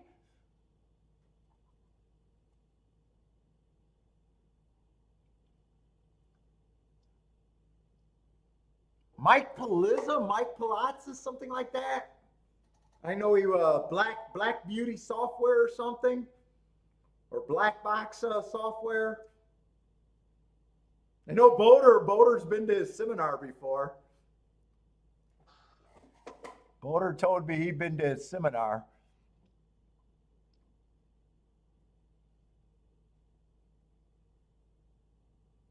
Is he still around? I'm not sure he's still around, actually. I know he was doing some YouTube. I liked his YouTube rant videos. Where he does like the Belmont or the Kentucky Derby.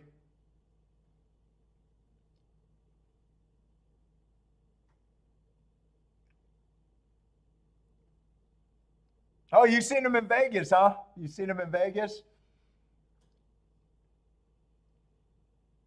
Well, how do you do yeah, they were okay hits. I hit a 31-1 exacta and 11-1 exacta.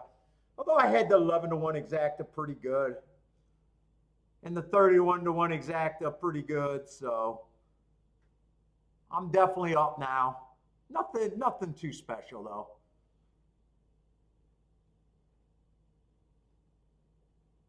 Oh, he did pass. I thought I heard that he passed. He passed last summer. I thought I heard that. Let's see, 3 got the lead at a nice price with Leanna on him. Leanna's money, so I can definitely root for the 3 here.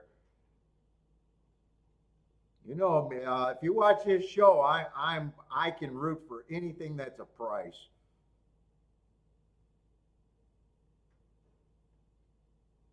$24-3. I sped it up at the second half though. There's a firing line now. One's getting the best of it.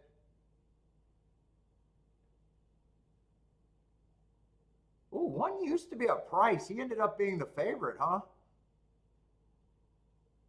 I think 7 was the favorite most of the betting. So yeah, that's favorite over favorite, but very, very narrow margins on that betting board. 5-2, 5-2, 3-1, 3-1. 4 horses were between 3-1 and 5-2 in a 6-horse field.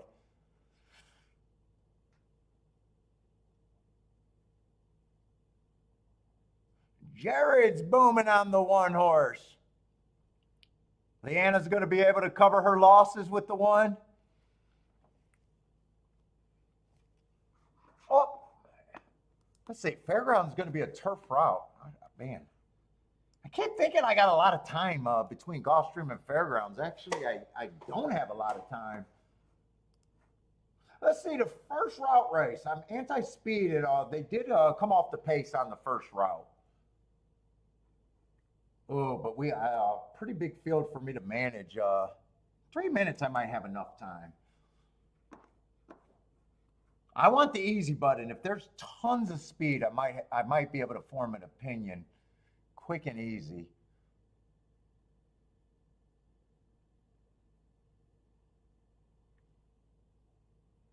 Let's see, one's the favorite though.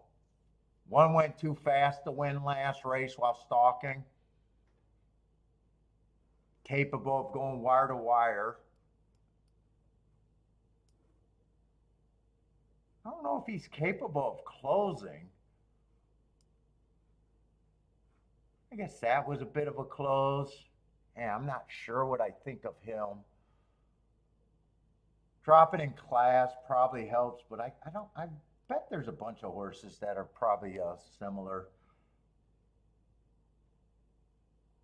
Two probably feels like front speed. I like the excuse last race, but I'm anti-speed.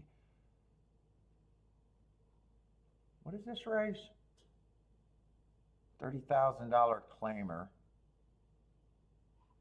Three would benefit if the pace is fast, but man, 3-1's basically a chalk.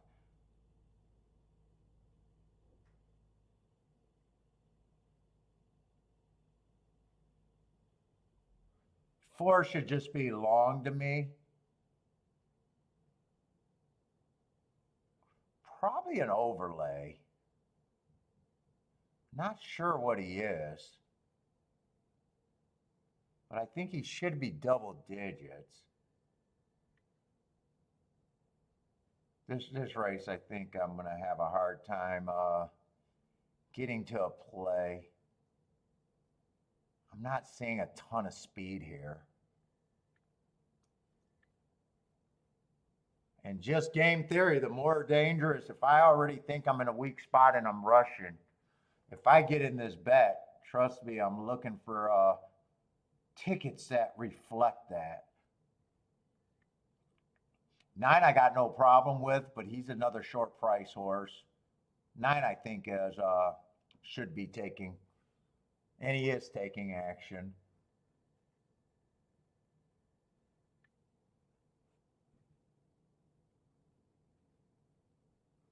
Eight's a closer. 8 I probably don't think should be 39-1.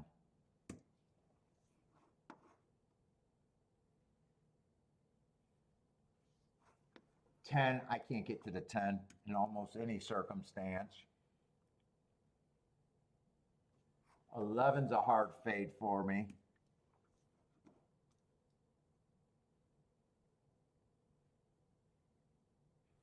12's a hard fade for me. And they're getting in the gate. I started getting interested in this race too late. 4, I do think is an overlay also.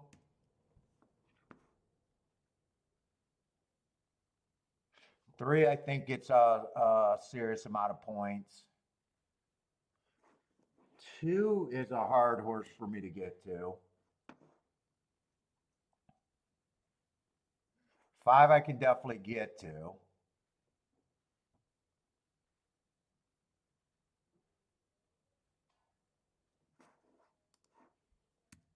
I'm obviously not going to be able to bet this race, but I think I could have made some tickets here. And 7 definitely gets points.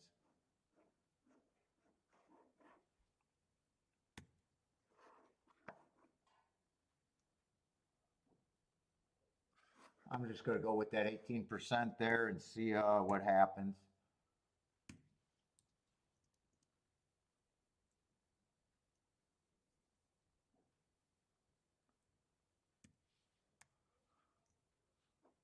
And there's probably mistakes in this betting line.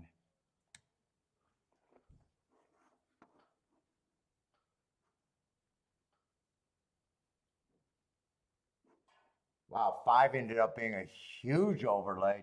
Let me just make sure that's not a mistake. No, that's not a mistake. 5's a huge overlay. 8's a huge overlay.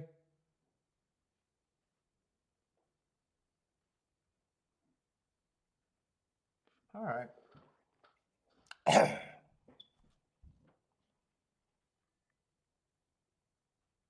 One got the lead, or no, two got the lead, but I think he's already done.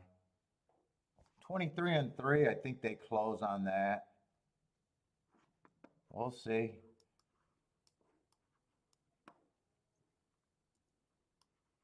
I don't think the real running started yet, but no bet here.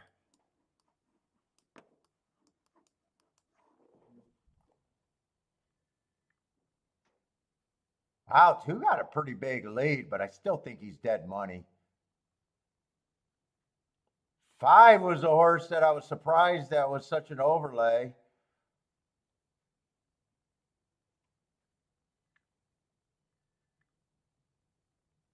I think this was hittable. I think this was hittable if I had enough time. As long as the 5 gets second with the 6. I'm not sure if the 7 gets second with the 6 because 6 is a little overplayed. I could see myself keying off the 5 and the 8 without even thinking about it.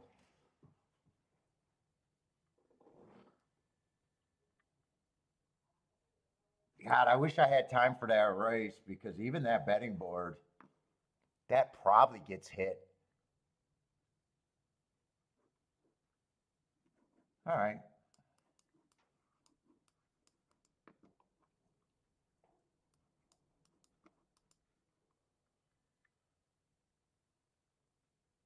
The only thing that would have been worse for me is 5 would have won that race.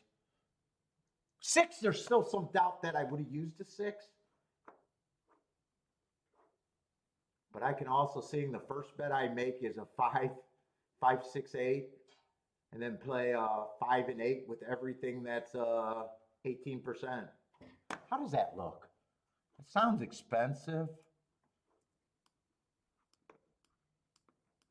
By the way, if you're new to the show, you're probably saying the guy's redboarding and all this bullshit, but there's a lot of people that watch me almost daily, and they know exactly where my mind is with the betting line. Once you're able to do the odds, you know, it's just filling in the blanks. Biggest overlay, if I got him at 18%, yeah, I'm pretty sure I'm keying off of him without a doubt, and I'm probably pressing him. 6 is a mystery because 6 is a little over bet, but he's still good for me. If I'm keying off the 5 and the 8, he gets reached.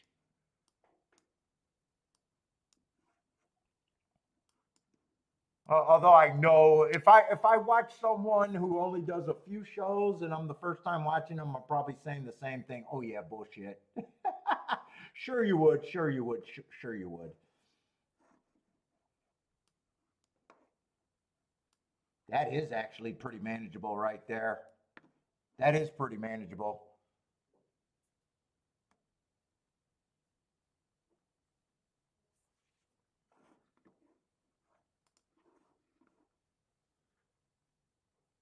And yeah, 100-1 exactas is definitely in my wheelhouse.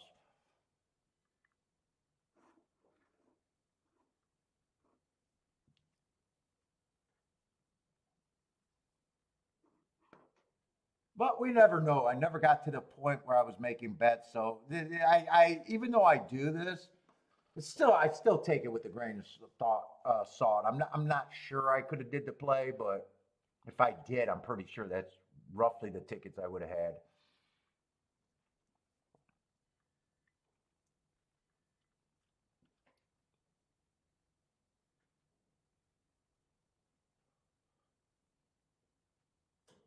Nice try too, Gordon. What's up, Gordon?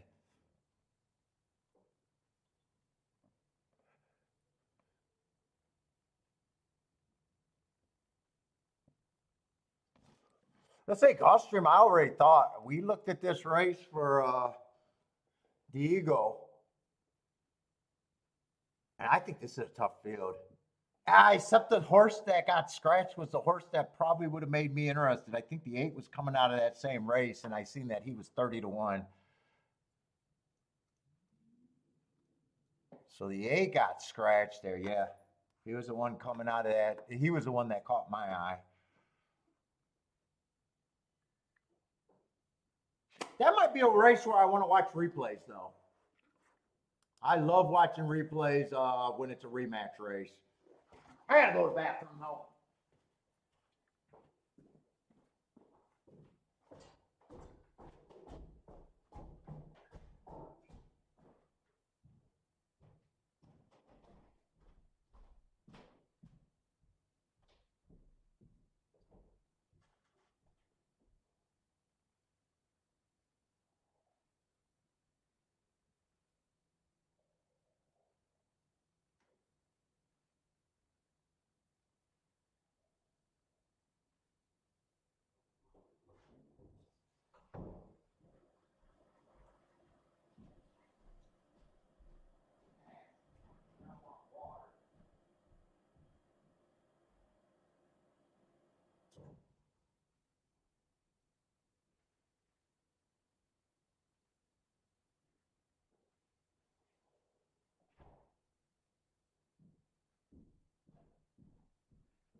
wait a minute. I still got a little bit.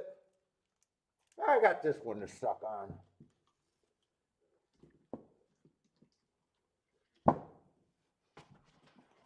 Oh, shit. I might even have a light on this bad boy.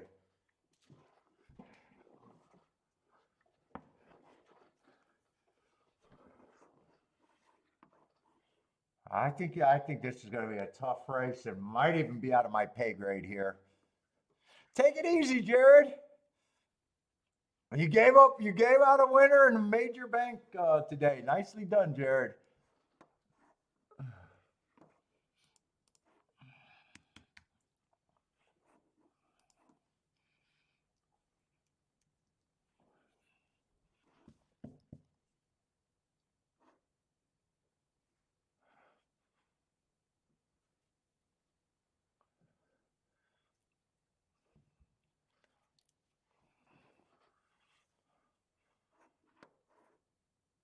Let's see. I might actually want to watch the replays here. Let's see. Who's coming out of those races? Let's see. The three's coming out of those races. But I got to make sure there's no scratches, and I got to get the numbers. Whoop. So first thing, we just got to make sure there's no scratches. 1, 2, 3, 4, 5, 6, 7, 8. No scratches.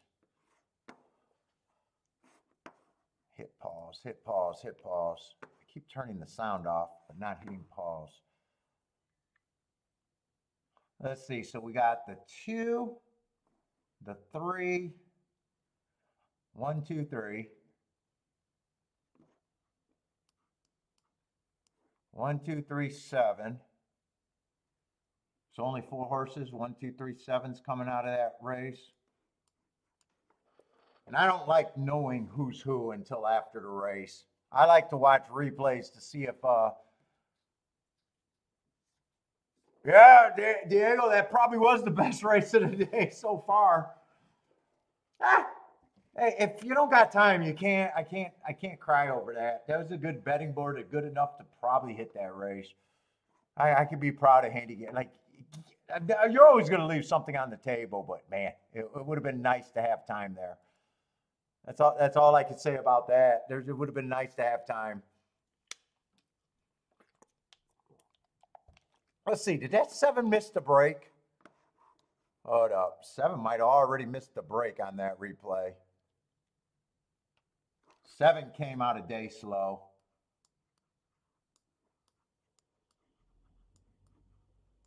Slow break.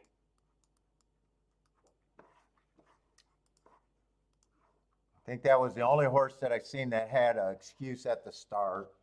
So I'm looking at 137 out of that race. And by the way, who would the 8 horse have been?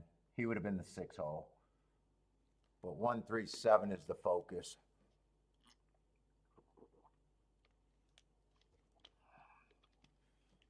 Two and 1 both got the lead. 3's in position. 3's in a little tight here.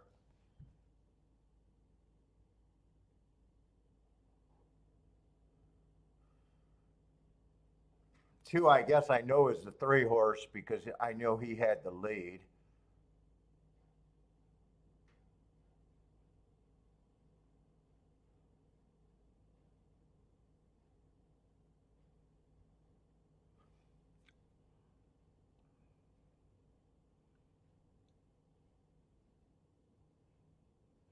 Who's that getting bounced on the rail a little bit? Oh, that's the 6 horse. 6 was a horse that got scratched. 6 was the going to be the 8 horse here. I wish the 6 was in the race. Although I'm glad he's not, because it could be a health issue right now. And I would have, if that's a health issue, it would have burnt. But he had trouble.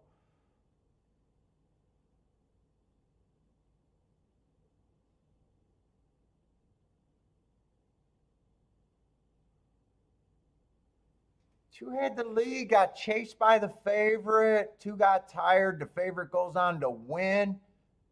Seven is the only horse that's really catching my eye with an excuse there. Seven got a slow break, and he just finished fourth, not that far behind. No one else really caught my eye there. Two got tired late, probably not a big problem. Was chased by the favorite. The favorite took over one. He had the advantage over the other horses. Nothing really caught my eye. Seven might be the only horse that I could kind of upgrade out of that. And, you know, you're reaching, and that's only if he's a price. He is a bit of a price. Three's still 15 to 1, so I wouldn't get off the three.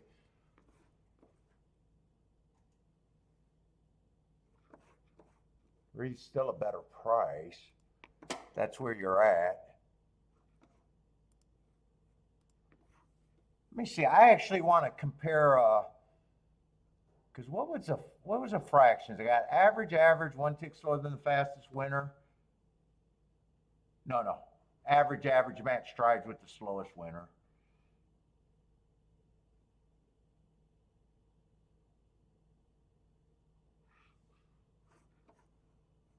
I want to look up my notes here.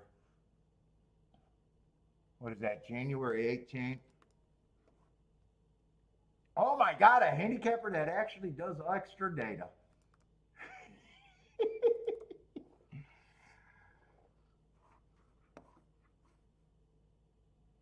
There was 2 turf route races that day. They're in the green right here.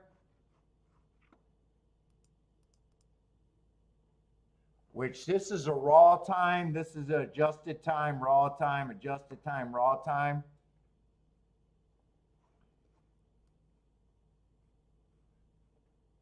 And I'm just noticing that the 8th race was slower by actually quite a bit. 2 lengths at the first call, it was slower. But it's a sample size of 2, so if you're still trying to get to a price, but I always poke holes too. But there's a huge difference between these 2 fractions. That's about 7 lengths slower. So right now at the first 2 calls, that race is a combined 9 lengths slower. And at the 6 furlong mark, it's another 6 lengths slower. That'd be my concern on the 3, that he could have already got a pace that was good for him, which means if 7 got the bad break, and the pace was this slow, he was probably at a disadvantage. And the 1 and the 3 stalking, but that's how I'm looking, you know, which makes that race tough. 7, I definitely think is going to be an overlay. 3, just because I did the extra work, I still think he's an overlay. But in a way, I think I could upgrade. The 4 horse was probably at a disadvantage if that was a slow pace.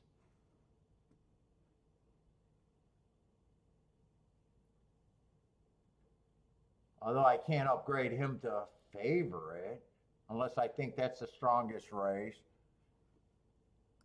5, I probably stayed neutral on it, about 5 to 1. But after watching a key race, you got to make sure that you think the key race is where the winners are going to come from. 1's stepping up a ton. I think 1's over bet for me.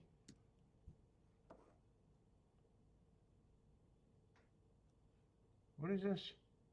Starter allowance. Yeah, 1's stepping up a lot.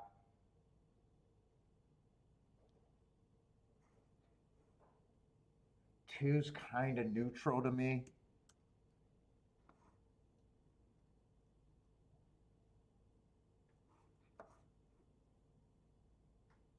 Six still gets points. And 7, they ended up people seeing the 7, so you're not getting 7 to 1. So man, he all of a sudden becomes over bet. And 9's another speed horse.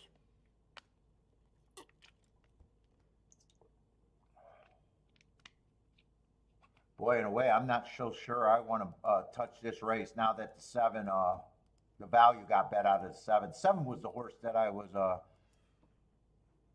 although 3's still going to be a big overlay.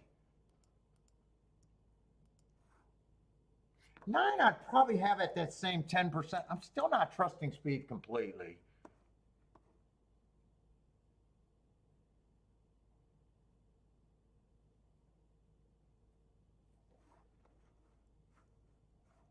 And I probably don't mind these two horses as more on the lukewarm side of things.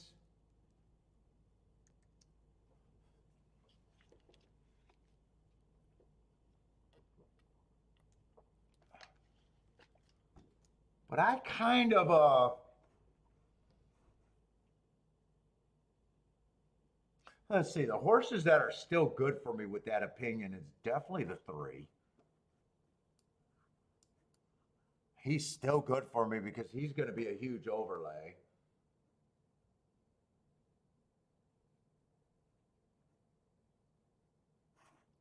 Six still ends up being neutral, being a little bit of an overlay.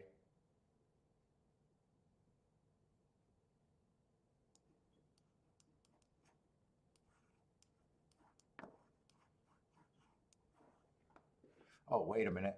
I keep forgetting that I like the 7 horse there.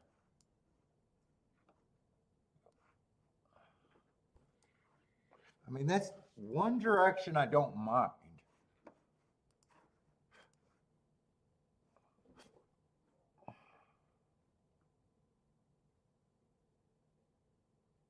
Oh, wow, 7. Even though 7 got bet down, actually 7's still a good key here. 7 with those exactas are still good.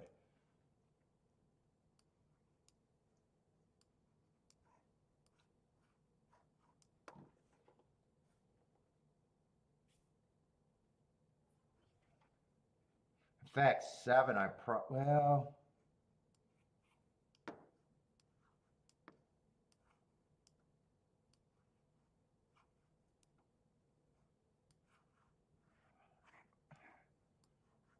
all right, I need a new box. God, I gotta pee again. 7, I'm surprised how good those exactas. Now, if I do the 7, I want presses here.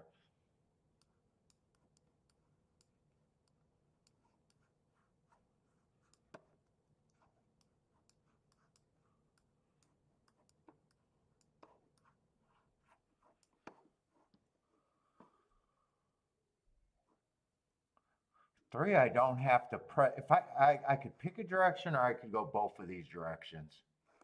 And 3-7 would be pressed like crazy if I did both because 3-7-7-3, 3-7-7-3, 3-7-7-3.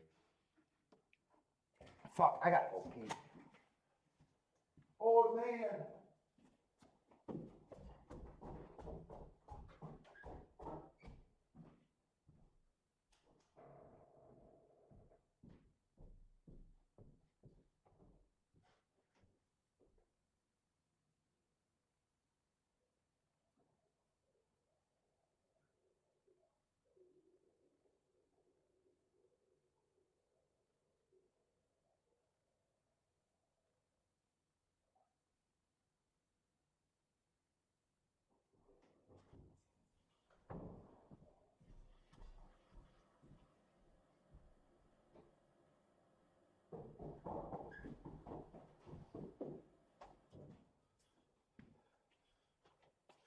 I think I'm sitting out.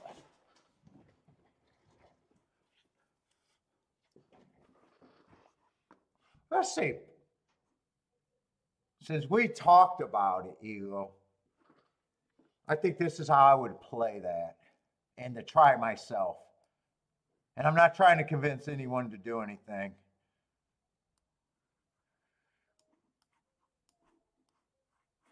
All in a power box, and then 3-7 in a power box, where 3 and 7 has to hit the board in any direction.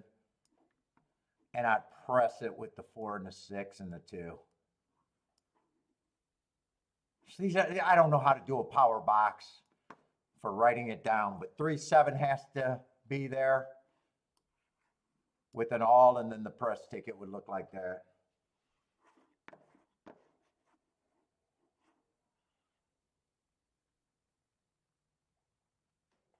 That'd be aggressive because I could also did 7-6 or any order.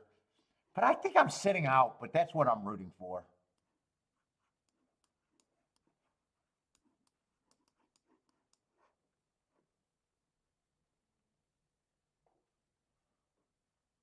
Oh, wait a minute.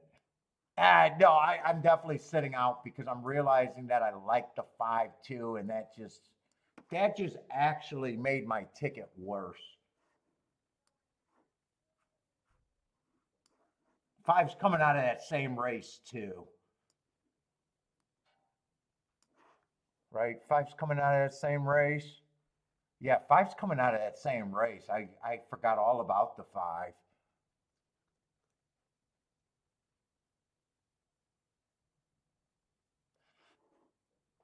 So you know what? I throw the 4 out of the press ticket. I throw the 4 out of the press ticket to keep that down.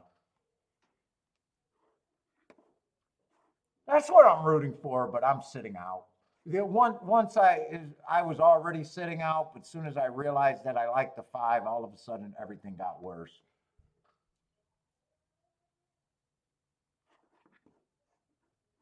It's a $20 base bet. Well, you could say that you don't have to press the 3 there. You don't have to press the 3 here.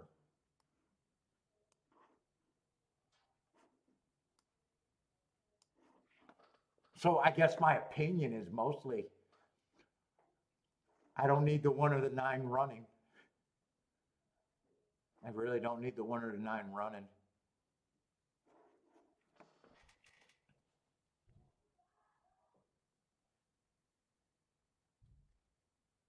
Yeah, you're looking for those highly uncertain races. I think it's a tough race. I definitely think it's a tough race.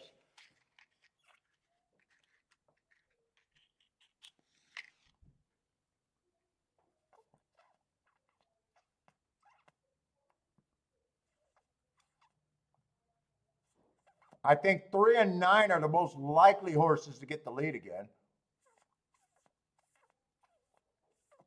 6 is going to press, it looks like.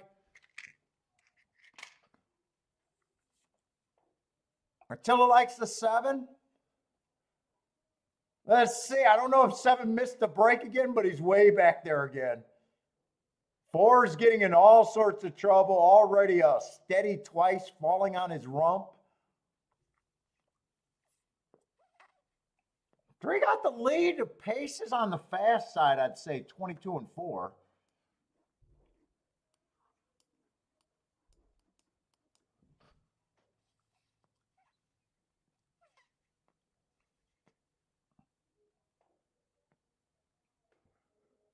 $45 and 3. I don't like that 45 and 3. I think you needed a breather. I wouldn't be shocked if 7 or 6 win, or if 3 or 6 wins here, they definitely earned it. Put it that way. I'm hoping that this 3 wins though.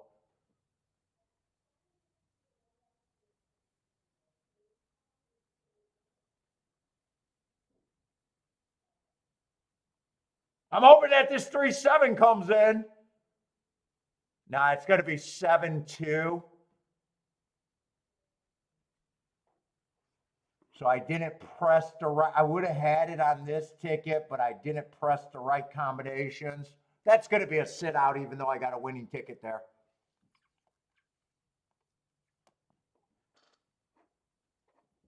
I am proud of my race watching abilities lately.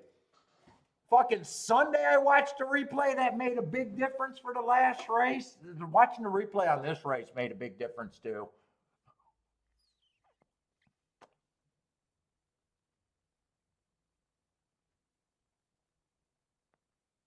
Seven, 2, 1, 6, 3.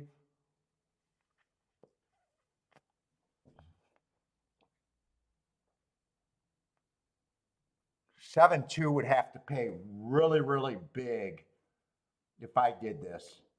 Even if I didn't do the tries, because I don't put much money in the tries, only $30 maximum over there. But if I did both of these, 7-2 would have to pay probably 60 to 1 or higher.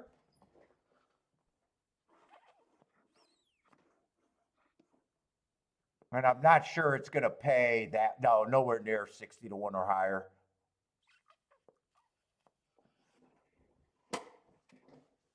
Let's see. Nice call, Attila. Attila, you got off the speed on the turf. You're the one always telling me speed on the turf. You got off.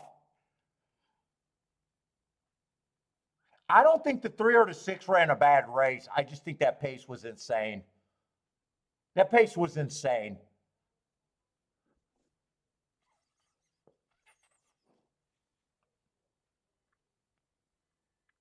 Would. I didn't like the 1, and the 1 got up there for 3rd, but I think that's just because of fast pace. 4, if you remember, 4 definitely got steadied like a whole bunch of times, and the jockey was sitting Indian style for a little bit. Oh, shit, Fairground's going off.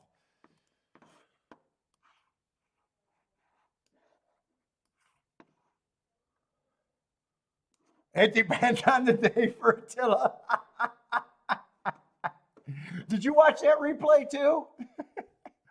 The replay is what made the difference to me on that 3 horse. I still would have liked to see the 6 in the race, only if the 6 is healthy, though.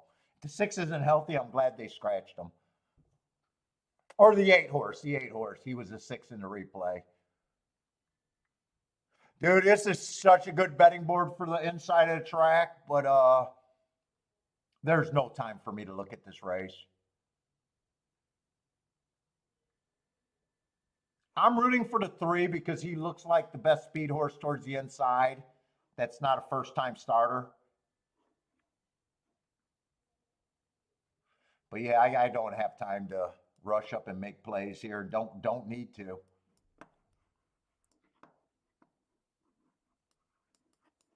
Would have been a dangerous race anyways with multiple first-time starters, lightly raced horses in a year that and a horse that hasn't ran since 2022. Fuck.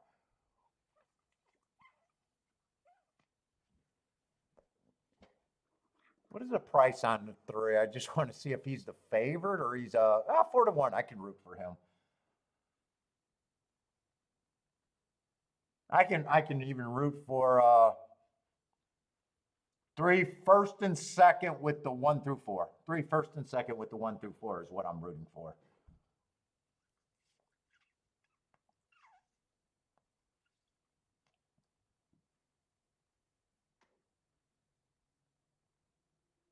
Oh, 2 got the lead at a nice number.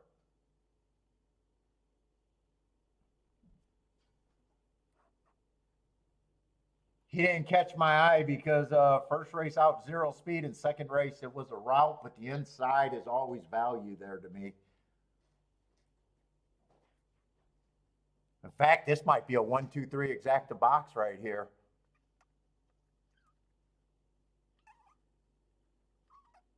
Keep this 2. Just bring this 3 in second, and I like what I said.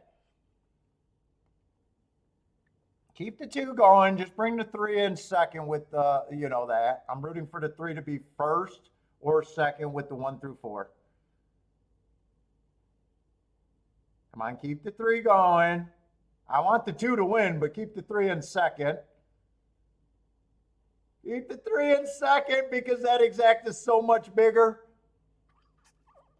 God, I just know racing. I know racing like my naked, beautiful body. It's all the same. I know it just as well.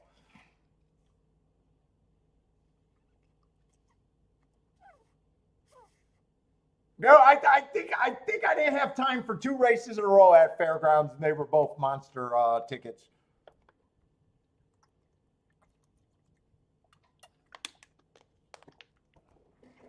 That's a boom. Did anyone have that? How's that for a boom? Look like Elliot. Greg looks like he's happy.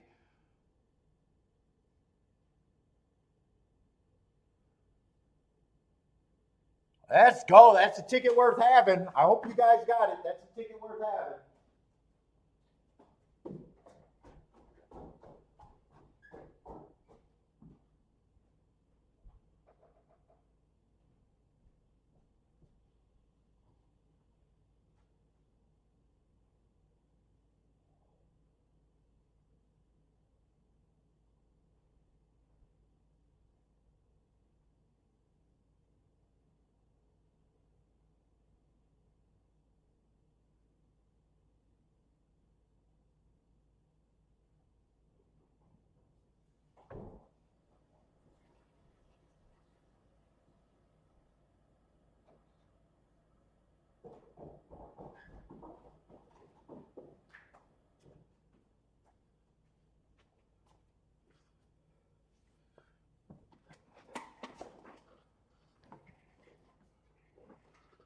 Oh, that's going to be a beautiful exacta.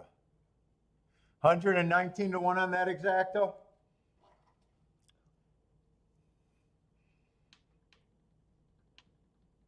Elliot, like the 2 and only the 2 at 19 to 1. Nice call, Elliot. That is a boom, Elliot.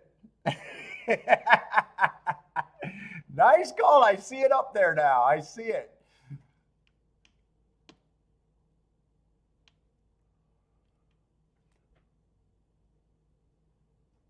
Let's see, Greg. Greg turned that around. Nice call. 3 with the 1-2-4. Key exacta box, and then he pressed with the 1-2-4. So not the press bet, but definitely, you know, hitting the 119 to 1 is good enough.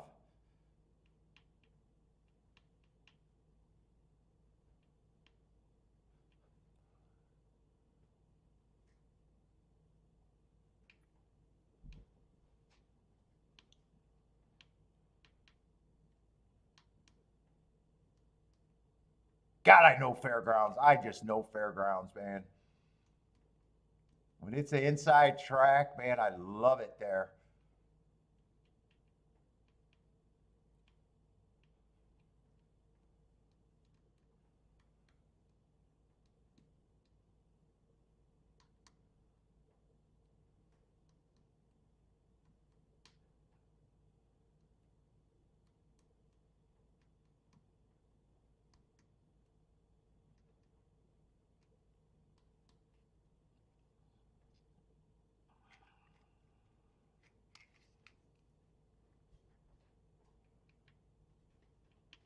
What did Gulfstream pay? Oh, 35 to 1 on that Gulfstream exacta, right?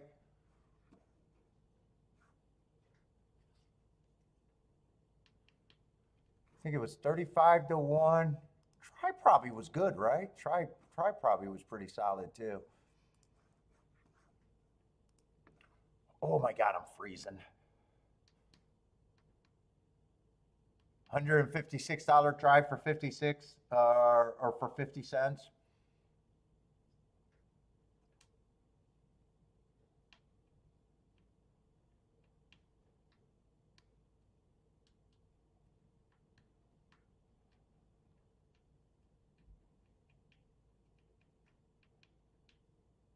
All right, let's try not to get shut out again at Fairgrounds. Fairgrounds, I think I could have hit every race today. I'm happy with the 2, but not really. Greed is good. Greed is good.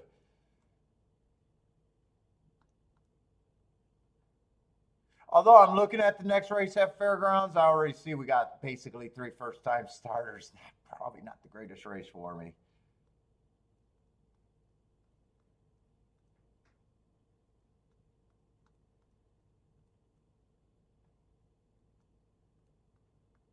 And I don't have the last race marked. I don't know if I'm usually on the show for the last race at Fairgrounds or not.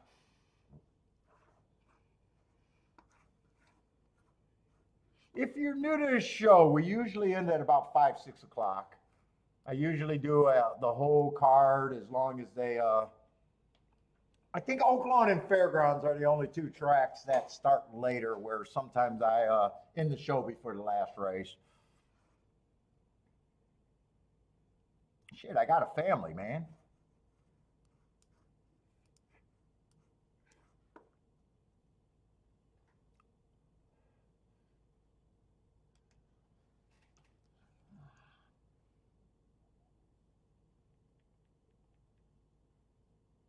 Holy shit, I did not need that. I needed that water, but man, I'm going to pay for it. I am going to the bathroom like an old man.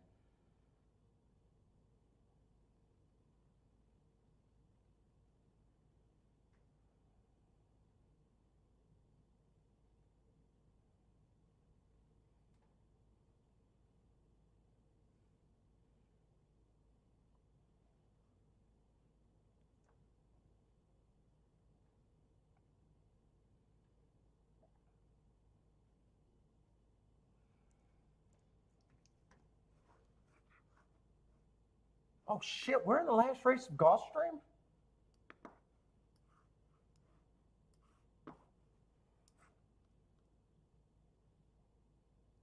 little Tapeta Sprint. I didn't even realize we were going to. Man, if I realized it was the last race, I probably could have played doubles like in the 3 and the 7.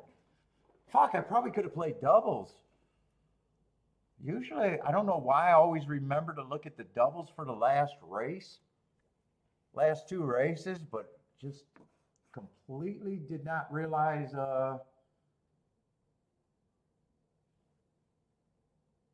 I just did not realize the situation there. All right, this is the last race at Gulfstream.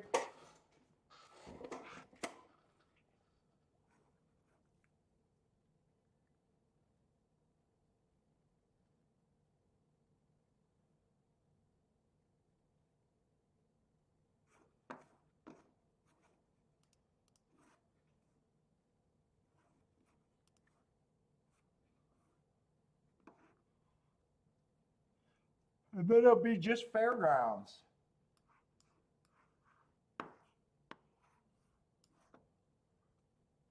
7-horse field. Holy shit, man. I should not have drank that water.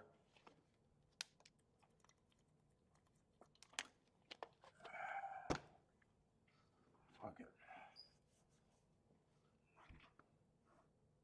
it. Like my naked body.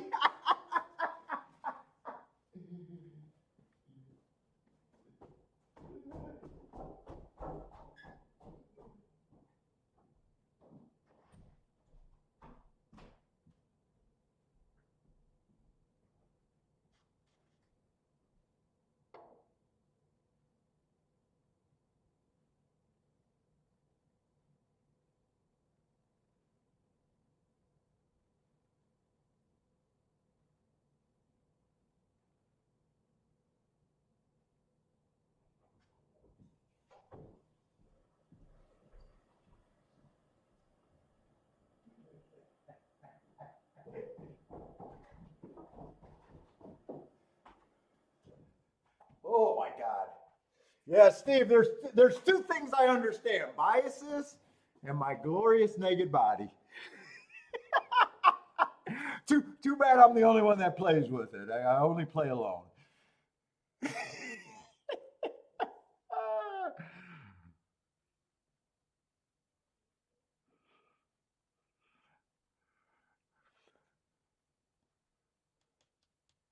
Let's see. I mean, this race tells you a lot right here. We got a lukewarm favorite, a whole bunch of horses between 5-2 and 5-1.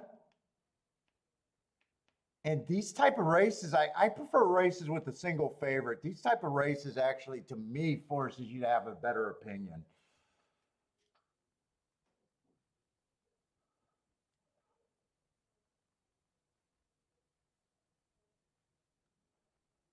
I know a lot of people think it's the other way. You know, even the ABC tickets pay.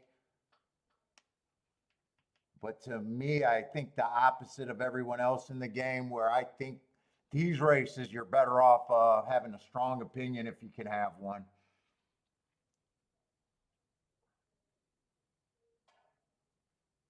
Let's see, but Speed and Stalkers are Speed and Stalkers are what I'm interested in on the Speed of Sprints. So the 8 does fit as a stalker. Man, I just don't. I never feel comfortable. I am such a guy that needs my notes.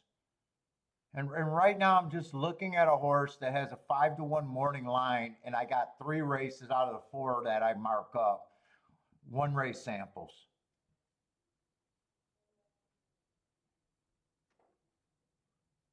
I don't know how he has that big of an edge where I see the bow type horses are right around him, you know, within a neck and within 3/4 of a length.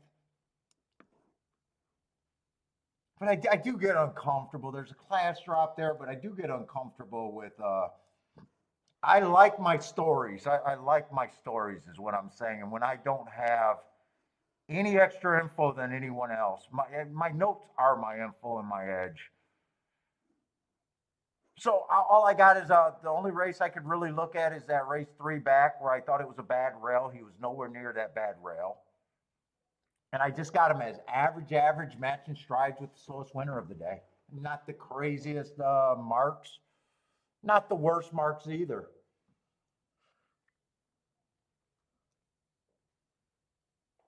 And I see two horses that were pretty close to him, which are probably better prices than him if he's the favorite. So they're already a little bit more interesting than he is.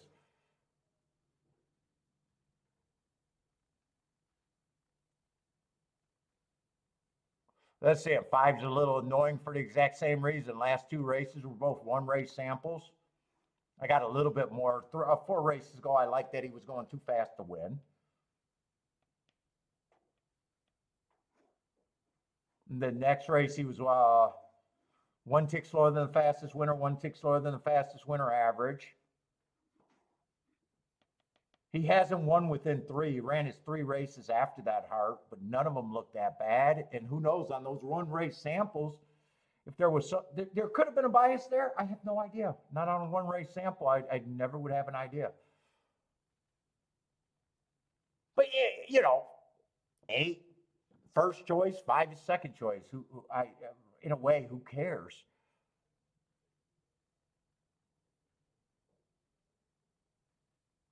And 4 is third. I mean, this is just another race where there's very few edges here unless you got a real opinion.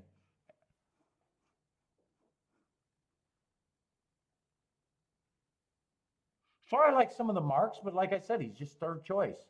I think he ran against the inside bias last 2 races. Last race, he was going too fast to win.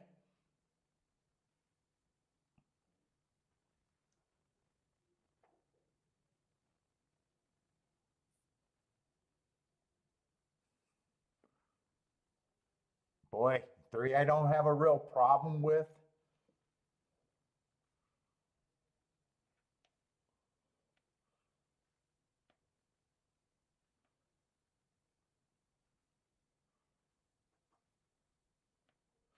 I'm noticing that there's no real speed in this race, though.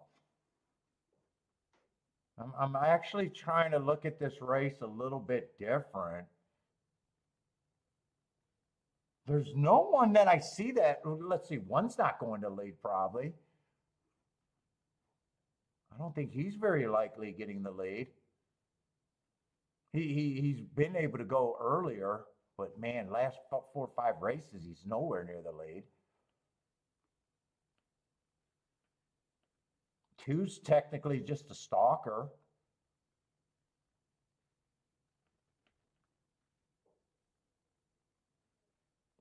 3, pretty much a stone cold stalker.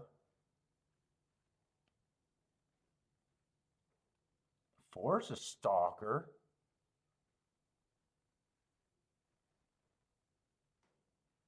5 might be the front runner. 5 might be the front runner.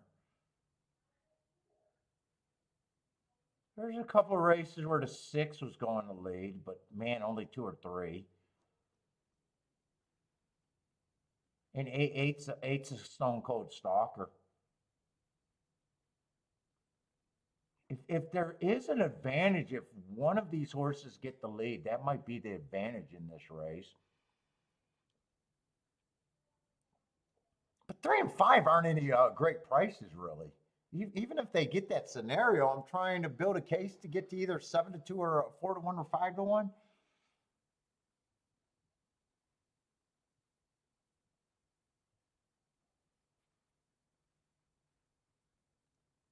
I don't think anyone's a throwout here.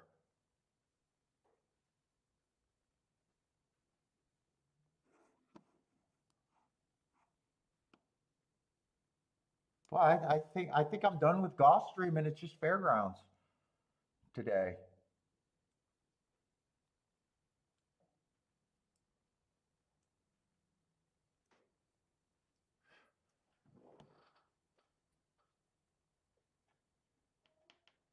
I mean, really, two's the only thing that sets off anything. Well, 6 sets off probably, but I don't know if I got an opinion to try to outbet everybody here.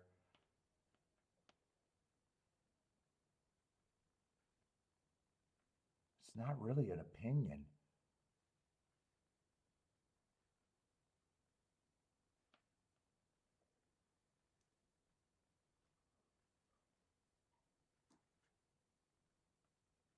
Oh, did I say? I think five. Well, five could. I don't think five gets the lead. I think six or.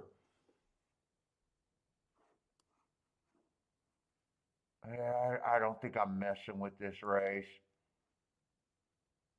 I like this excuse on the 6-2 back. I think if I tried to reach for this race, I'd be doing something with the six, though.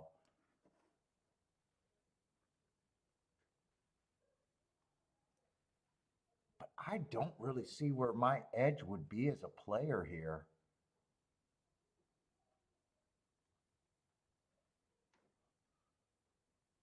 In fact, if I was alive to the pick six right now, I wouldn't be comfortable unless I had everybody. So nothing in this race would surprise me. Two should be the longest horse on the field, though. Two should be the longest horse. But he's already ran close enough to some of these horses. Yeah, I think I avoid this spot. I don't think this spot is for me. I think I only played 2 races at Gulfstream all day today.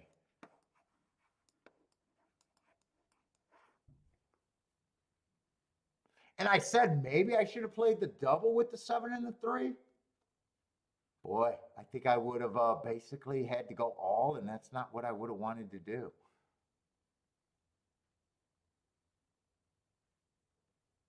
I don't. Even if I thought I could have played the double, I don't think I could have played the double.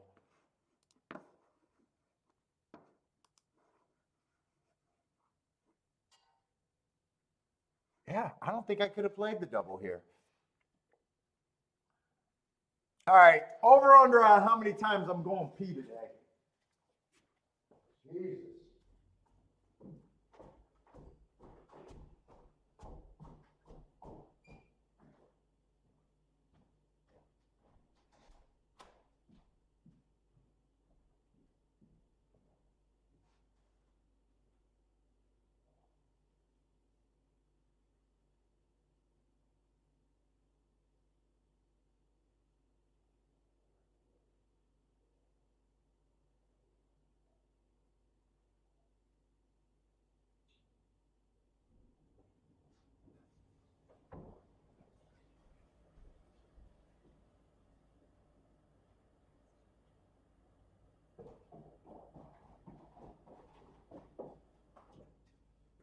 Oh my God.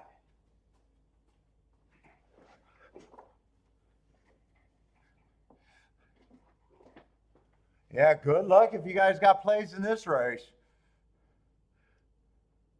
Let's see, J-Brum does though. Race 9. 1-5 exacta box, 5 to win.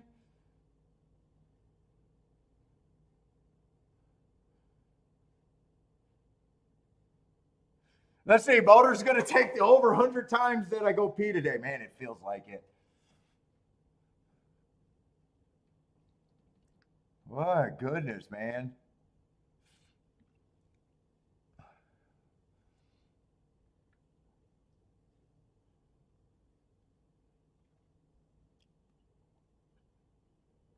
Let's see, Attila's dutching the 1 and the 2 to win at Gulfstream.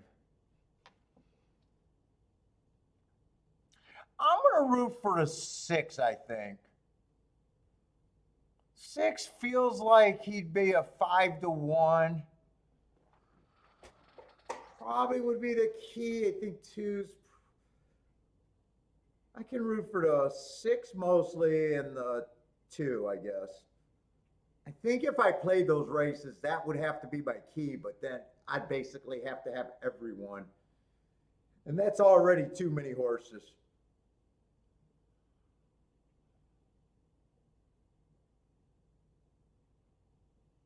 Got to be able to throw someone out for Christ's sake. Let's see, who got the lead? 3 got the lead.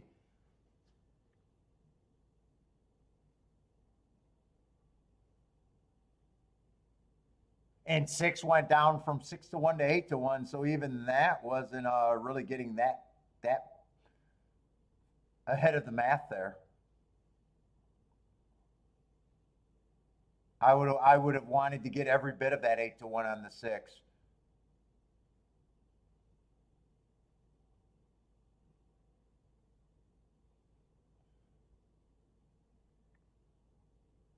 Looks like it's going to be 3-8 all the way. I don't think three's given up. It's either going to be 3-1 or 3-8. 3-8-1. 3-8-1-6. Elliott, 3 to win at Gulfstream.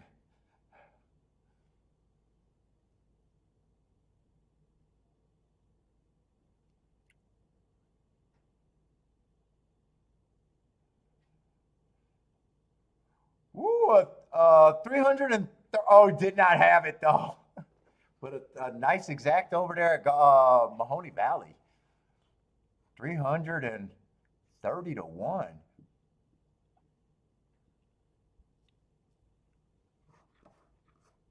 And 5 minutes at Fairgrounds, but I already know that that's a turf route race with at least 3 or 4 first-time starters. So Gulfstream is actually done.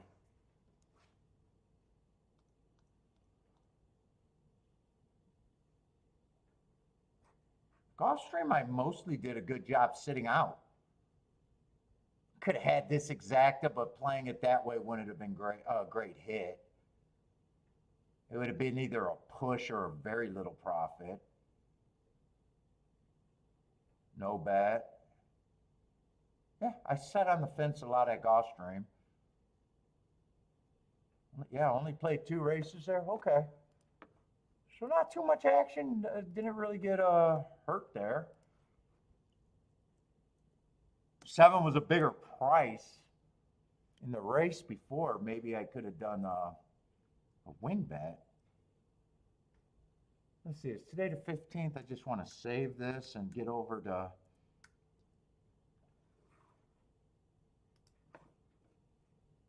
Fairgrounds. So Fairgrounds the rest of the day.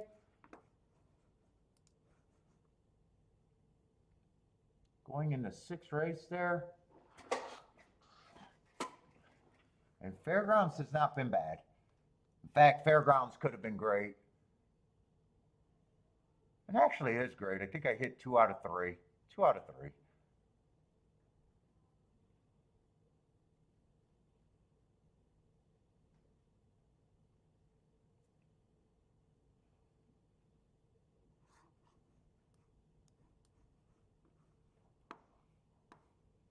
Let's say I probably think 1 and 2 got the right running style.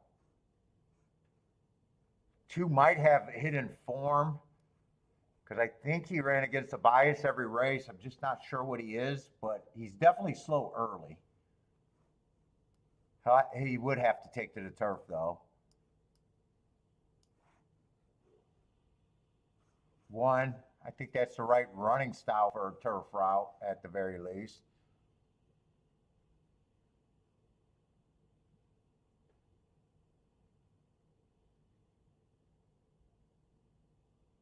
Yeah, I probably can't play this race though. I got very little form. 6 got the right running style. You just got to worry if there's pace in the race. Swerve's been doing a good job getting in position, or pretty close to in position.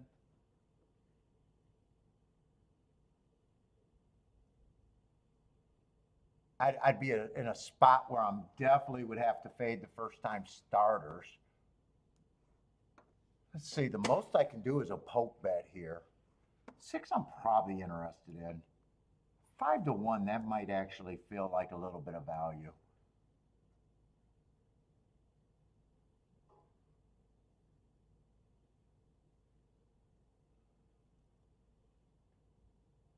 Two, I don't know if he's a speed horse, but he definitely looked like a speed horse first time out.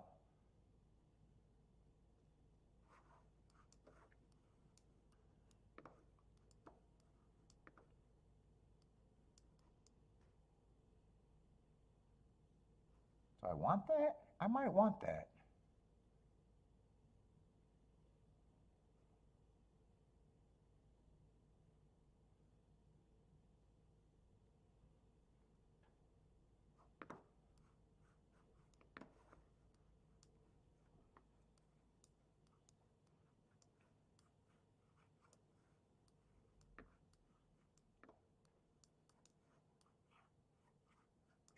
I get all of this fit in the budget. Let's see, I'm trying to get the 2-1 and the 2-4 and still trying to have it with the 6. I'm trying to have my cake and eat it too there. All of these are $6 base bets. But if 6 gets first and second with the 1-2-4, I'll have it on every ticket.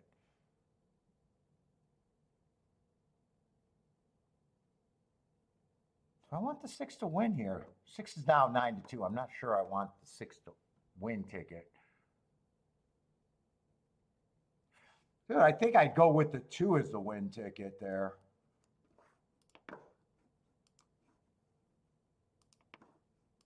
Two does way more for a win ticket than 6 does.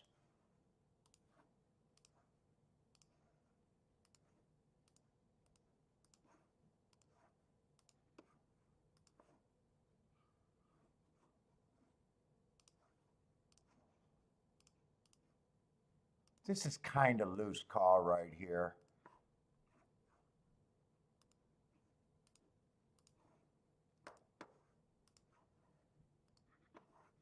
Kind of loose right here. I'm in a spot where I'm just trying to fade all the first-time starters in the 5.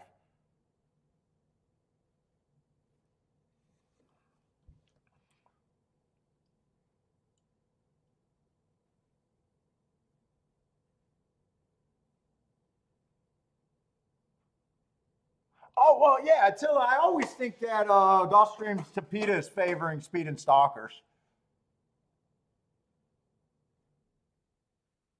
Oh, but today all 3 winners went to the lead. I didn't even do the tic-tac-toe board at Gulfstream. Wow, I made it a whole show without doing the tic-tac-toe board.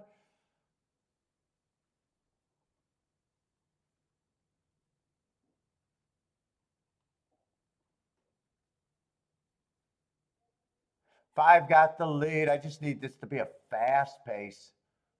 And I need to be hoping that anti-speed was the right call here. 23-2.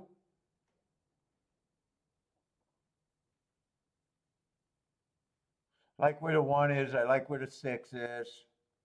As long as they come back, I need a fast second call. I like where everybody is. That's kind of how I played it.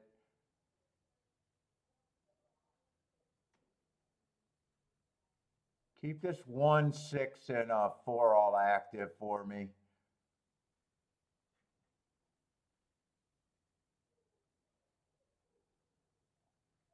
Yeah, 3-wire to fit that race. I was just having a hard time figuring out who was the speed. Come on, get this 5 out of here. 49, that's death for me. 49 is definitely death for me on the front end. 5 got a huge breather here. Come on, 2. Get up with the 2. Come on, 2. Straighten them out and go. Does he got a horse? No, I don't think he got a horse. 5's going to go wire to wire, I think. And I don't have a 1-4. Nah, 5's going to go wire to wire. I thought the 2 was coming, and he flattened out bad.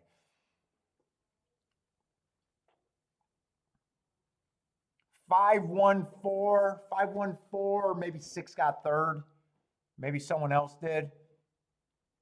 Yeah, wire to wire winner. I'm going to get beat on that. I did not need that 49 at the half. As soon as I seen that 49 and a half, I knew I was in big trouble.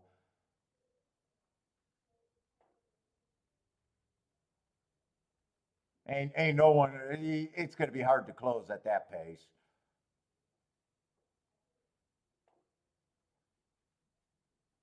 Zane, what's up, Zane? I didn't even need to fire a bet there. I said it was a loose call, but a play bet, so.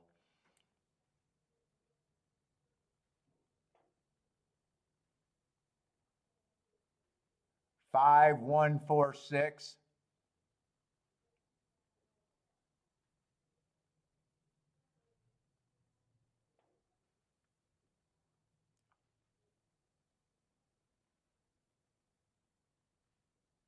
Great. Just getting my workout going up and down the stairs.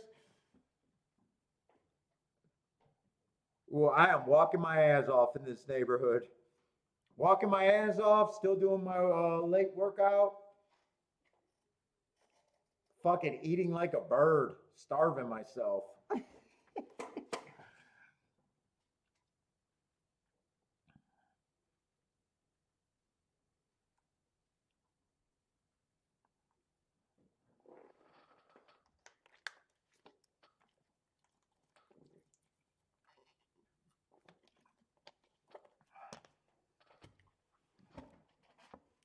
Well, that's the first race that I think I should have lost at Fairgrounds. That's the first race today I think I should have lost at Fairgrounds.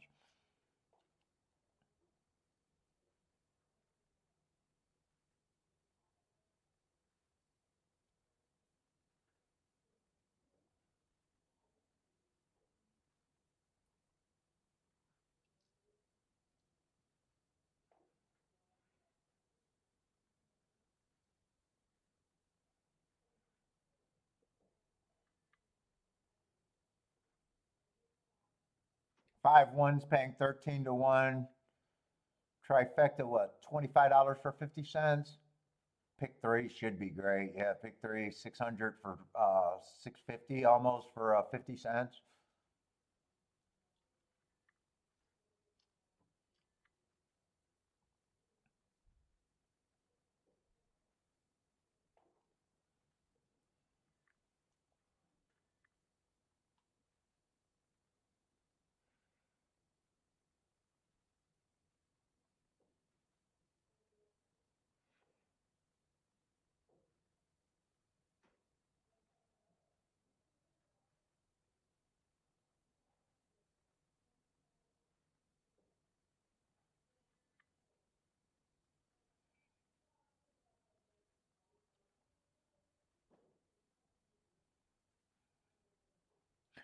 My big thing that I'm avoiding is chips. I got 5 bags of chips there that was bought, I think 3 weeks ago, and none of them been opened yet. I'm fighting off every day not to open up chips. Oh my God, that's my vice.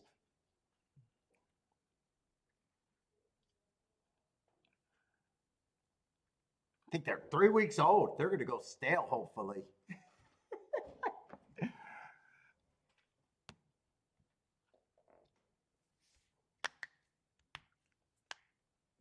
All right. I wish we had 2 dirt races back to back though. They keep doing that dirt turf, dirt turf. Let's see, I might be in the late double unless I do the ninth race, but I don't have marks on the ninth race. What time is it? 4:30. I probably won't be on for the ninth race. Might not even be on for the eighth race. I don't know.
Oh, let me get the scratches here.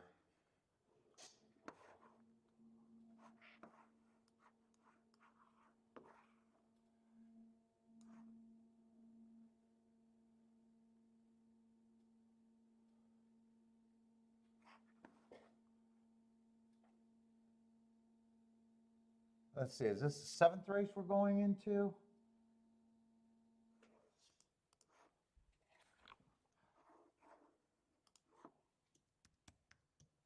So that horse is scratched.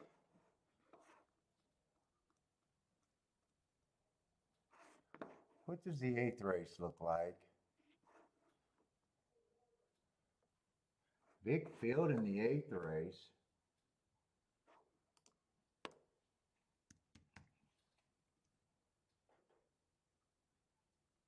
Oh, still got 11 horses in that field. Let me just see what the 9th race looked like. Maybe I get sucked in on a pick 3. I got plenty of time to look at anything I want to.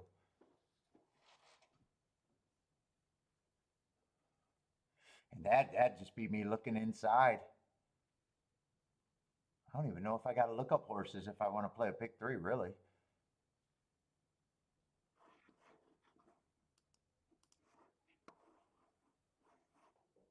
Nine horse field with a lukewarm favorite on the far outside in the 9 hole.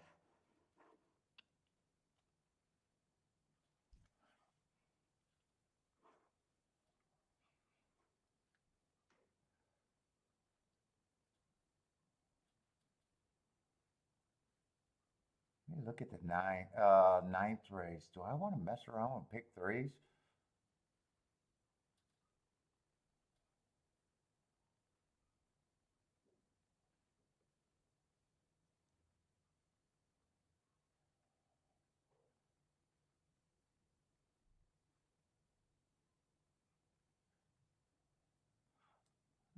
Maybe.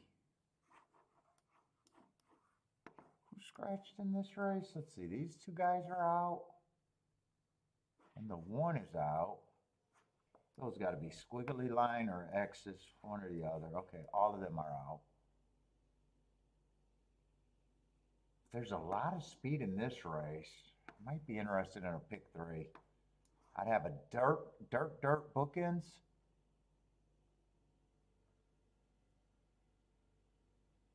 This is probably your speed horse, being a sprinter stretching out.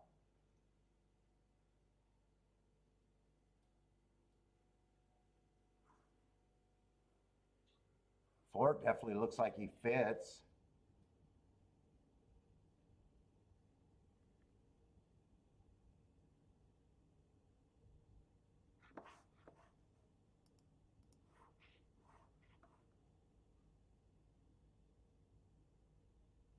Another sprinter stretching out. I probably don't like that and trying turf for the 2nd time.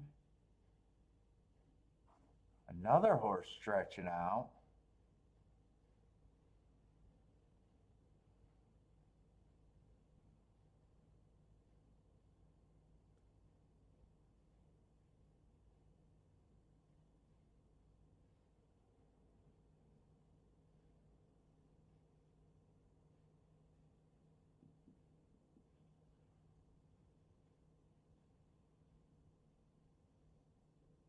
But it does look like a fairly tough race.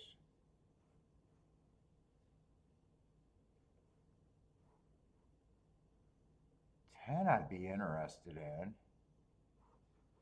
9's supposed to be the favorite, who can go either way, stalking or fronting or closing. God, that makes him, you got to look at him 3 different ways.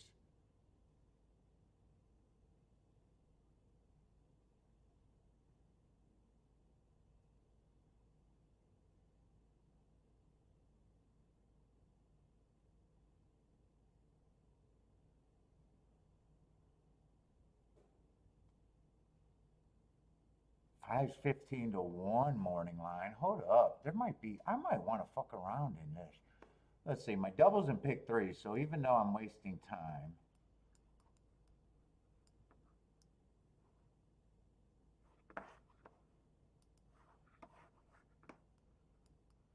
this would be a horse that's bad for me, the favorite.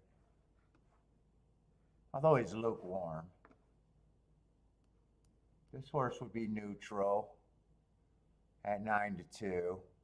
This horse would be neutral at 9 to 2. And the 5 is a star of the show at 15 to 1. That's the star.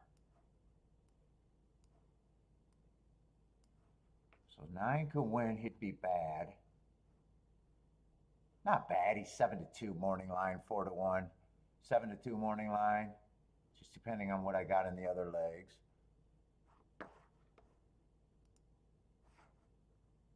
And then this is probably inside and inside.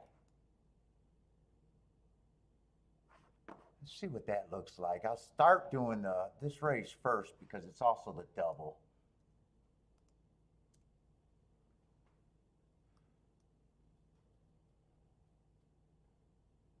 Let's see, I'm having a solid day, decently solid day.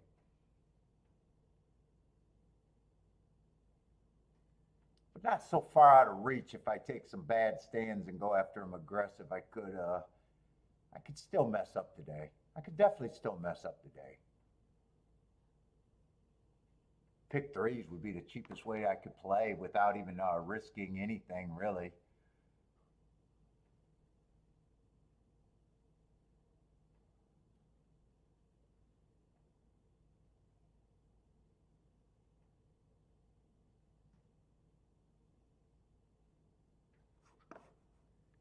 Let's see, I want to pull up my Delta Downs. I think I got some Delta Downs notes. I'm just not sure how many.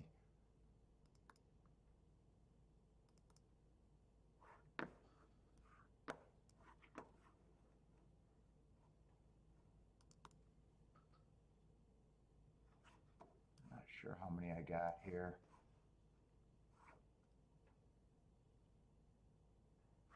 Move this on the other side so I can do a little bit of work. I'm going to scramble and try to do some work here.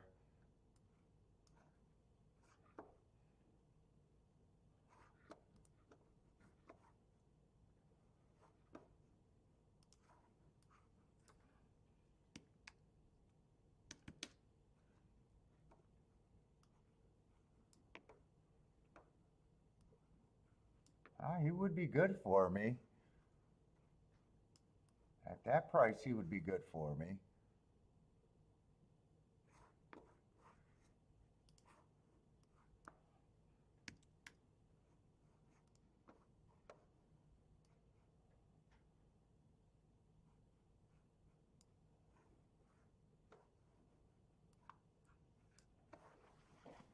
Let's see, I know I don't have that, and I know I don't have that date.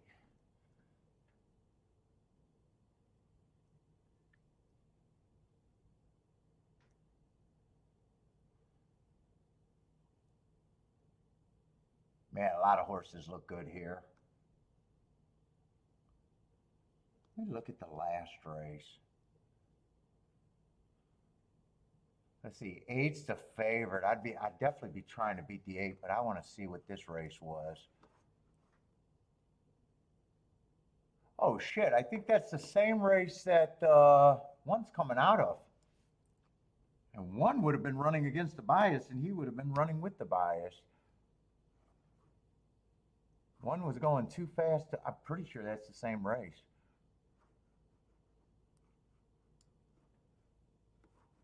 So if I like the one, if the 8 got a chance, and the public likes the 8,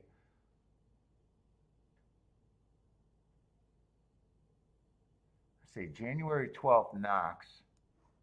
Yeah, he was on the front end on a stalking day going too fast to win. I could upgrade him, and he'd be good for me at a 15-1 anyway. 11-1, he's good for me. 8, I'd be trying to beat outright anyways. 8 got a lot of horses he got to cross over, and I don't think that's an easy cross. 7 got some speed on the inside of him. 6 got some speed on the inside of him. 5 got some speed on the inside of him.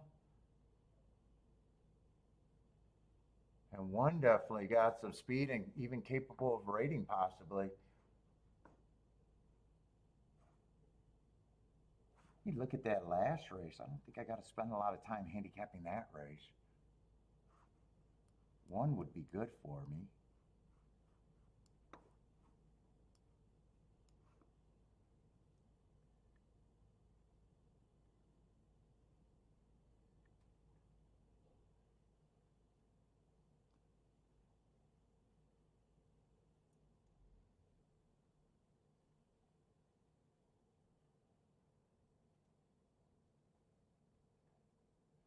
3 and 4 would be good for me. 5 would be good for me. I don't think I go any wider than that. By the way, this is not how I'd play the ticket. I'm just writing the horses that I think I'm interested in.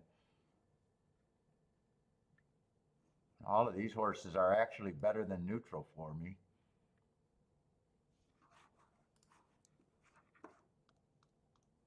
What is that last leg?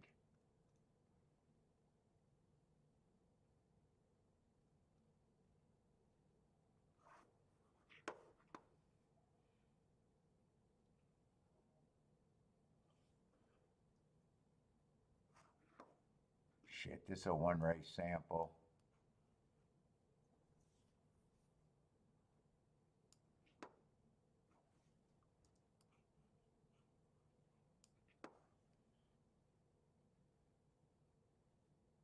Is that a sprint or a route? That's a sprint.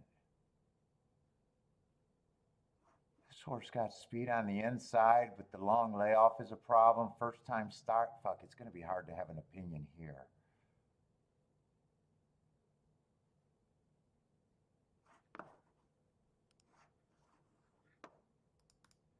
Oh, I didn't want to get rid of that yet. Grab Fairgrounds.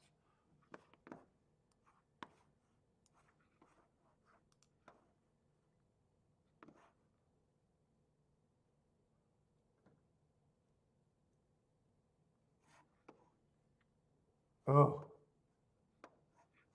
that's a slow first call. Where did his speed go the last two races is a big question. He would have been running against the bias, but man.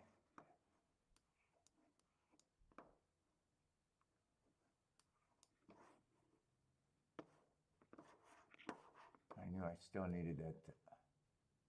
I don't think I have 11.9 at Delta Downs. I think it started after 11.9 when I started keeping track. Yeah, it was 11.21 when I started.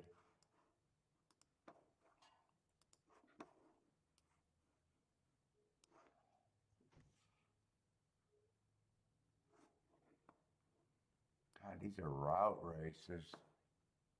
I don't usually try to get the route to sprint.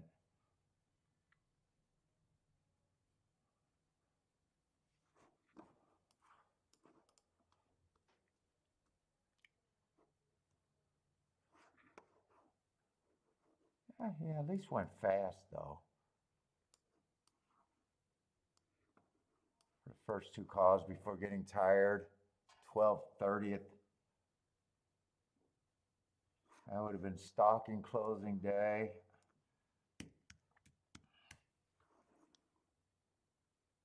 Yeah, at least he was going too fast to win for a minute.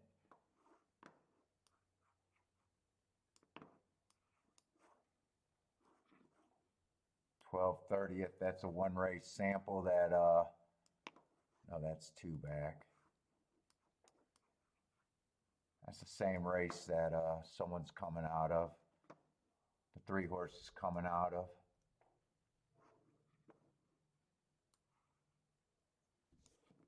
Or same day. Yeah, same race actually. So 5, if I like the 5.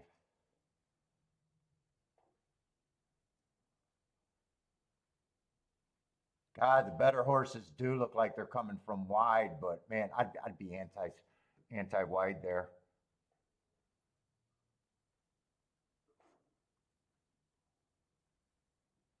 Well, 2, 3, 4 are all good for me. They're all neutral. 5-1, 8-1, and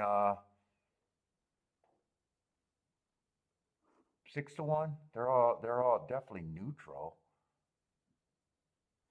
But I got a feeling my tickets are gonna be. I don't have any stands to do a pick 3.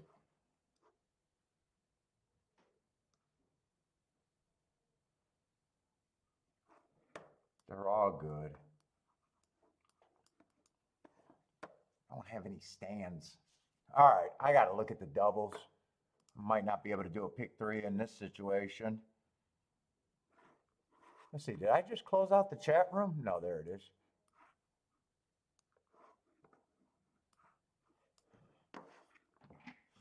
Let's see, 1 is definitely good for me. 5 is good for me. In fact, if I get the 1 and the 5, I don't even have to handicap the last leg. I don't even have to handicap the last leg. If 1 and 5 wins, it's going to be boxcars.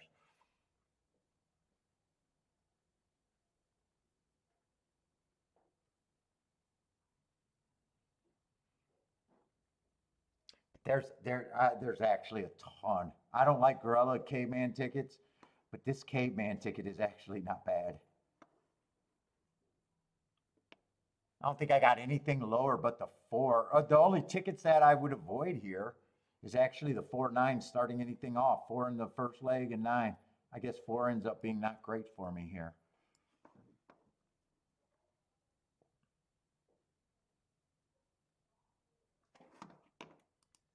Let's see, I got to start thinking about doubles first.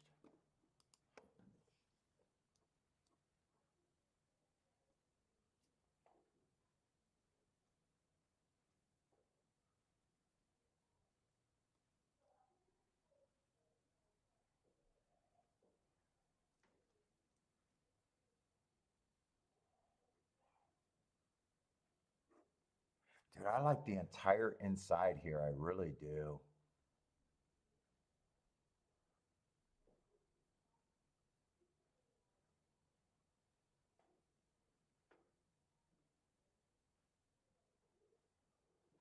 Oh, 2 is, no, I got 2 out. I'm looking at the 3. How do I want to play this? Because if I play the double and the exact, actually pick 3s are the cheapest way for me to play this, I think.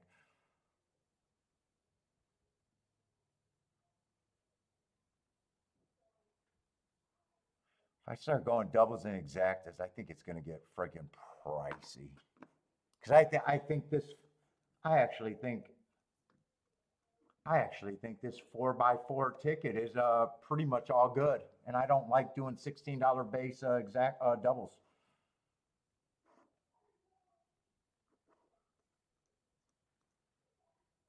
I think I got too many combinations that I think are good.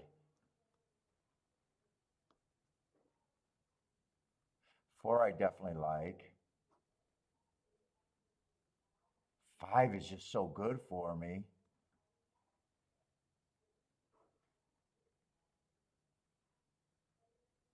Dude, they're all good. They're all good. Fuck, they're in the gate, and I can't get past this. I can't get past this.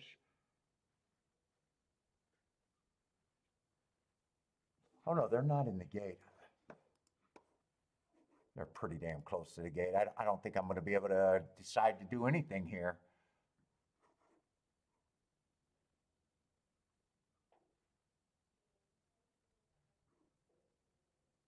Dude, every double I got over there is paying a ton. I just don't want to do a 4x4 ticket.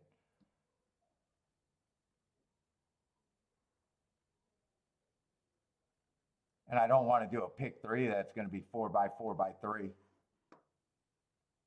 Well, I could get rid of the 4 and the 9 can't be paired up. But man, they're still. I'm out. I'm out. I got too much shit that I think is good, and I just got, I don't know if I wasted too much time.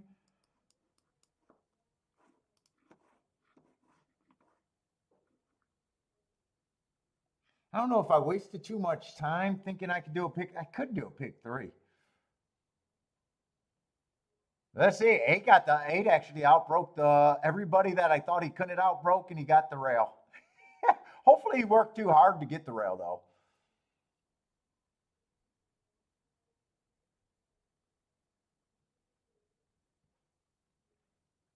Five's in good position. 1's in good position if he rates. Can rate.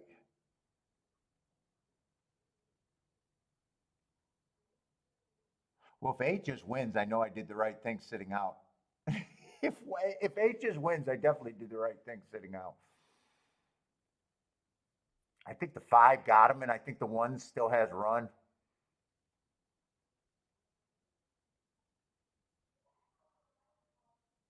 Yeah, maybe the 1 doesn't have run, and maybe the 5 doesn't have him. I thought 5 had him hooked there. I guess he doesn't.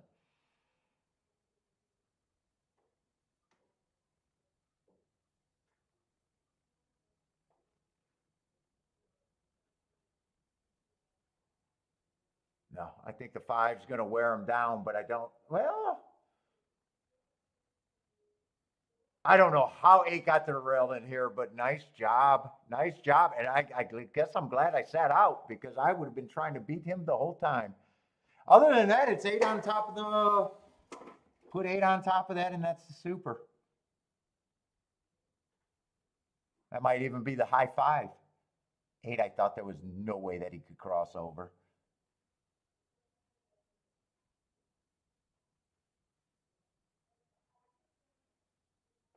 I thought seven could break. I thought six would break. All making it hard for him to get over. Nice job getting over.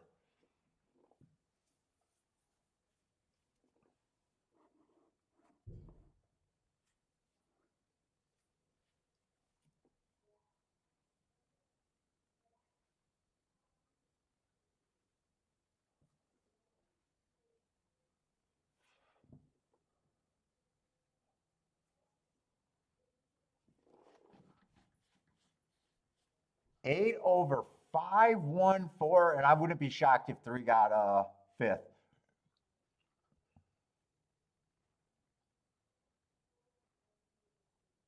I was looking at that race, never thinking that the eight could be first or second. And I was having a hard time. If I did a key, which horse would I key off of? I didn't know if it could have been 1, 5, 3, or 4. I was having a hard time with the keys. Well, it wouldn't have been the 4 at 2-1. 4 went down to 2-1, so it could have been anyone between the 1, the 3, and the 5. When I started trying to pair out the doubles or the doubles and the pick threes, I'm like, well, shit. If I'm right about these legs, there's a lot of good combinations there other than the 4-9 together.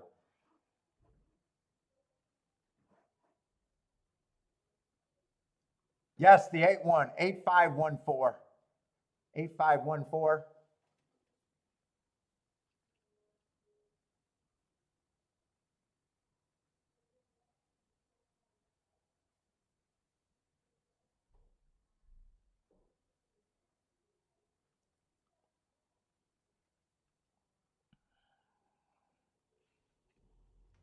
Should be a decent exact. I'm guessing a useful exact. I'm guessing 20 some to 1, 21 to 1, 22 to 1 probably. Maybe on the high side. What does that exacta pay?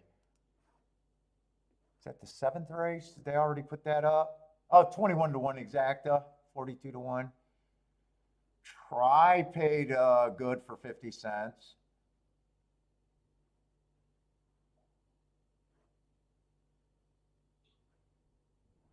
Did the three get a fourth or not? I'm just curious where that three finished.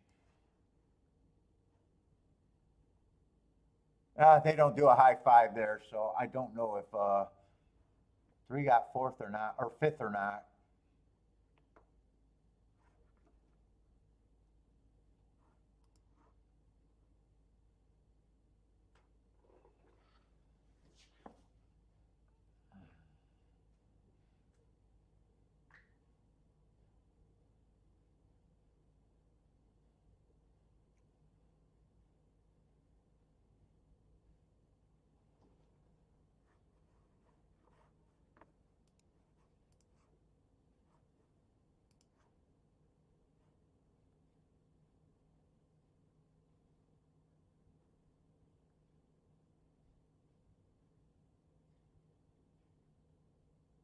God, he got over so easy. He got over really easy.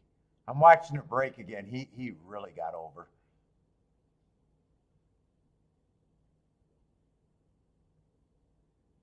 Not only did he get over, he got over to the rail.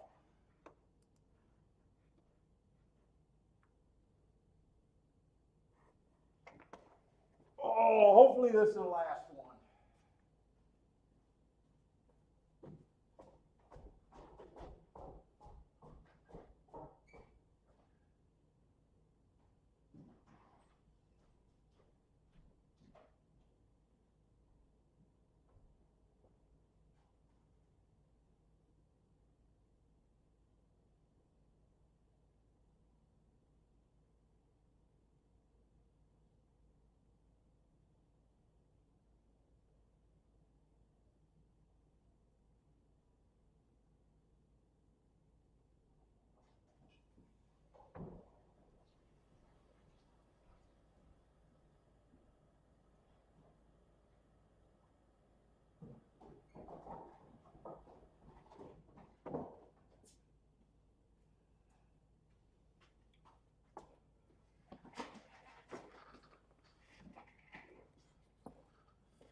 Let's see, and I like to. I think all three of these races were going to be tough.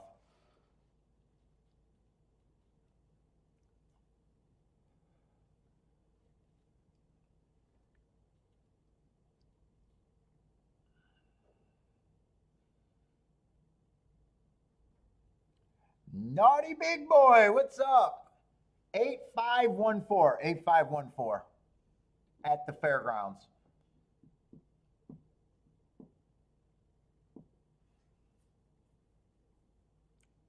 Boy, one did a terrible job protecting that rail, though. He got in front of the 8 last time and let the 8 not only get over on him, he let the 8 get the rail. Dude, who is that jockey, and why does he not understand how good the rail was?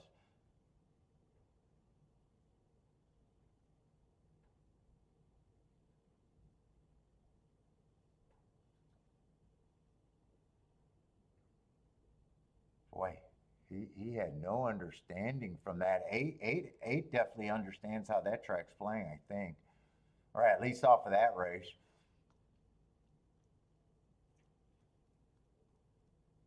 All right, I got to get to the 8th race. Let's see, one more race left for sure, the 8th race, and maybe the 9th. It just depends on when Kiki gives me the yell when she's done. If I get alive in doubles, maybe then I can hold her off. But if not, I'm probably done.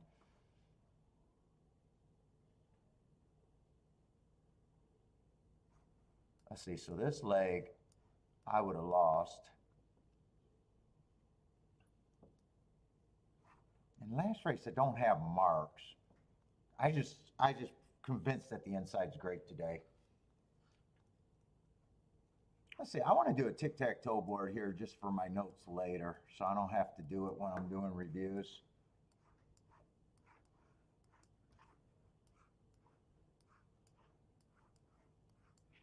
Let's see, I know 8 just went wire to wire. I'm pretty sure it was from the outside.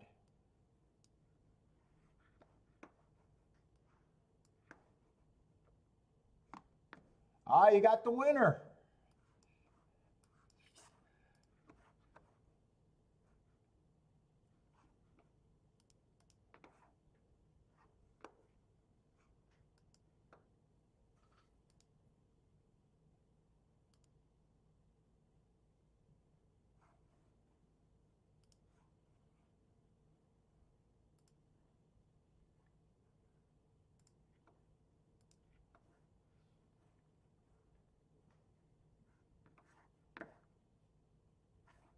Let's see, one won the first race on the dirt.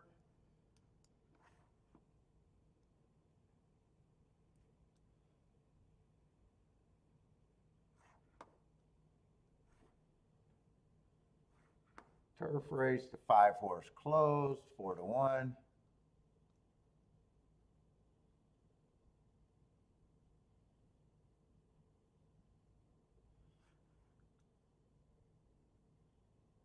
Third race, so I hit the first and the third race there, and then I think I only played one race since then, I think.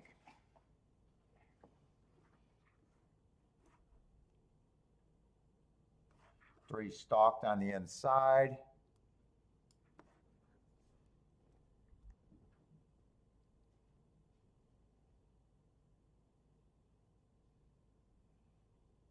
Six deep stalk on the turf.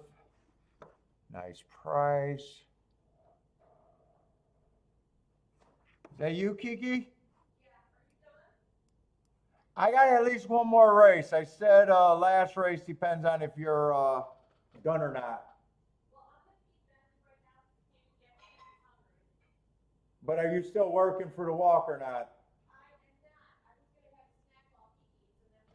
All right, so I probably won't be on for the last race unless I decide to get doubles going. Because we want to walk in the daylight. Ain't no night walkers. That's when the hookers come out. That's when the hookers come out, Kiki. We're not freaking street walkers. 5 went wire to wire. And then the 8 just went wire to wire on the So there's a good chance that this is my last race. I might do a double, but in the show.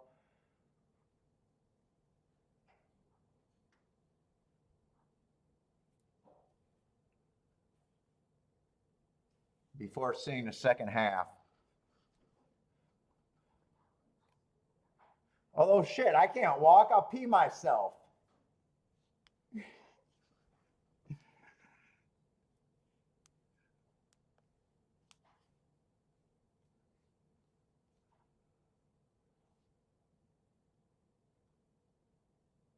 Let's see. Zane's unstoppable at Santa Anita.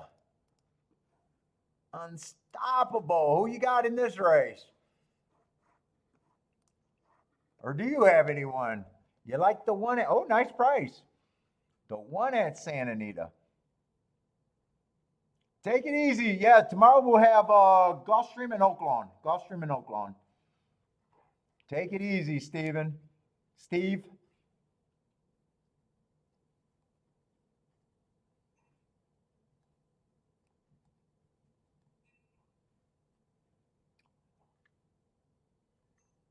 Jennifer with the faded.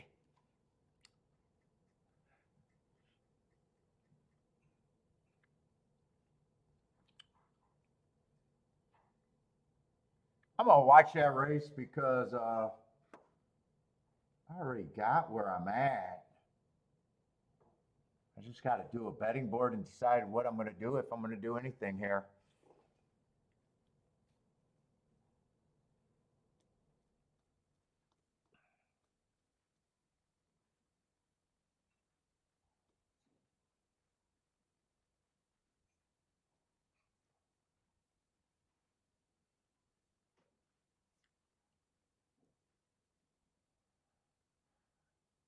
Santa Anita equal addiction. Oh, they got a 7-horse field.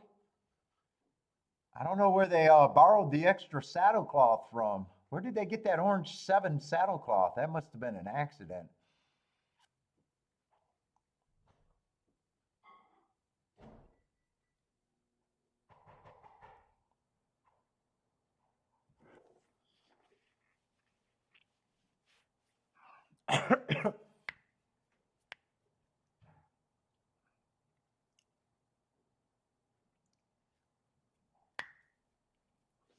Let me just, as they're trying to get ready to load, let me just see how they're betting and who I was thought I was a little interested in. I knew 9 was going to be the favorite. Was I writing that down? So I was a little interested in the 4, 5, 10. 4, 5, 10. Oh, wait, I thought I liked the 3 too.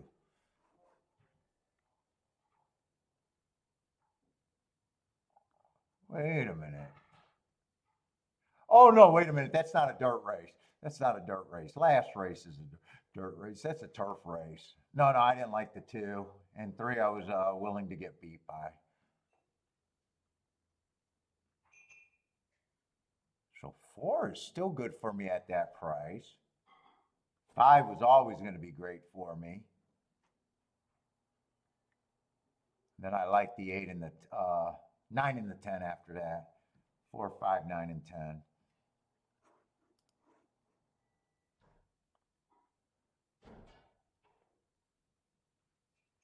Oh, Zane, you use study the form and use software?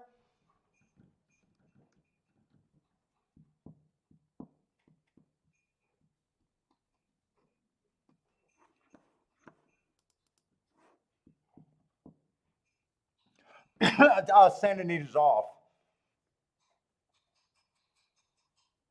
I got 4 horses dueling up front, though.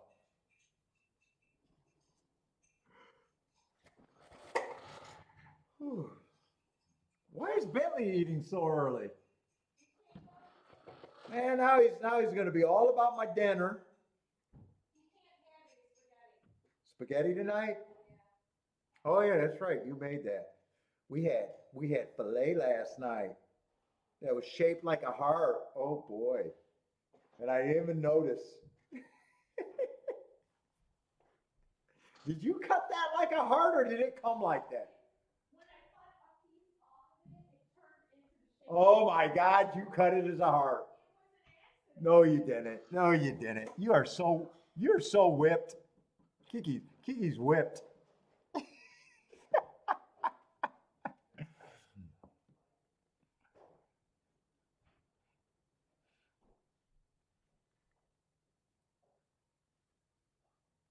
Let's see. It looks like that was some order of 246. I'm not sure. Uh, Maybe the 6 horse wanted. I think that's who they're. Yeah, 6 is who they're focusing on. That might be chalk with chalk, unless the two separated them. Nope. 2 got third. 1 got fourth. All right. Let me get over to fairgrounds and decide. Let's see, if I'm anti-speed, and I just got to check to make sure this is really what I like.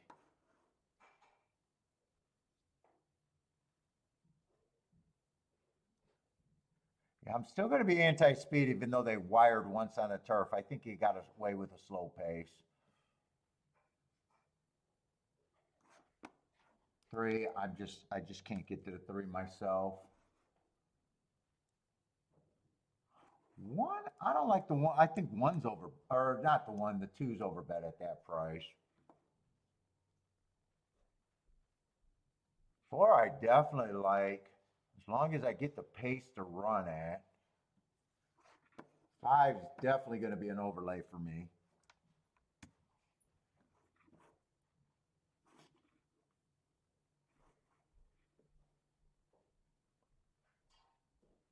Six, I'm honestly not sure what I think of a 6. Feels like he could be on the front end or close to the front end. Got a little bit of class. Been off a long layoff. I think I take a stand against him.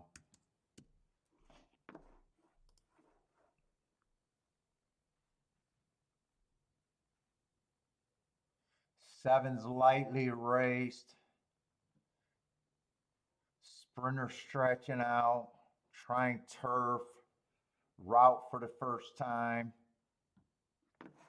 Yeah, I'm going to be hard on him. He's just not for me right now.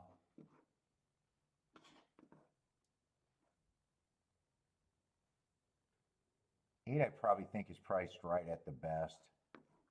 Maybe even a little overvalued. 9, I definitely think is a player.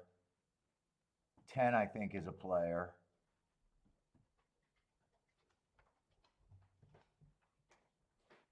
11, I can go either way. 11, I could go either way.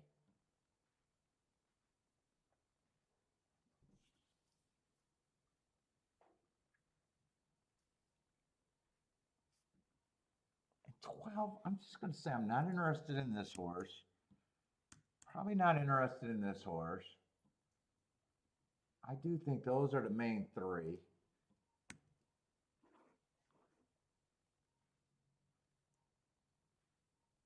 You know, I think I want to take some harder stands against some of these.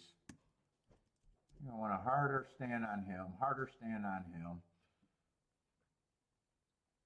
harder on him, harder on him, because I think these horses get more points.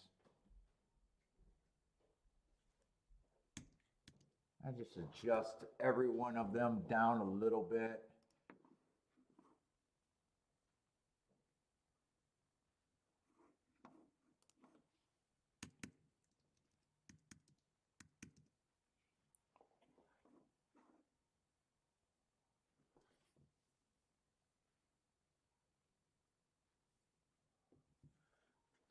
But really, I already know where I'm at here. 5 is good for me.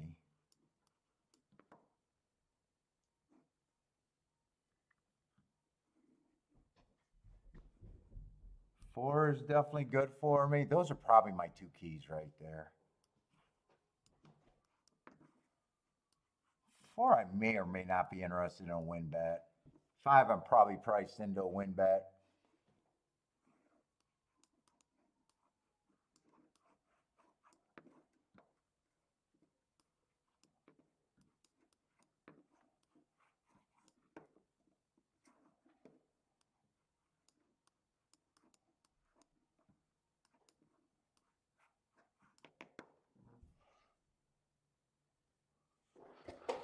that's at least my exactas. Doubles is another story. If I want to do doubles, I say I don't have marks. I just want to be on the inside. That's the only thing that I'm concerned about. I want to be on the inside. I don't think 9 got speed. If 9 beats me from the 9 hole, it'll be just like the 8 beating me last race.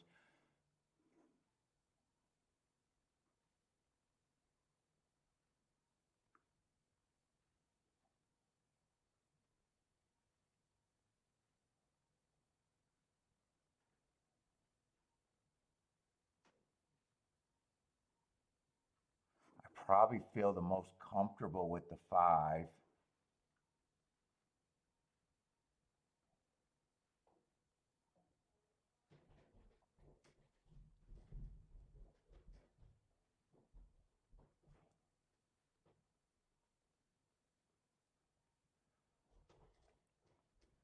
Oh, I think I left a 5 out of there. I was going 2, 3, 4 in the thing. I'm not sure that's I'm not sure I wrote those down right. I thought I wanted to use the 2, the 3. I thought I wanted to use 2, 3, and 5. Was it 2, 3, 4? 4 is a route to sprint. I don't hate them. Let me price all of those out.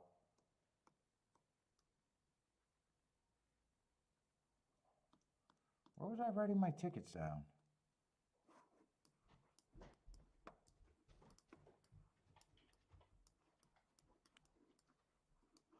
I think I'm in a spot where I don't even use the 9. I think I try to get away from the 9. Is what I'm guessing.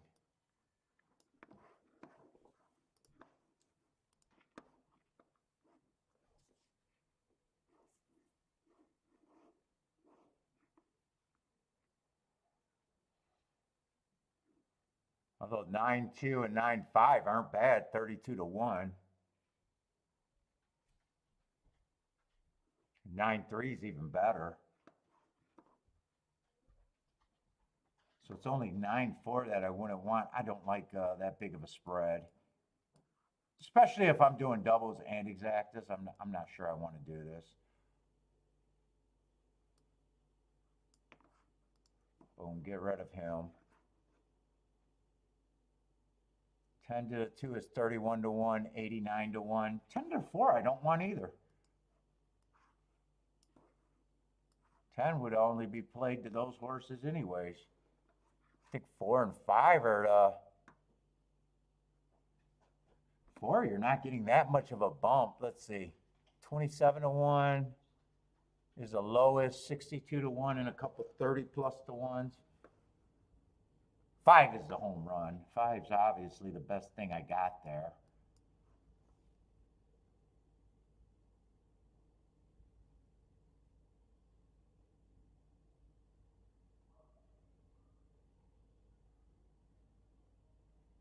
Five's the best thing I got there. And 3, I'm not even sure how much I like the 3 next race. Oh, he does have sprint speed. Oh no, it's 4 is the horse I'm not so sure how much I like. I keep getting the 3 and the 4 mixed up.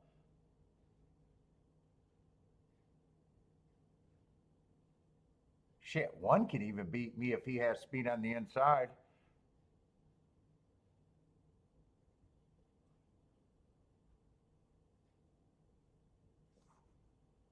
Four, I'm not interested in a win ticket. 5's the only horse I do a win ticket.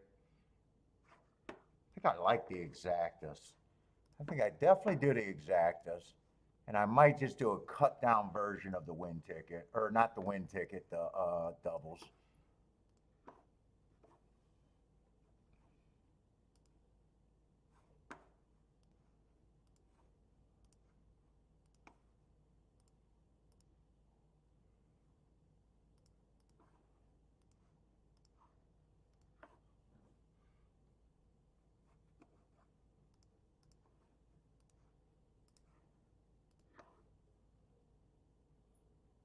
I really need to do this 3 horse exacta box.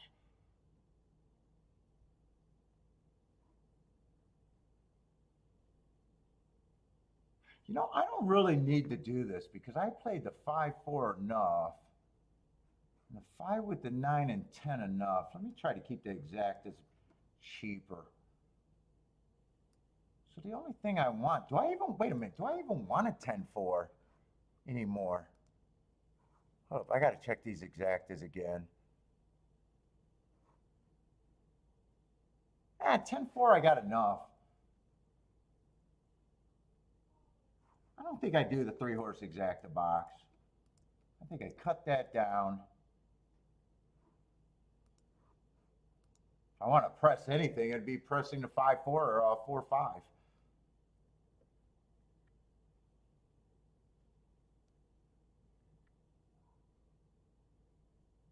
fact, if I do anything, it's this.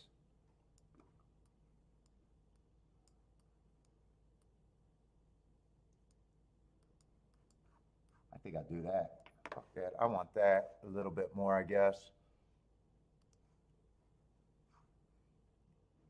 Key the best shit you got. Don't key the half-ass shit.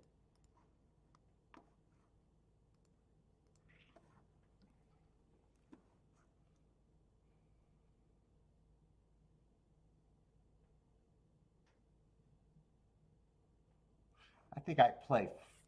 Let me see these doubles one more time. I can actually even avoid the doubles. I don't know why I'm convinced that I want to play a double. 5 to the doubles are all a home run. Maybe I just play 5 to the doubles and forget about everyone else. Although 9 and 10 to the 2 is 32 to 1. 9 and 10 to the 5 is 32 to 1.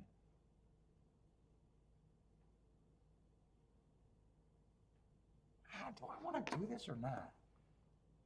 I can get rid of the 4 with the 4. I could play the 2 and the 5 for more in the next leg. I think that's how I'll do it. I got a $6 base ticket with a $3 base ticket. Press that there and play this, the home run ticket. I don't have to have that much. Everything is over 100 to 1. Actually, everything is closer to 200 to 1. 150 on up. I think that's how I play the doubles. That way I don't got to vest that much and still get a nice hit. Relative.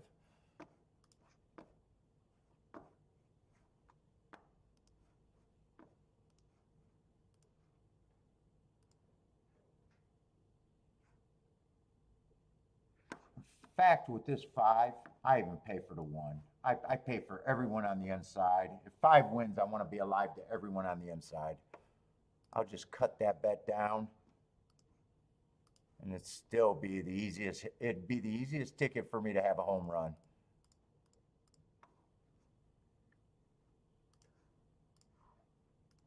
All right, so the tickets that I got to play for more.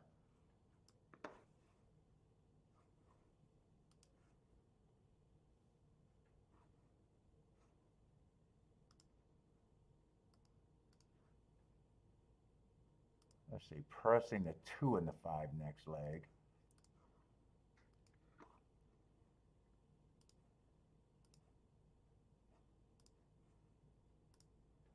And then a smaller ticket to the 3. Yeah, I think I like that decision better. Come on, 5, first or second. 5, first or second would be nice.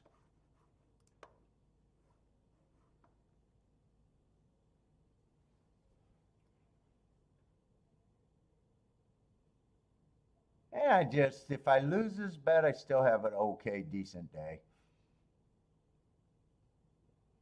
If I win this, if I win both, depending on what are both, I get good. I have a really good day, I guess. Just don't let someone get a 49 at the half. 2 got the lead, but just don't let them crawl. If they crawl, I guess they can go wire to wire.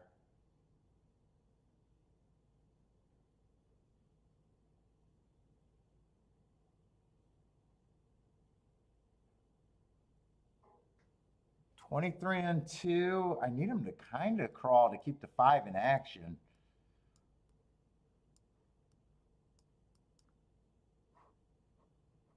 I need a 5 and the 4 to stay in action here. But I need the 2 not to get away for very long. 48 and 2, so they did. That's the second slowest race of the day, I think, on the turf.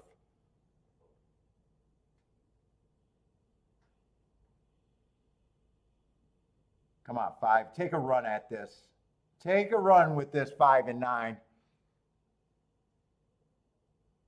Give me a hole to open up with this 5 if you got horse.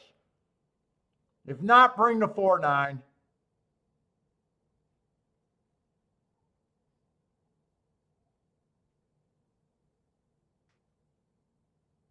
I got to get by. Come on, 5. Okay, 10 will be good. Just give me the 10. Can 5 get second? 5. Tell me that's a 10, but it's not the 5 in second. All right. I'll miss the exact. I'll be alive to the double, and if I hit the right double, it'll be good. God damn it. I needed the 5 for second. Fucking 11. Why you got to beat me? Marco Lou likes that exacta, though. Charles, what's up, Charles?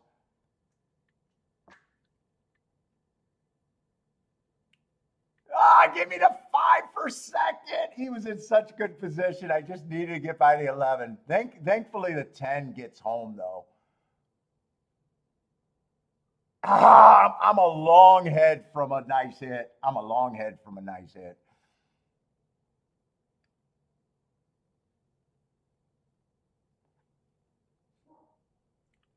Charles says, good job, 11. Nice one.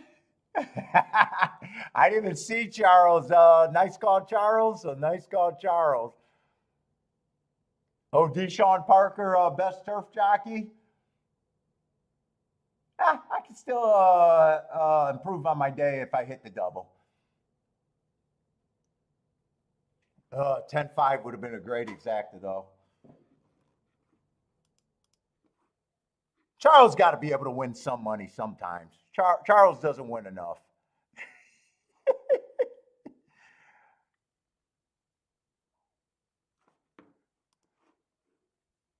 10-5 would have been a nice hit. 141 to 1 on that exacta. Oh, that would have been such a nice hit.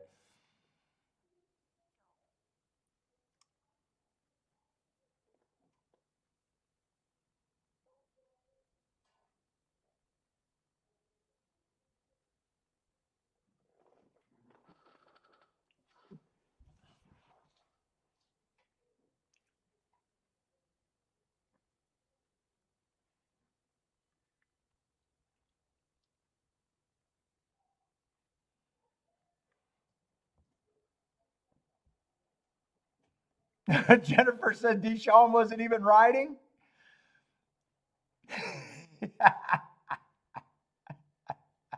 Who's hosting the puppet show? Come on, you guys want that measly exacta, that measly 85 to 1 exacta? Come on, I wanted 141. Nice hit, everybody. Nice hit.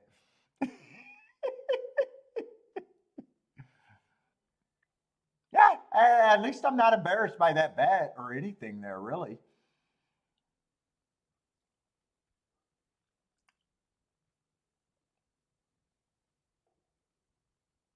Marco, Lou, Charles, who else got that? Jennifer's booming. Elliot's booming.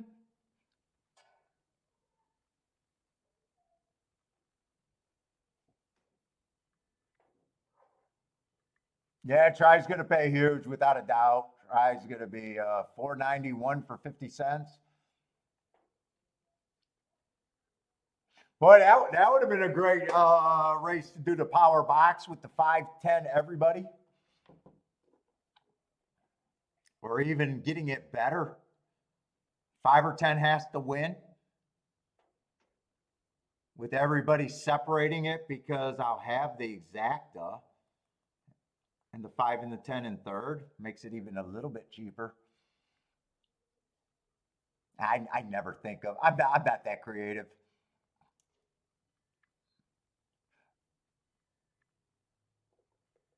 let's see, I got a 3 outer.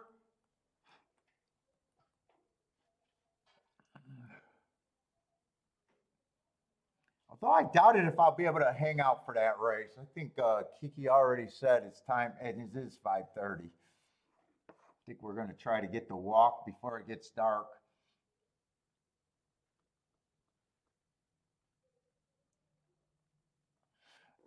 The power box is that new button where you pick 2 horses, and as long as they finish first and third. So it's a $3 base bet for 50 cents. You know, if you have 2 horses in the try and then everybody, so just let's just say you like the 4 and the 5. It's just, you could have keyed them in the old way. You would have had to box each and every one of them. Now you can hit that power box button and put the 4 and the 5 and the 10 where they had to be there and to go all in the next leg. And no matter what order they are, you get the power box. So it's $3.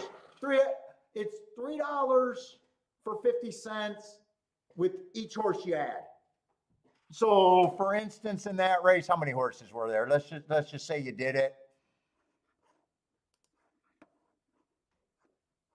So minus 2 horses, let's just minus the 11, 12, it doesn't matter.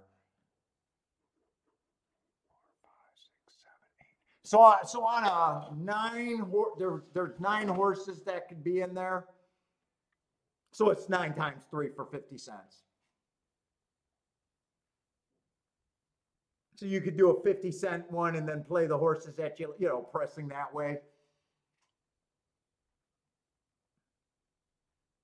Or actually, my opinion was better than that. 10 and 5 could hit the board, but how much does that save? It'd be 27 on a power box ticket for 50 cents. Since I would have had the exacta, only the middle spot could have beat me. So it'd be 5-10, 5-10. You got the same 9 horses here. So it's 2 by 1. You get it down for $18. $18 for 50 cents. Because remember, if it comes in 5-10, 10-5, I got the nice exact and I'm happy and I don't need to try. Yeah, I'm alive to a couple doubles. I got 2 of them pressed. I'm alive to the. I left out the 4. I got the 3 less, but he's paying triple. So I basically end up probably the same spot. So I think I'm alive. There was a scratch. I don't have the 1. I think it's 2 and 5 I'm alive to. I just got to see. 2, 5, and 3 I'm alive to. And if I lose that bet, I just have an okay winning day.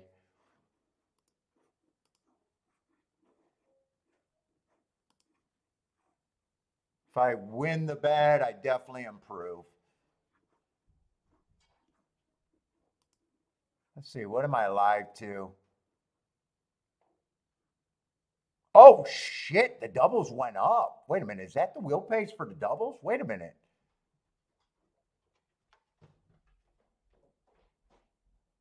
Dude, the 10 did go up from 3 to 1 to 5 to 1. I was not expecting these doubles to get that big. I'm on a really nice hit if I'm right.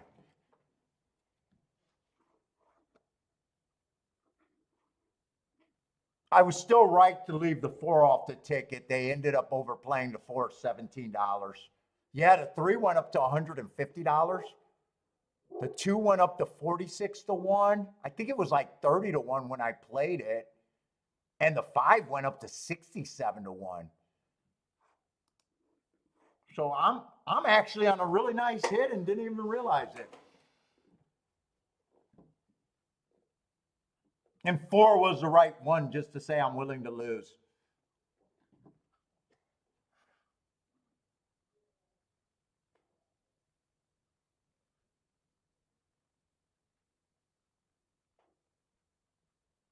Marco Lou says, sounds like someone's whipped. Yeah, Kiki's whipped, not me.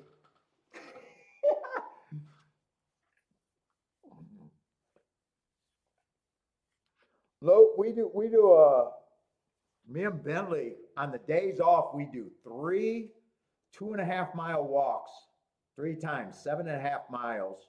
And I'm actually trying to press it to 10 lately while I'm dieting. And on the days that I stream,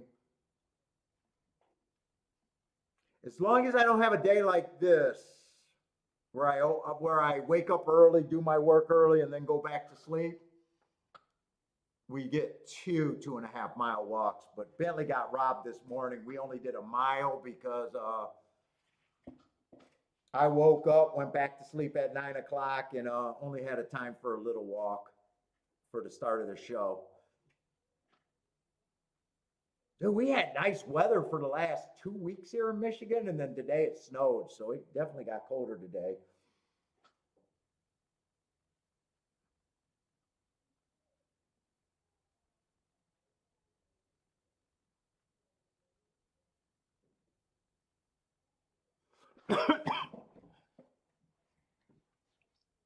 Yeah, well, the 10 miles is just me trying to do the diet thing. That's the last 50 days for the cruise. Dude, I was like 260 and I started doing the walks.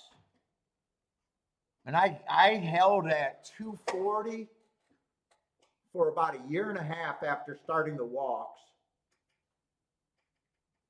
And I just plateaued because I'm a terrible fucking eater. I always did my boxing workouts, but my boxing workouts, even though it's way more intensive than walking, it's just, yeah, I plateaued there. I overeat everything. Oh shit, I can't jog. I started jogging this spring, and I was getting better for about a month. And then my knees, and I got bad knees and ankles and feet. I got tendonitis in both feet that I always got. I can't even jump rope anymore. I can't. The jogging was just too hard on my body, and I had to admit that it was. Even though I was getting better at jogging, I started out jogging this spring, just jogging like 5 houses, then walking, then jogging 5 houses for the 2.5 miles, and I was getting better. Think about it. It takes us that 2.5 miles with Bentley because Bentley's always wandering. So we probably do that at a solid 40-minute pace. I'm not like I could go faster, but I'm not like, that's Bentley's fun time too. So I can't be like, fuck it, come on, you little prick. I give him a full leash where he's able to explore, but I still do. So think about it. If I'm doing 10 miles, that's 4 sessions of 40 minutes just walking with Bentley. That's a lot of your day. And then I'm working out for about an hour and a half every night from say 6:30 to fucking 8 o'clock. I usually work out. It used to be from 7 to 8, but I even extended that an extra 20 minutes, half an hour. No, I let them drag the leash, but we don't have sidewalks. We live in one of those subdivisions where everyone walks the street. And I can't control them when there's other dogs. Like, he listens to me super good as long as there's people and by ourselves. But, dude, dogs are too much temptation, and I can't punish them for that.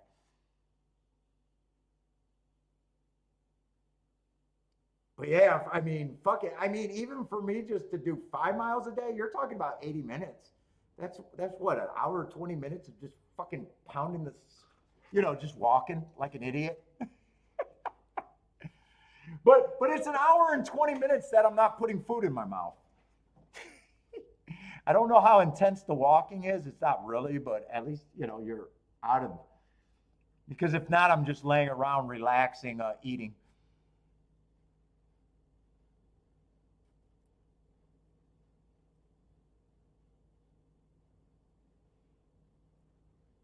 I'm not going to do anything to protect this race. I'm either right about the inside or I'm wrong. And, I'd have to protect against the one horse could beat me. I actually think some of the outside horses are better. I just hoping that they can't beat me on the outside. I'm willing to roll the dice here, but I definitely don't want to do any more betting here. I'm actually surprised how good of a spot I am with all three of my tickets.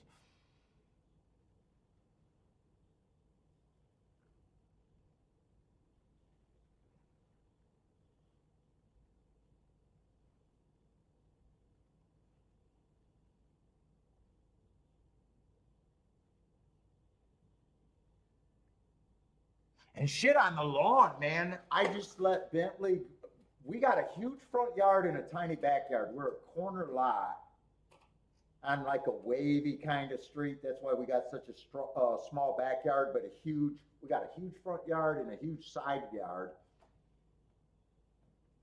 But I never put the electric leashes out there. I never got them. I kept saying I was going to do them.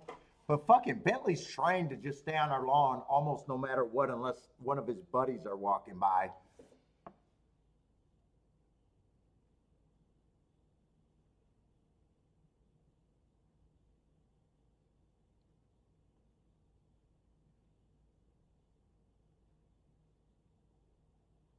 Let's say Marco Lou's going to key the three horse. I'm hoping the three horse can win. I'm shocked that exact. I think that exact was paying like 80 to 1 when I played it, and it went up to 150 to 1. Oh, all three combinations went up quite a bit. Charles, I'd be loving life too if the if any of my horses could win. Charles likes the 5 there.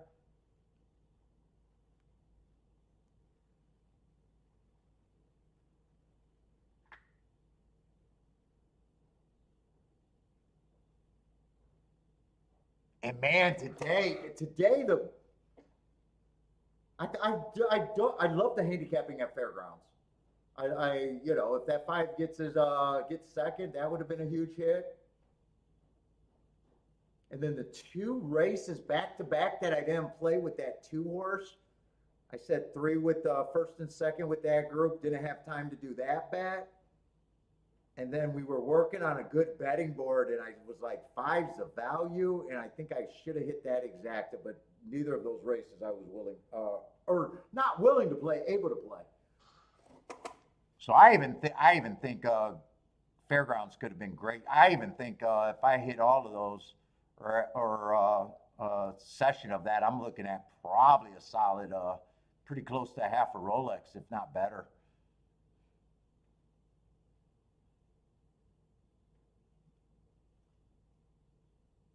Really, if I hit one of those races, I'm probably looking at a solid $2,000-3,000 day.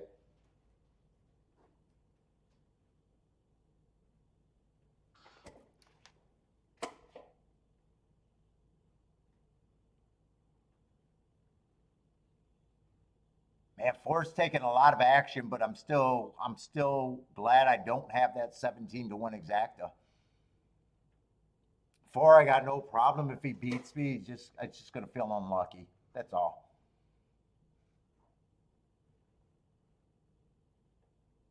And a 17 to 1 exacta on an angle that I don't like route to sprint is definitely not where I want to be.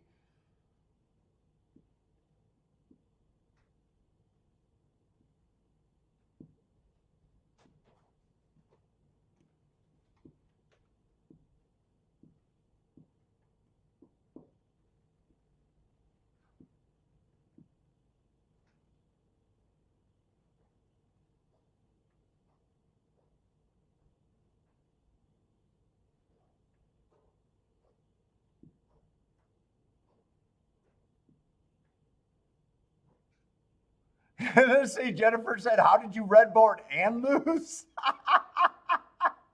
Who was a red board that lost? Oh my God. How did you red board and lose?